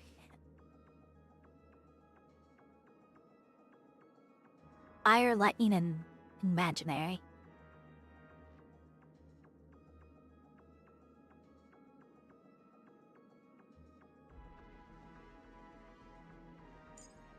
This one, Omni Trailblazer, Kafka, Leperon. Now check it out, Harmony Trailblazer, front and center. That's how it is, it's go. How long has this reign been ongoing? If I remember correctly, it has lasted for decades. The unwavering determination of the Hunt followers persists even in death. But thankfully, we've guided those lost souls to their lives beyond. They were heroes in their time. And they won't be reduced to puppets of the Nihility in their death. You see, the shadows on the sea have vanished. Do you remember? He once said that the sky would clear when the regrets of the departed had faded away. But it's still raining. I know. So, why is all this? Why did this rain choose me? Because someone's regrets haven't been fulfilled, perhaps. Mortals who walk the paths are like sailors on a vast ocean, leaving behind a trail that creates countless ripples of possibilities. These ripples last longer than the fleeting lifetimes of humans. And for some, their presence leaves such a strong mark that it's reflected in the waves. Sin-thirsters. The obsessions of the Pathstriders. They emerge from the depths of Ix, seeing themselves as masters of their own destiny, unknowingly repeating the actions of their past lives.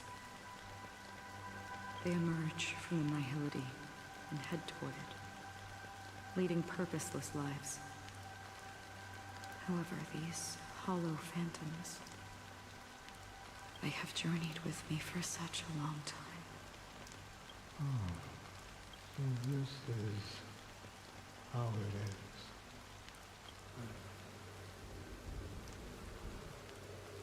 Yes. This is my duty as Acheron the Watcher. I'm guarding the path to the abyss of the Nihility, guiding every soul reluctant to become one with it. Back to this side. But if this is what Holy the shit. departed ones expected, should... I don't know. But someone once told me that when the inevitable moment came, he hoped that someone would stand at his grave and place a bouquet of flowers. Even if it doesn't make sense at all? Some tasks have to be done, even if they are pointless. I have experienced that much already.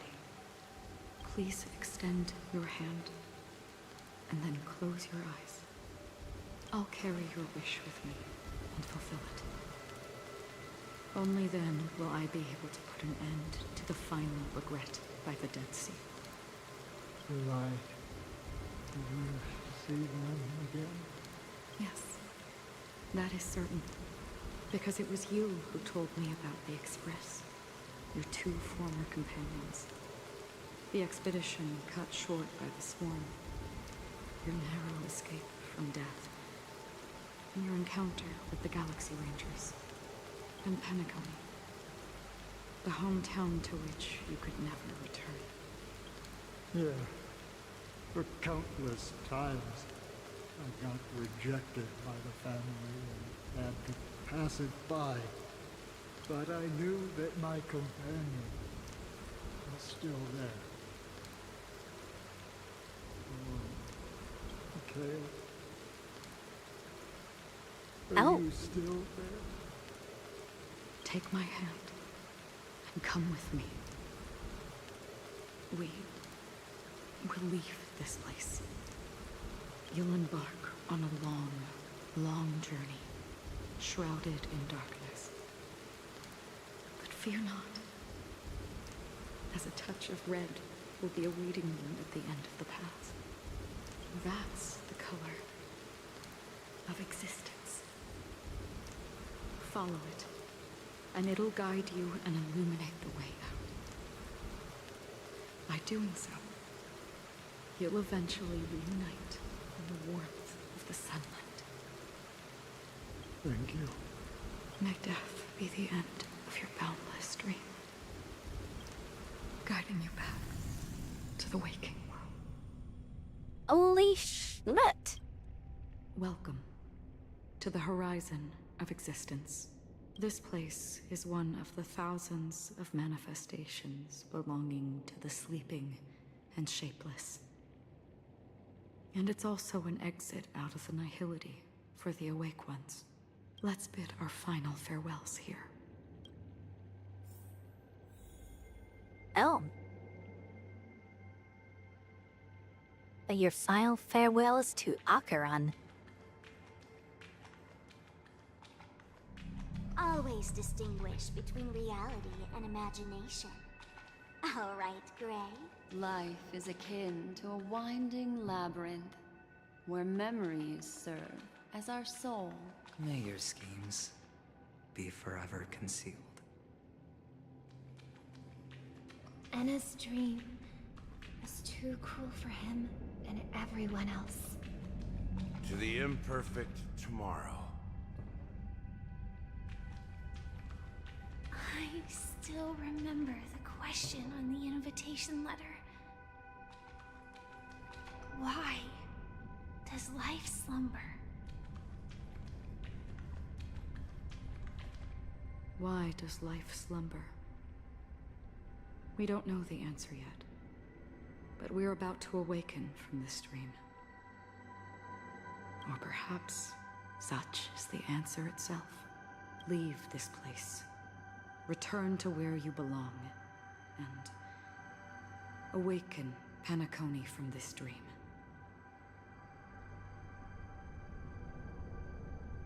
As I said, our plan is not about convincing everyone to choose the right path, but about inspiring them to save themselves.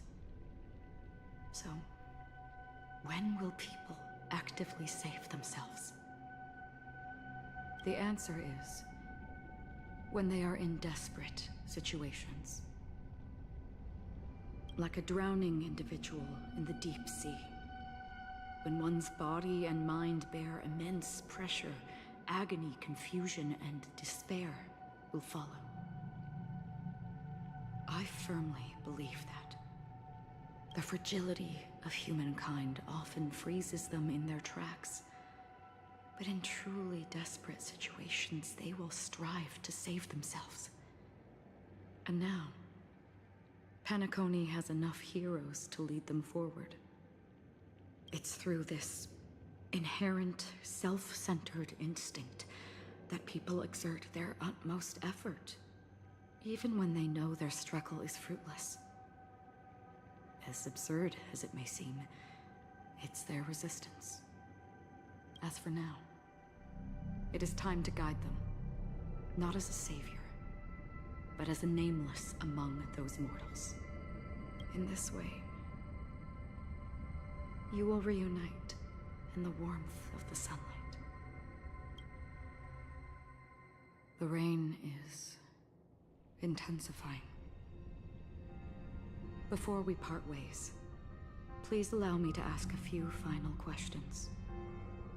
So far, you have forged unbreakable bonds with numerous individuals and entities in the Sweet Dream. Might I ask if you fear severing these bonds with your own hands? I don't get to choose the answer?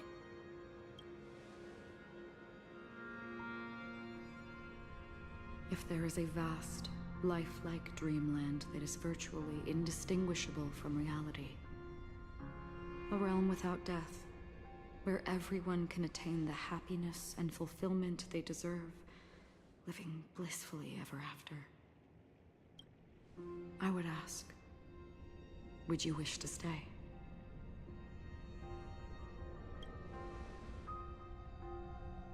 Imagine if this splendid dream were fated to fall apart.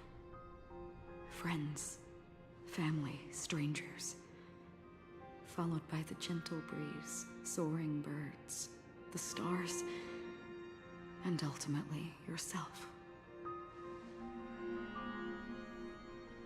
Everyone, and every face they remember. The joy and the heartaches, the vows sealed and those left hanging. All will inevitably march towards a predetermined ending.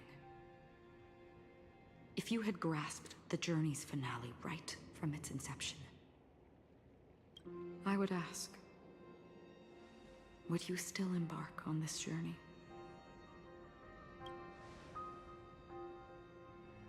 I'm glad. The answer itself doesn't matter. What matters is that you've made a decision. Listen, touch, and ponder. And therein lies the sensation. Cherish it, because that's what makes us exist. Such is the only answer humans can offer when facing the nihility. If the nihility represents the primal fear of life, rendering any lofty convictions insignificant under their imposing shadow, then behind this shadow, there must exist the most fervent source of light in the world. Just as every life that edges closer to death fervently approaches the end of the nihility, we must pursue that primordial light. And to think that you exist in the nihility, and you watch over others to depart it, such a task is absurd and meaningless. Nevertheless, someone had to do it. As for the meaning you mentioned, even if it's a meaningless task, I've come this far, haven't I? Even if the future you forge may not even belong to you. It may not belong to me, but it definitely belongs to someone. But hardships you must have experienced. In that case, allow me to do something you must do. Please, do me the name. Perhaps my existence will vanish in the next moment. Nobody will remember this conversation or your answer. But I believe that your name should be remembered. And this universe will remember it as well. For me, some things are difficult to recall, yet there are others that I find challenging to forget. Such is memory, a creation of the past that blossoms into significance in the distant future. I remember that marks the start of my journey. the origin of the vibrant red hue in my life. And the most fervent element amidst every tempest. That's my name. Raiden. Bozen Mori. May. Holy shit.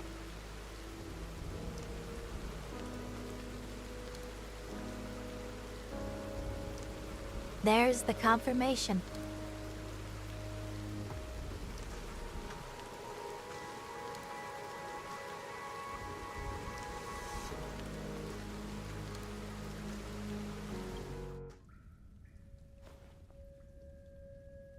The Golden Dream is getting restless. In the coming long nights, I'm afraid you will face many setbacks and witness many tragedies. And in the end, you will only see in black and white. But please believe me, that in that monochrome world, there will be a glimpse of fleeting red. And when you make a choice, it will appear once more.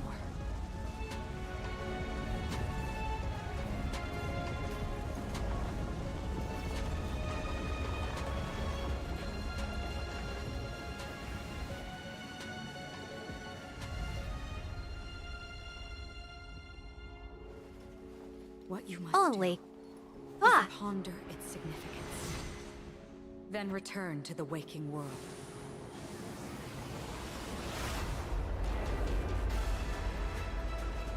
That's where we all find our answers.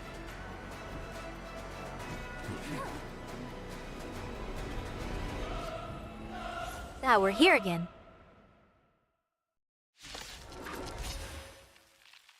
Have you broken free from the dream of order? We've done enough sleeping already. Let's show them a wake-up call. Keep up with me.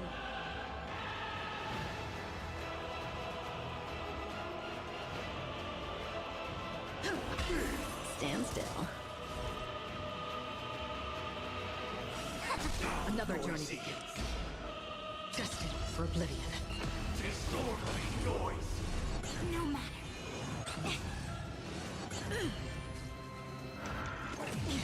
Without order, how can the weak be righteous?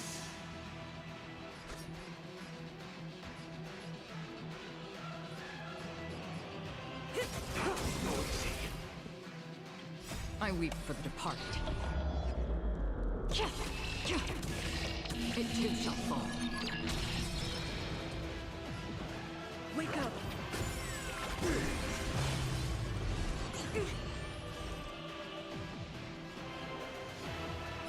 Converge and awaken. Relax. Why is everybody silent? All things are part of the melody.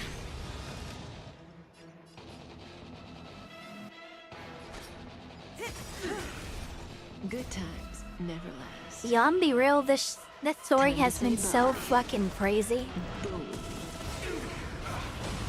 Let's play our own. Let the show begin. We will never choose to I run. still don't know what to think. Stand still. Free will, or was it fate? And still waters of oblivion. May as well kill them all. Disorderly noise! Relax. Disorderly I weep noise. for the departed. It too shall fall. A quick divination. Disorderly noise! Creations! But we now know Ocaron's name. We know that she is Raiden. I solemnly invite you to join the glorious chorus and ascend to the heavens!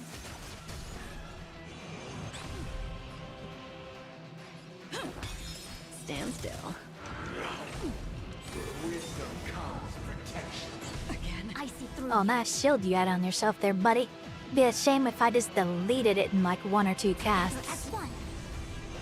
Then Another journey begins.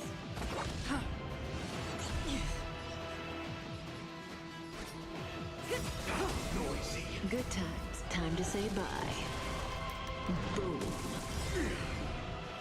Noise is fading. Yin and yang. Let's play our own melody. My fucking button working. Begin. There it is. The dreamscape is indistinguishable from reality. Can it still be called an illusion? Relax. A quick divination.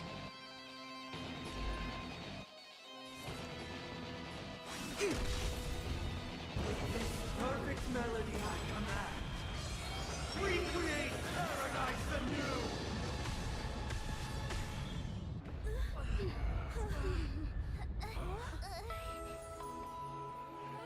Now. Music.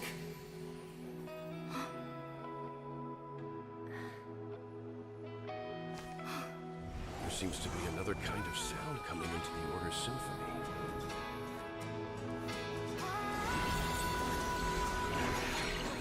Penacony's first and last disharmony. Disharmony. I'll take the lead. Get fucked. There it is. The R button. I was waiting on it. You knew it was coming sooner or later. Those imprisoned in their dreams are awakening for freedom. Hold on. It's press the fucking train at him. You have heard their God damn, that was funny. not the paradise they hoped for. Even so, they don't know where they should be heading. That's why I had to become the lone star in the sky to guide them. Even if that star must hang in a perpetual night of solitude.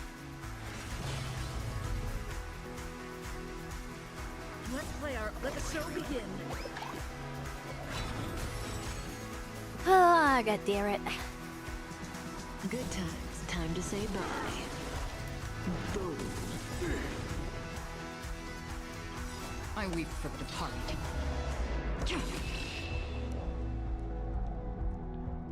You can still hear this music through Operon's ult.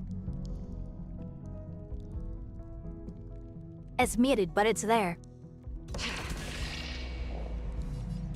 It too shall fall. All things human creations. Noisy.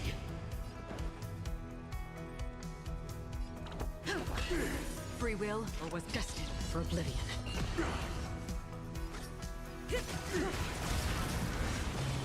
Came together.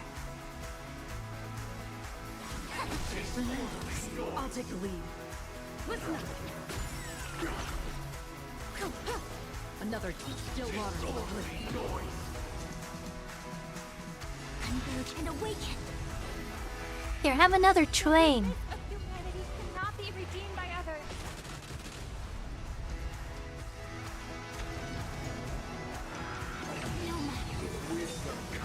Keep up with me. 100k shield. The fuck do you think I am? Level 1? Stand still. Think I can get through 100 sucking days soon? Noisy. Destined for oblivion. I weep for the departed. Here, let me show you what I think about your 100k shield. It too shall fall. Delete. Never experienced solitude. How could we have embarked on different paths? Now, our final talk has concluded. All the work of creation has been completed. The inevitable day has arrived. The embryo of philosophy will reshape for us all of reality. You say what? Paradise can save more people.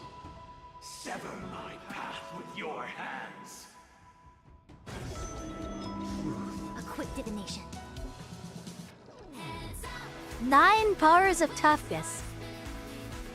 Jesus Christ. What the?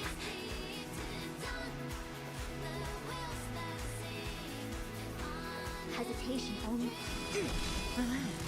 Insolent. May I honor you?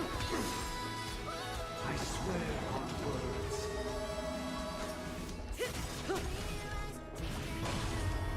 This 7-day vow, I command you to heed my summon. Still waters of oblivion. I have a bad feeling about this. On the 5th day, we encountered yet more horse shit. Stand still. Witness the will of the weak. I did a whole ass bar by itself. It was not you who created all things. Let's play our own. Let the show begin. Oh, we got to put 20k fucking shield so far. Created you.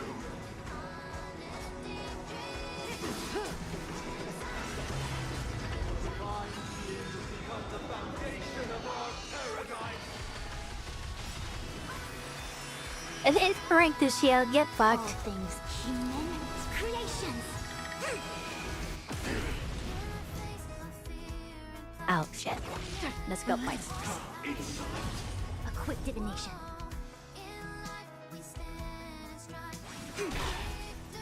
By the solemn desire for order. Stop it! You want to achieve the purpose you promised. The Order is not the only choice. Your happiness, the meaning of life, lie in defying the nihility.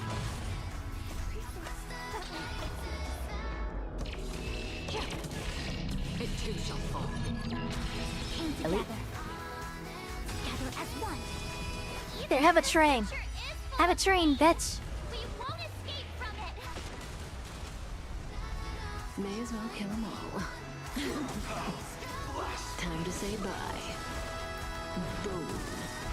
Keep up with me. Relax. Still waters of a place. Say bye to breathing. Wake up.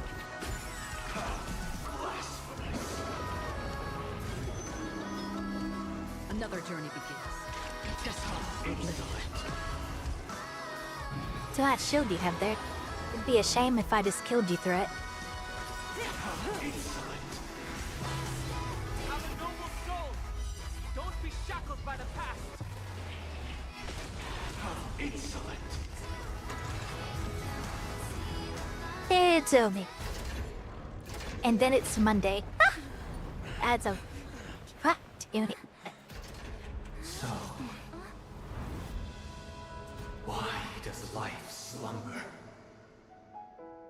Because someday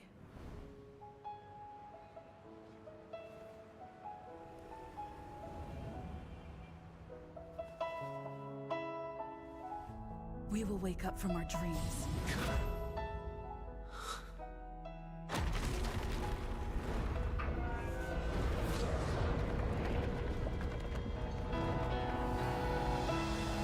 The night is still too short.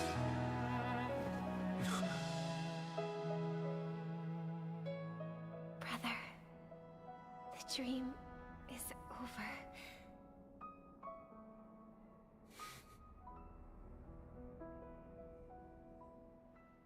I'm gonna wait tower. In the first year of the AE 2158, a fiery conspiracy erupted in the land of the dreams, but soon faded in chaos and destruction. Whispers carried the tale of those fateful 48 system hours, when a sun teetered on the precipice of collapse. A paradise stood on the brink of destruction. and a world was poised to surrender to its new master. Amidst it all, a body decayed, a pack of vultures gathered, and a brother and sister were doomed for eternal separation. And so, an eon succumbed to slumber once more. Some celebrated this fall, while others mourned. Among the insignificant witnesses, mere specks in the vast tapestry of the universe. It was said that this time, the Eon met their demise with dignity. As the cosmos bathed in the radiance of a pure dawn, a tempestuous storm brewed on the horizon. The chant of everything for the Amber Lord grew ever louder.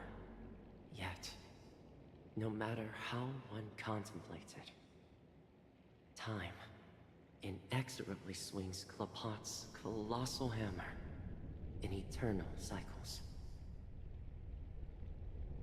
The tale of the Astral Express reaches both its conclusion and a new beginning.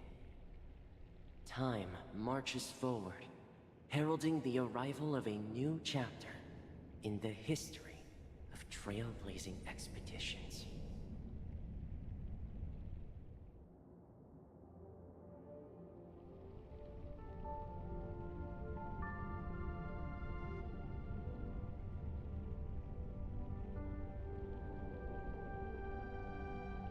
Brother, do you think the stars will fade away?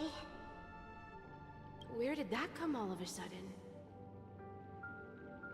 Because the constellation that looks like a bird, the Torrent Eagles, looks a bit dim lately. It's the Torment Eagles. Don't worry, it's still there. It's just it's located in the inner ring of Penacony and can only be seen when spring and summer overlap. As for the question you asked, I think stars do die, just like people. But do you know, sister? No star actually belongs to the present. The light we see from them is from a long time ago. Even after the stars perish, their light will travel millions of light years, spanning countless years, to illuminate the night sky of another world. In our paradise, I believe there will be a star like that, shining with the same light. Its radiance will last forever, and its name will be happiness. No, not just one star. We should have 2 stars. Or maybe even more. Yeah, you're right. It's a deal. It's a deal, then. This is our promise, and nothing will sway our ideals. Yeah, you bet.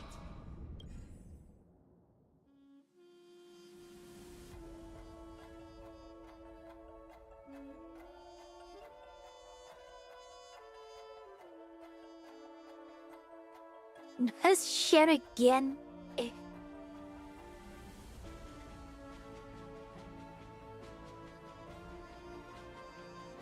When we found out Acheron's name, we still don't know March's name. Script Supervisor Elio, god damn it.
Okay, but where's Firefly?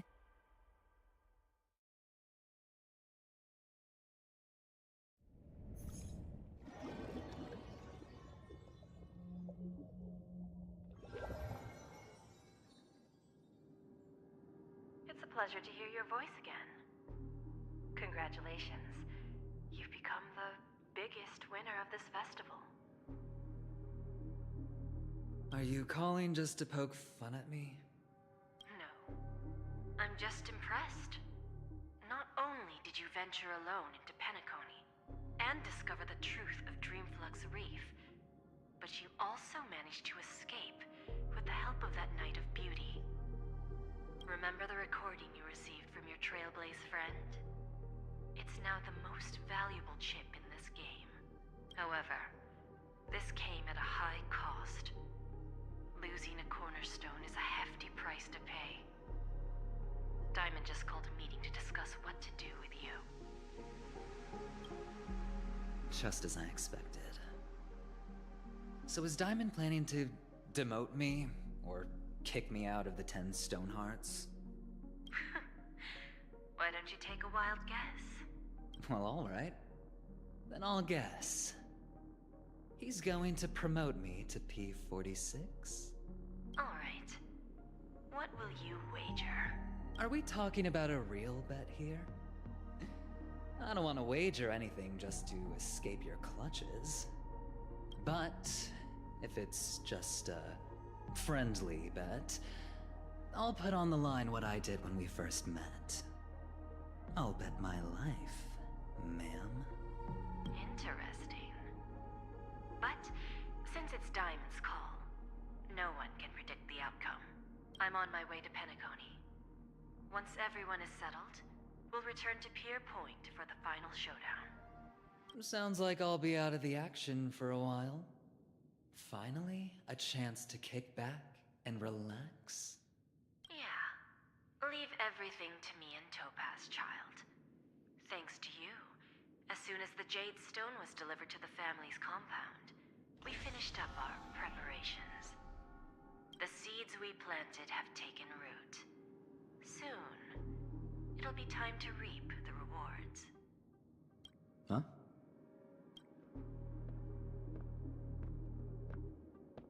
Let's wrap it up for now. Looks like I've got a visitor here.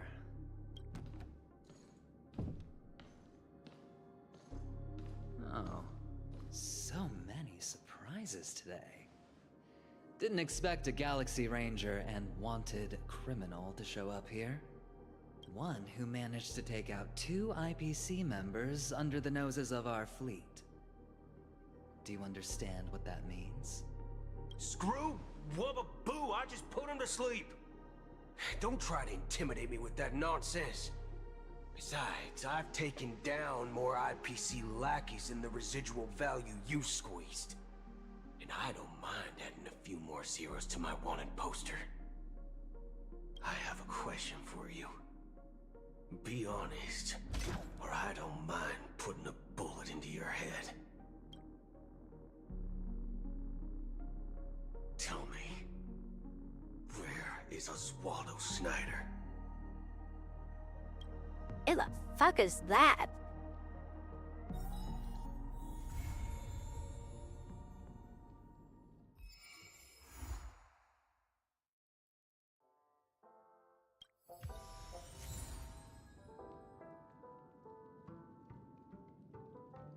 Hello, Harmony. Let's go.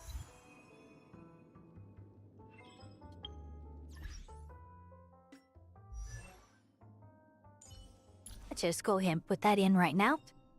Unknown to each other, yet united in purpose, we make the same choices.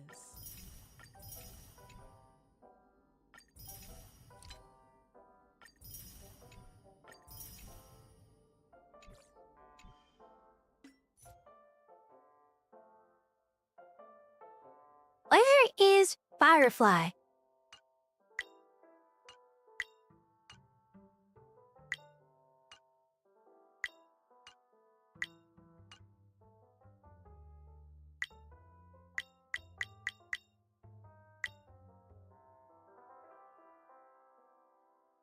New hoodie contracts.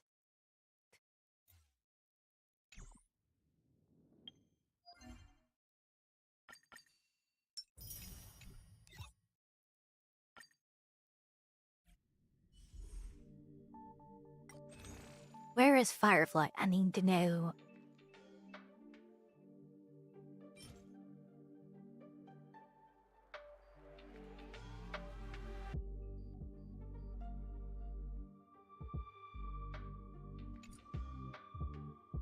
Ellie's not new verdict contracts yet.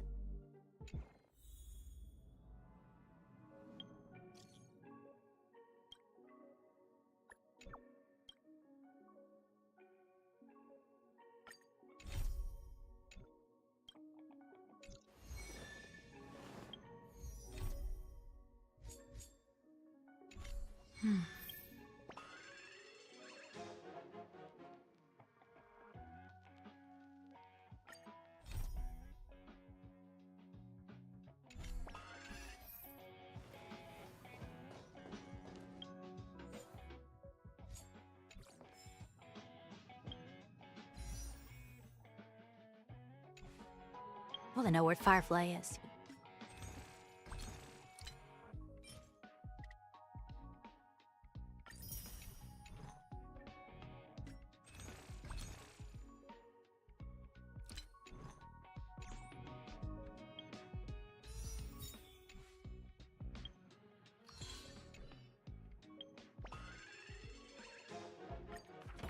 Light come your rewards. Let's see what it does.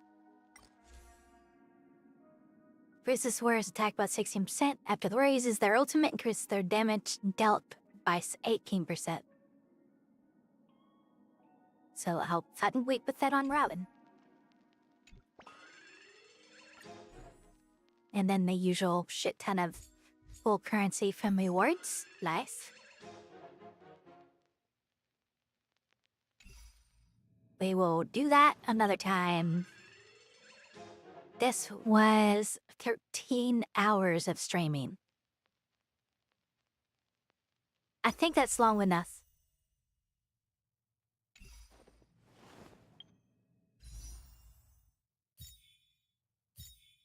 I think that's long enough. I wanna know where Firefly is.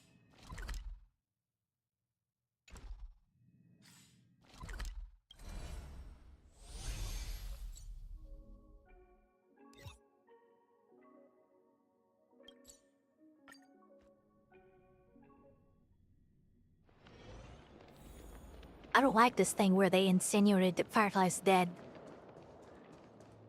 No.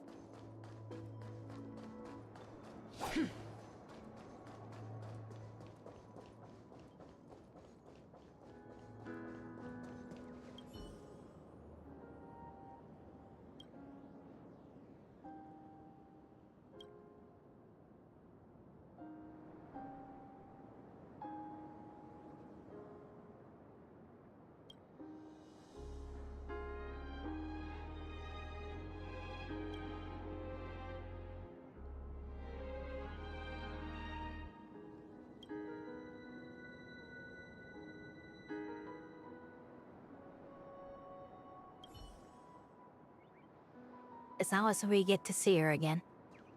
That's the important part.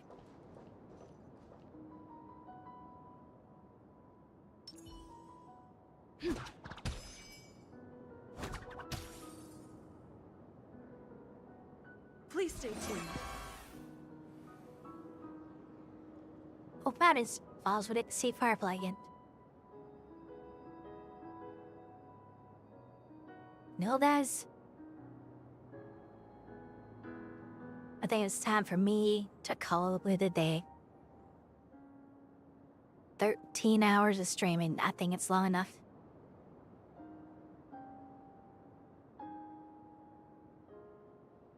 I know you and Talk looking for someone to read out to, so we're just gonna end stream. For those of you that have hung out this entire time, I thank you. And everyone that's shown up, and you're in there. Chatted, followed, subbed, whatever. X-raying. And I will be back with more tomorrow night. You will be doing probably Final Fantasy 14 dailies first, and then moving on to the Ridden Halte, or the other way around. I don't know yet. We'll see. All depends on how I'm feeling when I wake up. Anyway, you guys have a good night, and I will see you next time. Bye! Hi, Elvie! Noise.